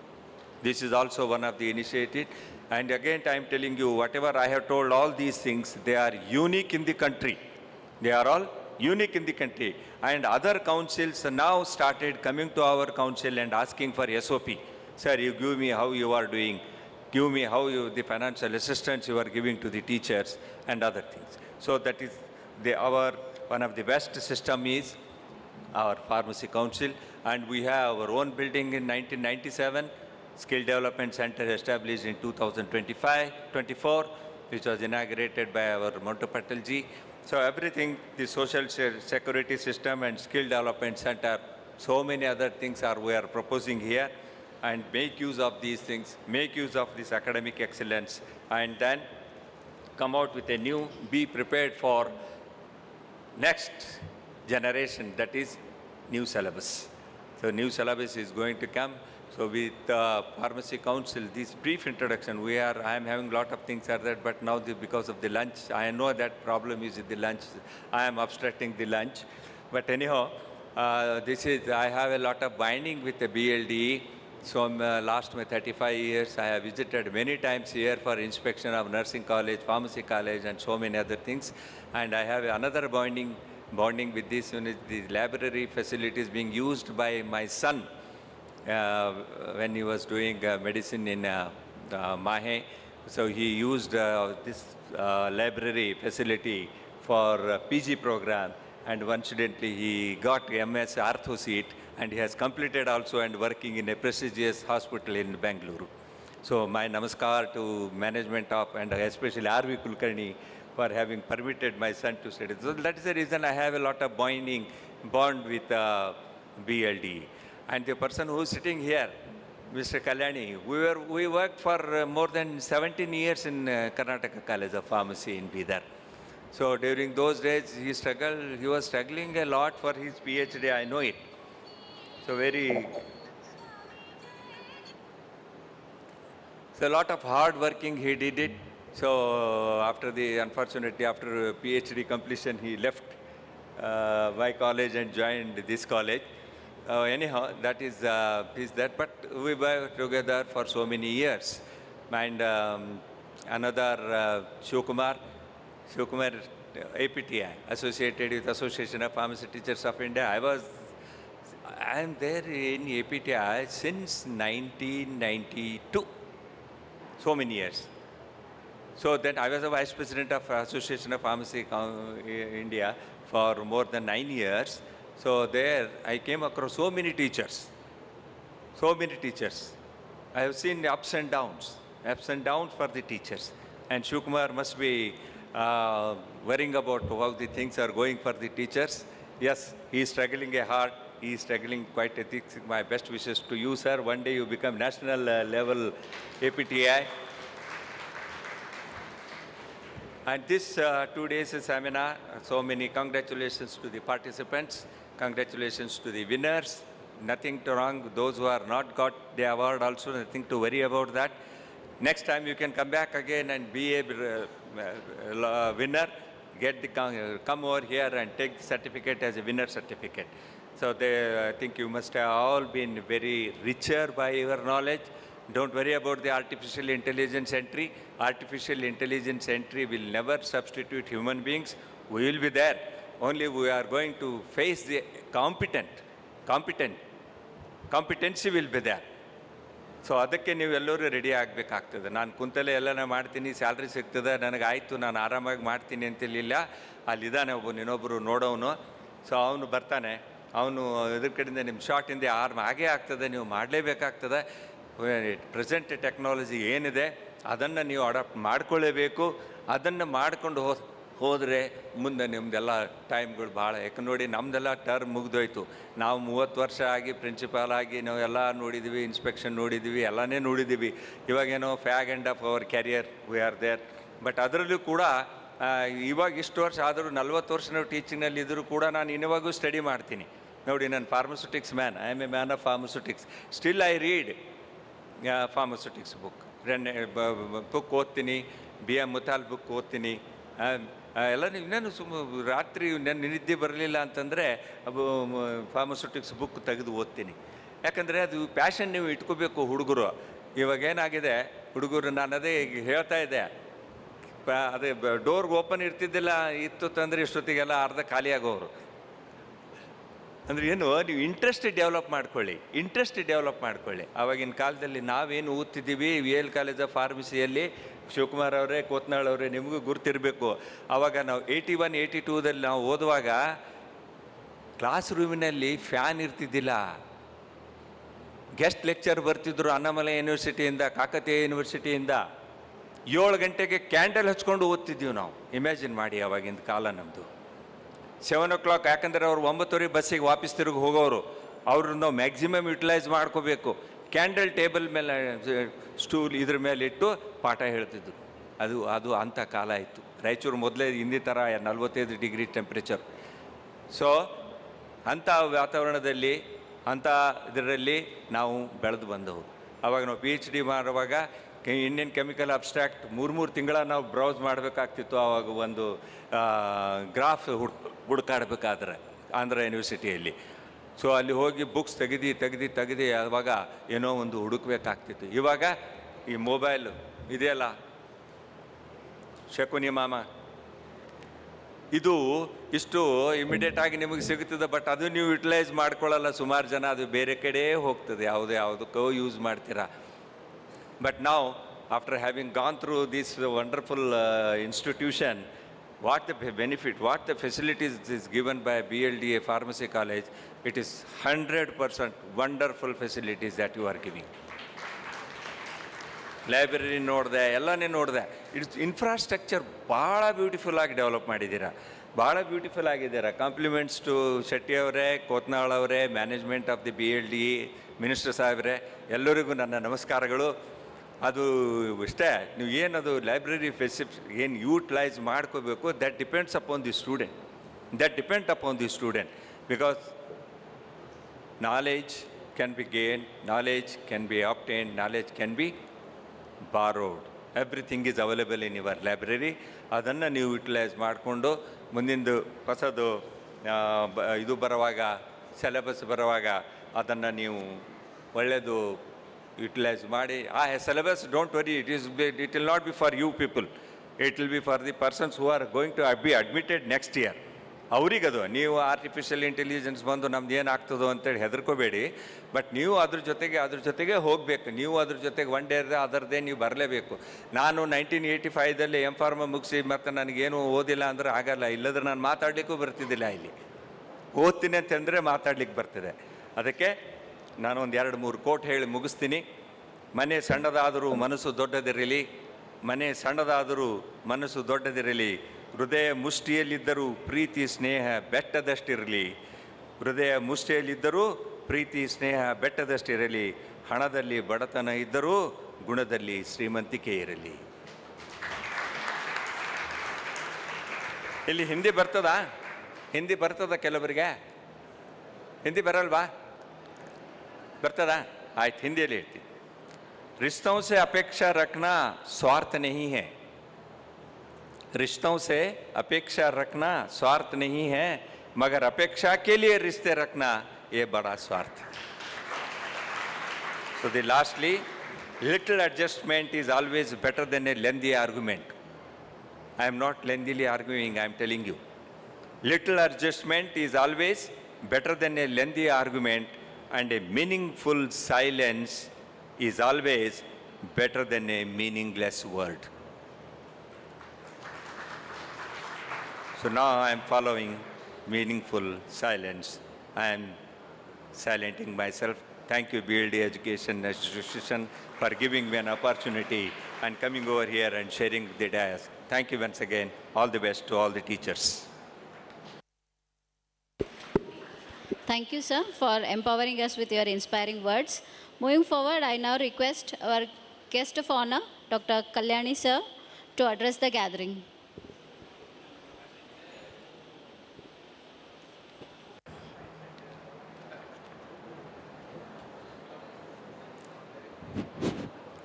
Good afternoon.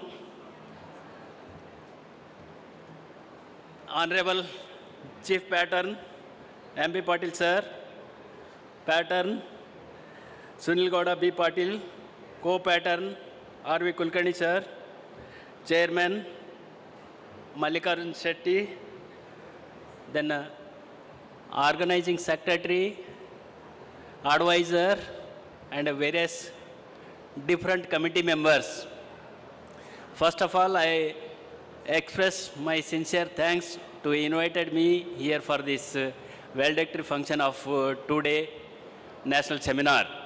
And one more thing, I thanks to APTI, I thanks to KSP for sponsoring this seminar, as well as when I was here in the principal, I lost my one staff. That time, KSPC supported and APTI also supported. For that, Raju Heralgi, RV Heralgi is one of best staff we lost here. And that time, both the KSPC as well as APTI supported at that time. The Shivanand sir was registered that time.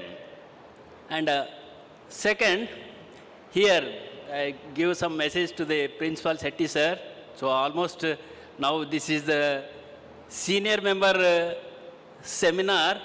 Then next you have to be, next team leader has to be developed. And again, frequently you have to organize the seminar. And especially next coming seminar, I'll give the responsibility for the women's. All the women has to be involved in that organizing seminar. Patil, Rani, Kavita, then Gudganawar, all you people be involved, and you have to be organized. Because when I am seeing, when in my college strength you are not achieved, ours is 100 intake, each class more than 125 students. And out of 125, 80 to 85% of girls. Only 15% of the boys, they will come to the college, and remaining all are the girls. So, have a lot of opportunity for this learning, and you people have to be developed by writing the projects, getting the projects, and as well as conducting, as well as organizing the seminars. And next seminar will be the women's seminar. So if it organized, then definitely I will come here and attend that seminar also. And third thing, participants of this conference, I saw here so many participants from the different places, and they have presented their posters, their topics, and well presented, and jury, they have given the prizes, and congratulations for them also for participating as well as getting the prizes in this seminar. And one more thing, so we have got a lot of changes. Coming to here in this BLD, I am very happy, even though yesterday, difficulty is today and yesterday was the PCI inspection, even that also, it has been, suddenly it is postponed, then I came here to attend this function. Then lastly, once again, I today's that whatever the honorarium is there, that honorarium will dedicate to this seminar. For once again calling for this. Thank you for thanking and giving the opportunity for this attending the function. Thank you, sir. Thank you, sir, for sharing your experience with us. Moving forward, I now request our guest of honor, Dr. H. Shivakumar, sir, to address the gathering.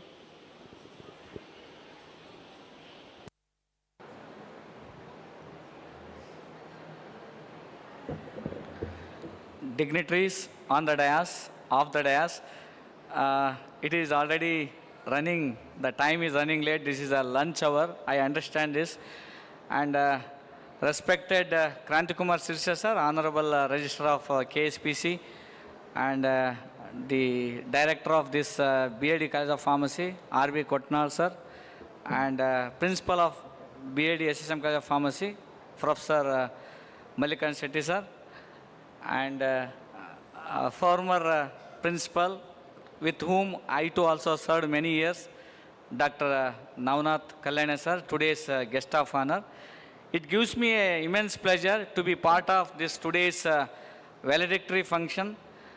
And I was here yesterday also during inaugural function. I have delivered a small speech, and I don't want to take time. I once again, on behalf of a national wing of APTI and also team APTI Karnataka State, and on behalf of already sir greeted, on behalf of KSPC also, greetings to this BLD associations, Sri Sanganam Mahaswamiji College of Pharmacy, Director, Principal, faculties, and students for organizing this meticulously organized this 2 days national seminar. I congratulate all the winners of this poster and oral sessions particularly. My special thanks and congratulations to all the resource persons who have delivered this knowledgeable talks, and because of that, each and every participants of these 2 day seminars, their knowledge has been definitely enriched and it is beneficial. And I thank the management, Honorable President, Vice Chancellor, Honorable Member of Legislative Council, then Register, everyone for being invited me to this BID association of this SSM College where I worked many years. I have learned many things also. Thanks once again. My pranams to everyone. Thanks a lot. Thank you, sir. I now request our principal, sir, to present presidential remarks and report reading.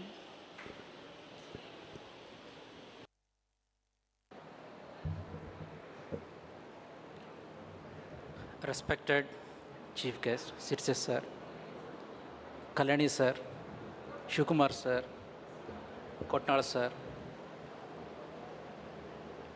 esteemed faculty members, other staff, and my beloved students, some resource person, delegates. I heartily welcome you to this valedictory function, and with heart, I express my gratitude to KSPC, Bengaluru, and APTI, Karnataka branch for their financial support, and I express my gratitude to BLD Association for their generosity. I express my thanks to organizing committees, faculty members, volunteers, students, resource persons, delegates, non-teaching staff, teaching staff, and media and press. I think I'm the last person to speak. It should be bullet speed. Anyhow, yesterday I was telling, as per the Albert Einstein, it is not stopping the question. It is the curiosity that makes it existing. Hope that curiosity made it possible that these 2 days seminar concluded successfully with all your active participation.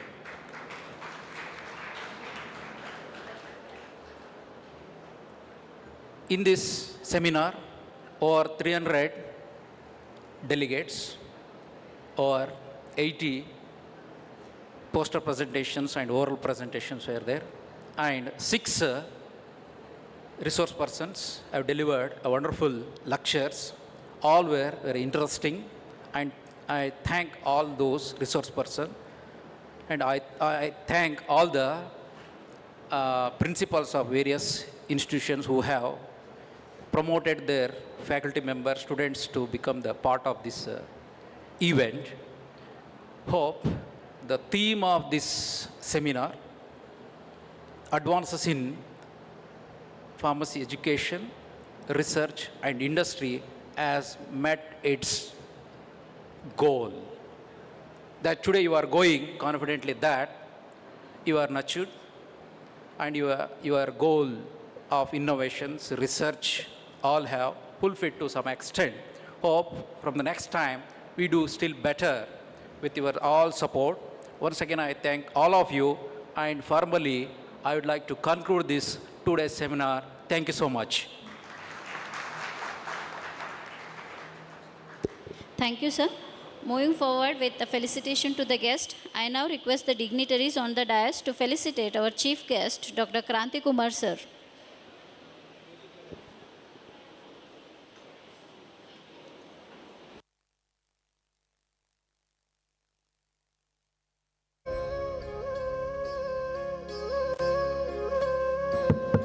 This is information to the faculty members that our research funding project is open live on KSPC. Anybody is interested, you can apply for funding, research funding. We will have some lakhs amount to be given for a 1-year project or 2-year project also.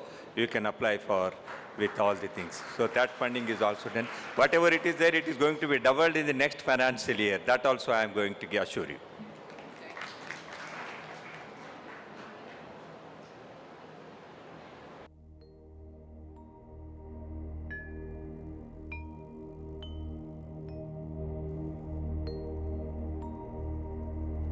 गुरुर्ब्रह्मा गुरुर्विष्णु गुरुर्देवो Maheshwara गुरुर्साक्षात् परब्रह्मा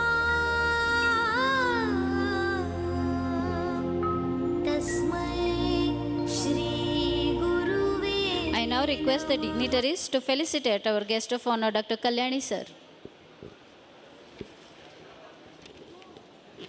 That's it, no?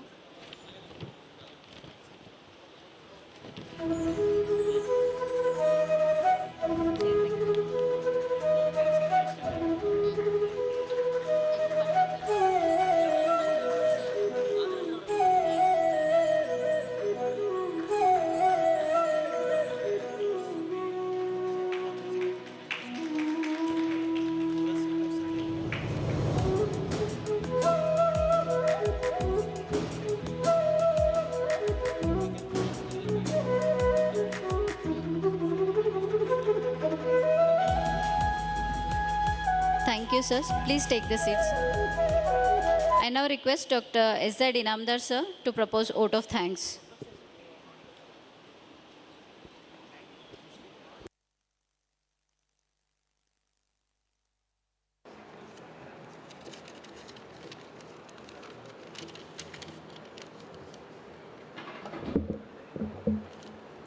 A very good afternoon to all. Respected Chief Guest, Dr. Kranti Kumar Sirse, sir. Distinguished Guest of Honor, Dr. Navnath V. Kalyani, sir. And APTI President, Dr. H. Kumar, sir. And the Organizing Committee Advisor, Dr. R.B. Kotnal, sir. And in absence, the Organizing Secretary, Dr. C.C. Patil, sir. Esteemed dignitaries on the dais, and faculty members, dear participants and students. A very good afternoon to one and all. On behalf of the Organizing Committee, it is my proud privilege to propose the vote of thanks on this auspicious occasion of the valedictory function of the national level seminar on advances in pharmaceutical education, research and industry. At the outset, I express our sincere and heartfelt gratitude to our Honorable Chief Guest, Dr. Krantikumar Sirse Sir, Registrar KSPC, for gracing this occasion and for his inspiring presence and valuable guidance. Thank you, sir. I extend our deep sense of appreciation to our guest of honor and former principal, Dr. Navnath V. Kalyani, sir, principal currently Nutan College of Pharmacy, Sangli, for his gracious presence and contribution to the successful of this national seminar. Thank you, sir. I extend my deep sense of gratitude to our honorable guest, Dr. H. Kumar, sir, President APTI, for his continuous support and guidance in bringing out this successful two-day national seminar. I thank him for his gracious presence and motivating words on the valedictory session. Thank you, sir. We are immensely thankful to all the eminent resource persons who shared their expertise on various themes, from AI to innovation in teaching and learning to research strategies in higher education and advancement in pharmaceutical sciences. Their insightful sessions have greatly enriched our knowledge and perspective. I also thank and congratulate the participants for their enthusiastic presentation, participation, and winning prizes for their scientific presentation. I take this opportunity to express our profound gratitude to our respected management, especially Sri Sunil Gowda B. Patil sir, Honorable General Secretary, BLD Association, and all other honorable dignitaries of BLD deemed to be university for their continuous support and encouragement. Our sincere thanks to Principal Dr. C.M. Shetty sir, Advisor Organizing Committee Member Dr. R.B. Kotnal sir, and Organizing Secretary Dr. C.C. Patil sir, and Organizing Committee members, faculty members, and student volunteers, non-teaching staff, whose dedication, meticulous planning, and teamwork ensured the grand success of this seminar. I also extend my heartfelt thanks to all faculty members of other institutes, all participants and delegates for their enthusiastic involvement and active participation, which made this event vibrant and meaningful. Last but not the least, I thank the IT department and team for their meticulous arrangement of IT platform for the seminar, logistic team, and each and every one of you who contributed directly or indirectly to the successful completion of this two-day academic enrichment event. With this, we conclude this enriching seminar. Let us carry forward the knowledge gained here into professional practice and future endeavors. Thank you all. Jai Hind. I request all the dignitaries on the dais, off the dais, and all the delegates to rise and pay respect to the national anthem.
I request all the staff members, dignitaries on the dais to come for a photo. All staff members, students, come near All the the dais staff for a group members, photo. all committee members, All staff.